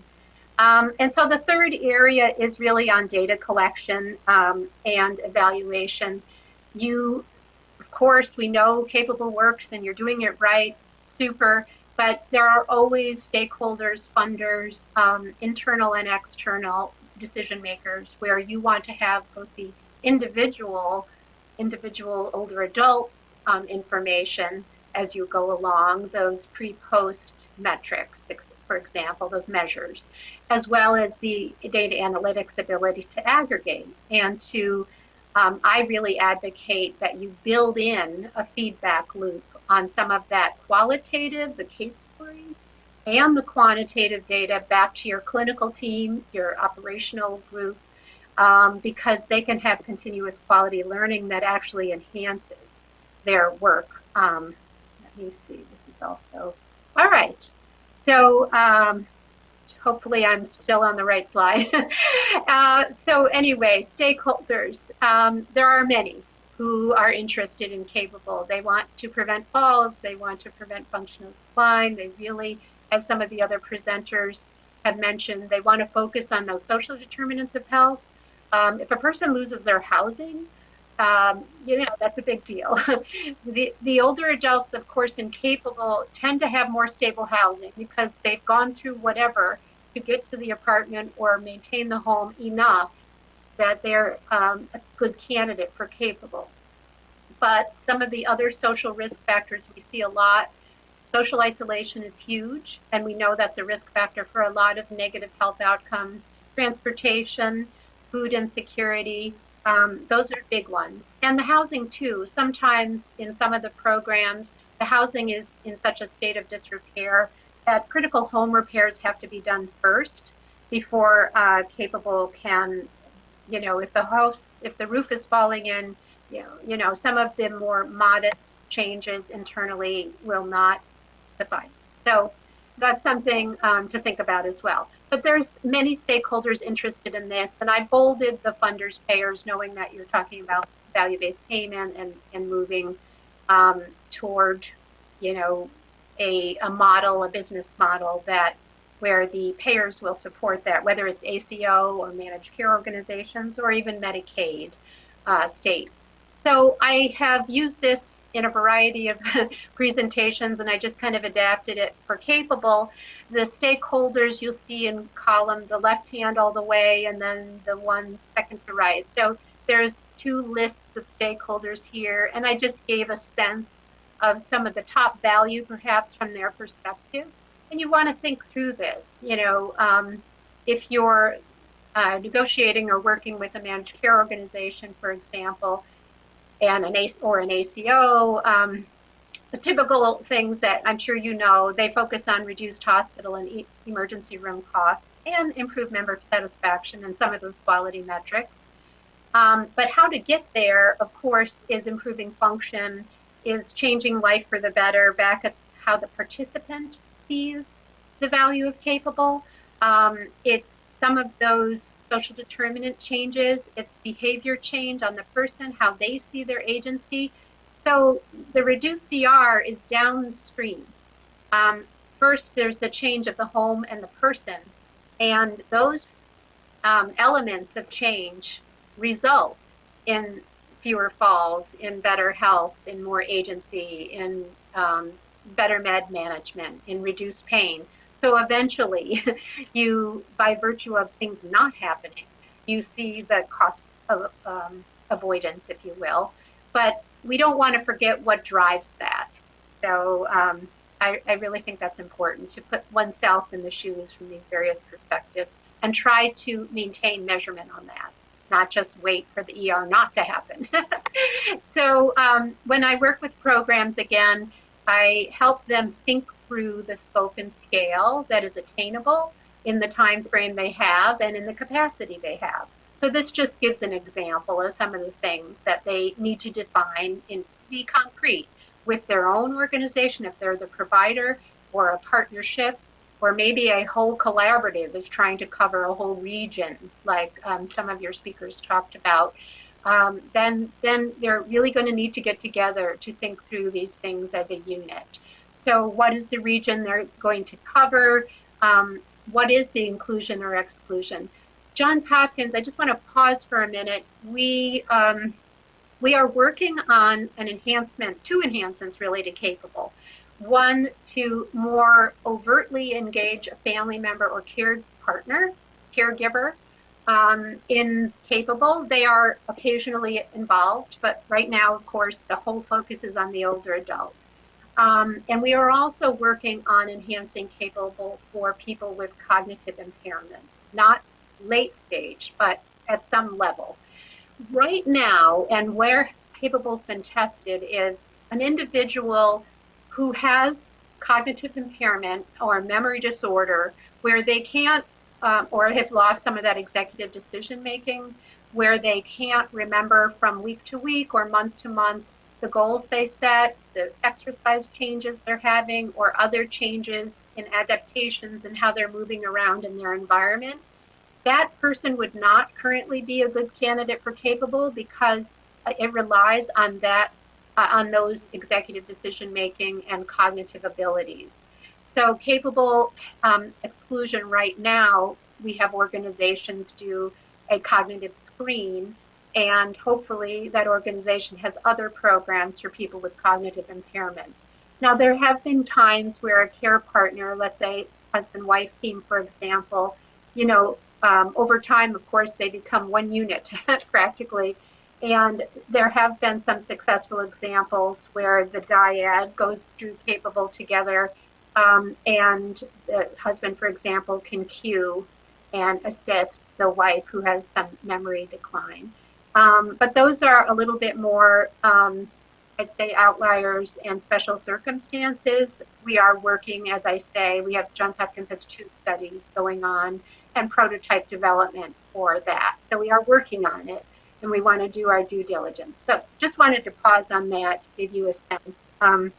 Again, there's a lot more on our website on Capable and on all of this about capacity and the selection criteria and other things. So I think I've covered most of this already about some of the decision points in terms of, are you going to work with your current managed care members or patients, or some, you know, with some selection criteria and extracting those individuals from your list and inviting them. So it's voluntary. We don't force Capable on anyone. And then, you know, the data platforms that are needed. Of course, you need to have, if you're sharing PHI, or you have to be HIPAA compliant, have business arrangements, and maybe data use agreements and all of that. So you need to do your due diligence on that. That helps both with operations, you know, doing a good job across the team, and of course in analytics and evaluation. So I think I've really covered this and just gave examples. They have to think through their capacity. You know, how many members of the team do they have? How many RNs and OTs will go through the training? How many handy workers, for example, to cover the region? Because it is hands-on, and 10 visits at home plus handy worker time is not a small lift. You want to think of the region, how far do they have to travel to? Because dashboard time, of course, takes time away from the in-home time. So I'm an evaluation lady, and you know, lots of important work to do to set up your data collection, aggregation, and analytics so that you can be sure you're measuring the program measures or metrics, the outcome measures that are person specific, capturing qualitative information. Of course, if you have claims data, looking at that, we know there's a 90-day lag, so you're going to be looking out. If you wait 12 months post-graduation of Capable, plus 3 months, you know, waiting for claims to come in, you're making a 15-month post-Capable pilot commitment. So that's the reality of looking at total cost of care or utilization. You can have a comparison group, and some organizations have, but to do a good job, it's a commitment. And I think others have said that. And then the self-report measures are extremely important. We have wonderful participant feedback. And I think my next slide, this gives you an example. We have a capable care participant survey. And the green, this is a study that was reported in 2019, but done a couple years up to, I think, 2018. Where actually was quite a hard test. They had a control group where these individuals who were not incapable but matched characteristics of the people incapable, they received 10 visits from a research assistant, a very nice, friendly person to do home visits, friendly visiting, which had some benefit, as you can see. But then the intervention is the capable group, and in almost every indice in terms of before and after, the capable group at a very statistical significance, high level, demonstrated improvement, and that improvement was maintained. So that's just an example of, you want to capture these kinds of measures too, and we have an experience survey that has been used by the programs nationally. So just in terms of demonstrating value, I'm making sure I have enough time for questions, so hope you're keeping up with this. But, and we will, I also know that I want to be sure you have your closing speaker as well. So when I am thinking with you about demonstrating value on the value part of the value equation, there's important things to think about. If you are contemplating going to a managed care organization, or you're an ACO and you're working with leadership, or even private foundations or a great grant initiative that's within your state, for example. Make sure that you have done your diligence on, you have the operational and clinical and handy worker or home repair specialist capacity and capability. And also things like your accounting for those costs. You know, your fixed and variable, maybe you're not looking at startup, you're looking at your operational, like when it's humming along, how much does it cost per participant? Got to know that. You got to have your accounting people, you know, also on your side, and everybody tracking appropriately. So you want to be able to have your data analytics folks on your team as well, and they have the acumen to do that kind of cost analysis, as well as the evaluation and the other kinds of measures. I'm going to show you an example of a feedback dashboard. I think you want a dashboard, probably by payor, but at least overall for the program, and keep your leadership at least, I would say quarterly, but at least, you know, a couple times a year, in seeing those results as you have a volume of participants, you have case examples, case stories, like we heard from Aging Gracefully. That really brings the data to life. This brings really the essence and the value of capable to life. And when one of the metrics is whether goals have been met, that's always from the perspective of the capable participant. He or she or they determines if the goal was met, partially met, or not met. And that it's not an external clinical observation about behavior change or readiness to change. It's the person. So we've also seen great health status change pre and post, and that is an indicator very well studied. It's in all sorts of evidence-based tools, the SF-12, the SF-36, that if a person on that one question, how do you self-rate your health? Poor, fair, good, very good, excellent. And there's changes, there's movement, even in that 4 to 6 month period of a self-report of health status. And that we know is indicative of utilization, morbidity, and mortality, actually. And that's been studied for a couple of decades now. So being able to move on that is really meaningful from an evidence-based approach to it. So proving the return on investment, it's going to require a multi-year component and commitment. I hope you have gotten that. But there's, let me go to the next slide. There are other ROI efforts you can make even before you have that 24 or 15 months later. So I hope you develop a dashboard. Maybe you have dashboards for your other programs. Have dashboard for this one. It'll make you feel good. I think that as you see the changes come through in people's lives and their function, that will give everyone a boost. The third column over there is about assigning value, because not everyone has the claims data. Not everyone can wait 15, 24 months. You want to be setting up a good methodology where you can take the changes, say, in ADL, and use other research that says what might that mean in terms of reduced fall, and what might reduced fall mean in terms of reduced ER, and assign a dollar value. So I give some examples there. I didn't do all the research for you, but it is doable. Give you self-confidence, and I would suggest that your team across maybe partnership organizations can look at that. I mentioned CAHPS scores in there. Certainly providers and managed care organizations look at their CAHPS scores, which is a self-report. These are in quality measures for ACOs and others. And any change you can find research that ties to what that might mean in terms of improvement in other areas or reduction in utilization. And that has a dollar value, which you can determine. And I was so happy to see our prior presenter also mention the ROI calculator. So great minds think alike. I noticed it from North Carolina also, where I went to school. So maybe there's something there. But the Commonwealth Fund puts out this great ROI calculator. She really recommend it. Now it says social determinants of health.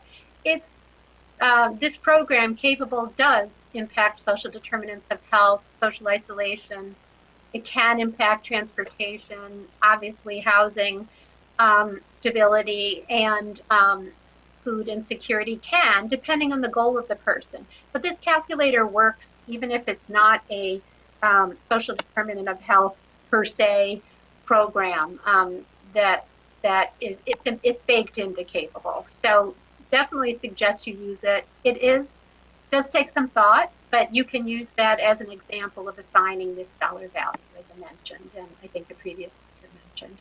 And looking at those cost savings to the left on this slide, this is from one of those research studies that looked at total cost of care. They separated out Medicaid, state expenses, and Medicare, federal expenses, and there's anywhere from a 3 to 7 times saving per member per month at the end of I believe it was a 24-month study. So have just another minute or two, and then I will turn it over to see if there's questions. And I just say that, gosh, it's my honor to be walking with organizations as they implement and evaluate Capable for their own markets, their own organizations, their partnerships. This does require often a partnership between two organizations. So even in the examples given, it's sometimes the housing organization, Habitat for Humanity, civic work, building together. You know, their wheelhouse is they know homes. They know how to build them, repair them, work with vulnerable communities. They have aging in place programs. I mean, they know their stuff. I'm so impressed with them. They don't know medical care. They don't know the difference between Medicare and Medicaid sometimes. They have no idea what HIPAA is. You know, it's a completely different culture and set of technical expertise. So they need a good healthcare partner who knows that good stuff, but isn't caught in a medical model. We've had healthcare partners come and find a housing partner. So a healthcare organization really knows older adults, usually more from a medical perspective, not always in the home a lot. So their experience might be through a home health care agency, so they know like skilled Medicare, skilled OT, skilled RN. That is different and capable. You can use those skills, but it's not a one-to-one replacement. And the worst thing to do is mush together capable and skilled home health. Well, we're going in anyway, let's just do capable. Does not work. So Johns Hopkins strongly basically states, if you're trying to do that, you've lost capable, and that's not evidence-based anymore. So we want to use the best skills of housing and you know, skilled nursing or OT, both knowledge bases and technical expertise are so important. We've also had small community-based organizations or even larger ones come, and they're the lead. And so they know a bit of everything. They know how the communities work. They sure know social determinants. They really know older adults. They've been providing wellness and falls prevention and other programs. They do caregiver counseling. You know, they have their own skill set and maybe a little bit more broad to see the whole picture. But they don't have internal housing usually or an internal RNOT. So sometimes the partnership involves 3 organizations. Does that take more time? Yes. Is it a better? Well, you're getting the best of both 3 worlds if you can do it. But really, all 3 organizations would have to have what I'm showing you here, which is top leadership support, sustained commitment. They're really committed to the program and learning and adapting and finding where they can sync up. Some things they'll want to do, well, we always do it this way. We always do it this way. We have this data platform. We have this EHR. Guess what? Got to come together. So it's an important journey. Capable is just helping them along on that, kind of a test case if they haven't tried that before. But really, in moving to value-based world and addressing the social determinants by 2030 and other years ahead of us, we really do have to bring these sectors together. So I'm thrilled to be part of seeing how that happens in a variety of ways. Using Capable as maybe a flagship for that, or it's one of many programs. So either way. I love having the older adult drive the bus. You know, I've been in this field for 30 plus years. As you saw from my bio, I started at 17, committing my life to older people and those with chronic illness. And it's exciting to be part of this program and others. Now that I'm not too far away from older adult myself, so exciting. You know, I feel like despite COVID, despite all the challenges that we have in the fragmented system, let's face it, you know, there's enough people who are getting woke and are aware, really paying attention and trying to work together. And I'm just so happy to be part of that. So I guess I've said enough. I know we have 20 minutes about, and let me just see what my last slide might be here. We have readiness assessments. If you're ready to do Capable, you'll figure out how we suggest you know yourself, know your service, and know your outcomes. And I just have a whole bunch of references, which you'll get, and there's me.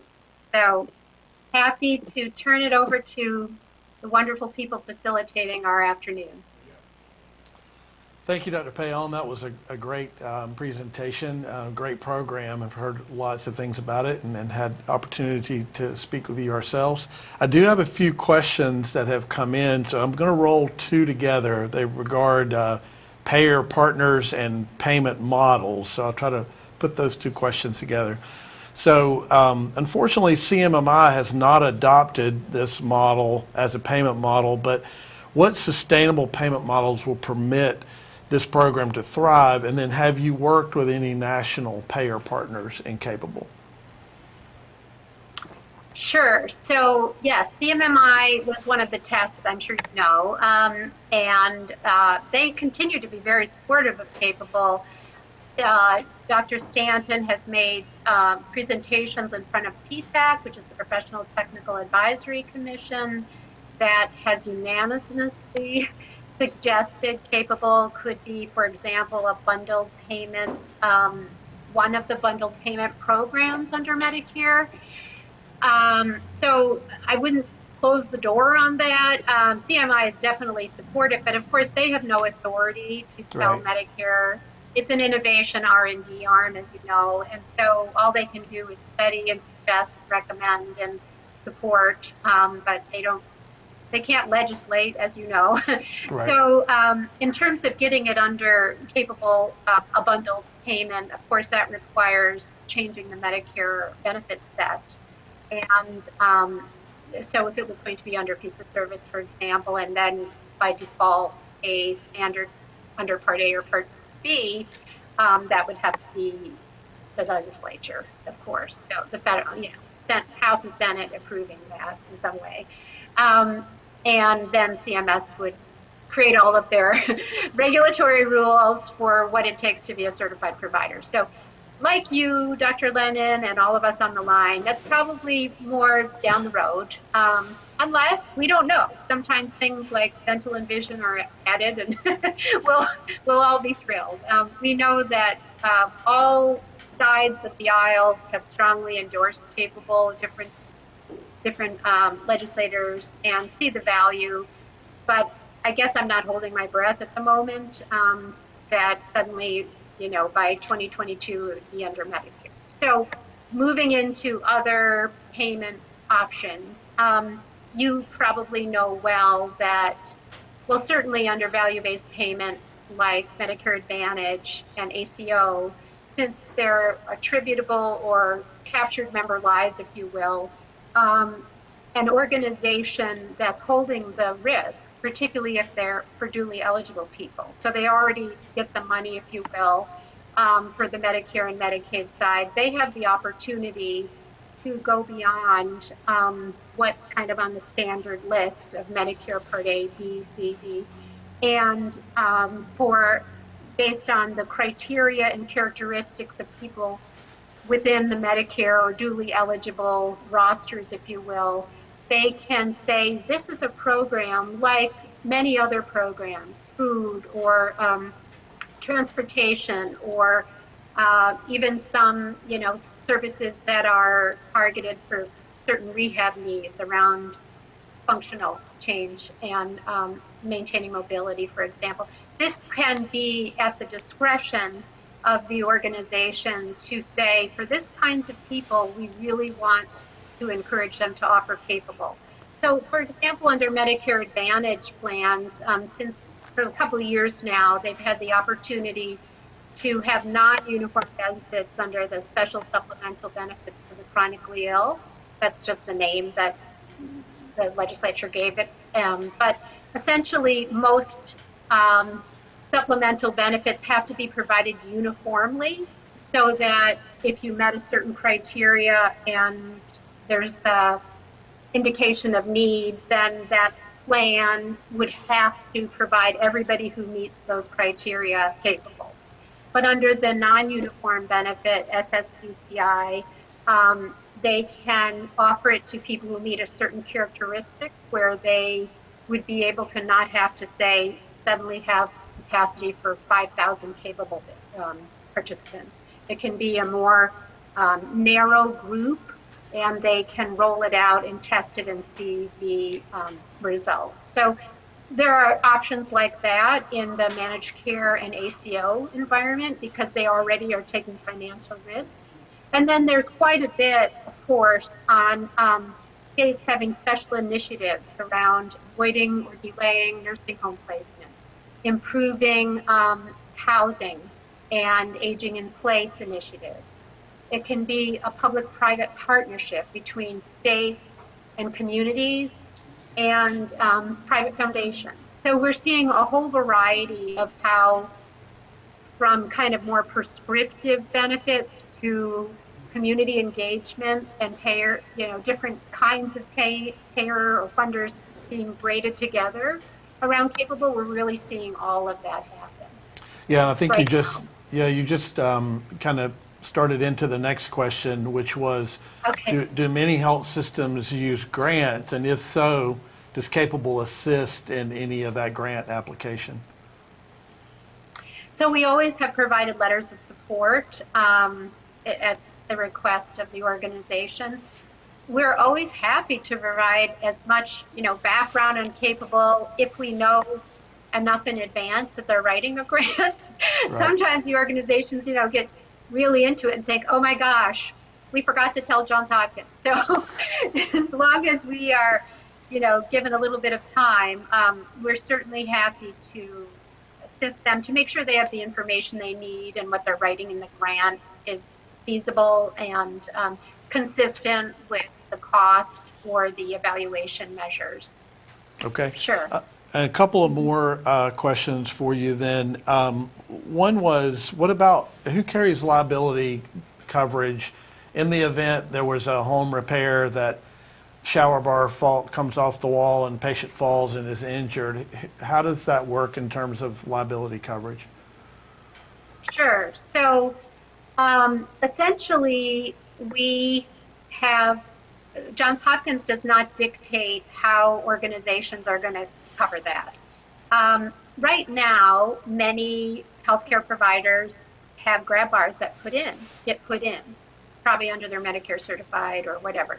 However, the liability is handled for that. They would presumably decide to use that same liability protection. In terms of kind of I'll say risk management, we have, when Johns Hopkins advises, but organizations can go their own path, but we advise that a work order be written, that the older adults sign the work order, they understand where things are going in, how to use it, and what the item is going to look like, and they sign off on that. It's more about, preparation and using it right. The handy worker, we advise the organizations to be sure that that person is licensed and bonded and insured. And so just right now, if you need something done in your home, you're putting up a new shower head or something, you hire somebody and they come in and they do it, and God forbid the shower head falls on you. Whatever that liability would be for the work you did in your own home, that usually flows to the person who installed it. So, but depending on those partnerships, as I mentioned, and the current way that, for example, if it's a Habitat for Humanity, they have their own liability and insurance protection, because this is part and parcel of what they do. So I guess I would again recommend each entity that's doing this, presumably together, look at those liability protections, the insurance, the reinsurance, whatever, and make sure that the individual especially knows what's happening and knows how to use the equipment. So that would be my answer. Okay. And one last question. How do you partner with frontline docs, and is there some type of a feedback loop so that they know what's going on, or is this typically handled through a care coordination team or that sort of a team around the physician? So again, because of the variety of organizations doing Capable, I would say to an organization, they would love physicians to be more actively engaged. So some organizational partnerships really do have as a starting point referral and connection, like to the PCP. Maybe it's almost all geriatric practice, for example. And so depending on the starting point, sometimes it is actually the medical clinic that's wanting to do this, and for largely their own patients. So obviously they'd be very engaged. sometimes it's the housing repair organization or community-based, for example, or current home health care agency. And those entities don't even know who the primary care physician is. So depending on the referral and recruitment and who's targeted, even managed care organization might say, these are the people we're going to send to you. And it's up to the older adult to explain who their primary care physician is. Usually, at least through the nursing visit, part of the content that's covered is encouraging Mrs. Jones or Mr. Jones to become more capable at having the conversation with the PCP or clinic care coordinator or clinic nurse around meds, around dizziness, around whatever's happening. So, but we really advise all the capable sites when they get a referral, if they know who the physician is, or the social worker who referred, or the clinic care coordinator, to send a letter saying, thank you so much, Mrs. Jones is fabulous. I got her permission to send you a letter to say she started the program, we're so excited. And then after she graduates, getting her permission, Dr. Smith, Mrs. Jones did these following goals. She's so excited, you know, and you probably have heard her talk about it in the last annual wellness visit or something. So we really encourage that communication. I'm sad to say that often physicians, well, they're super busy, I get it. They're not the primary source of referrals. It's usually social workers from the community, hospital discharge planners, and sometimes clinic care coordinators. And we love it if that entity or the set of entities have engaged the care management, whether it's clinic-based or an ongoing care management team that works with Mrs. Jones. We love it. We really prefer and advise and coach on how to integrate PCP, how to integrate existing care management, but sometimes they are not, they got a pretty full plate and they may not be that integrated. Right. So capable can stand and make changes trying to draw those entities in, but it's not dependent on them. Great. Does that answer the question? Yes, thank you. Well, thank you so much for joining us this afternoon. I really enjoyed your presentation and appreciate you spending your afternoon with us. Thanks so much. Been great to be with you. Thank you. I have the distinct pleasure of thanking each one of our subject matter experts for taking their time with us today to share their thoughts, their vision, and their passion around social determinants of health.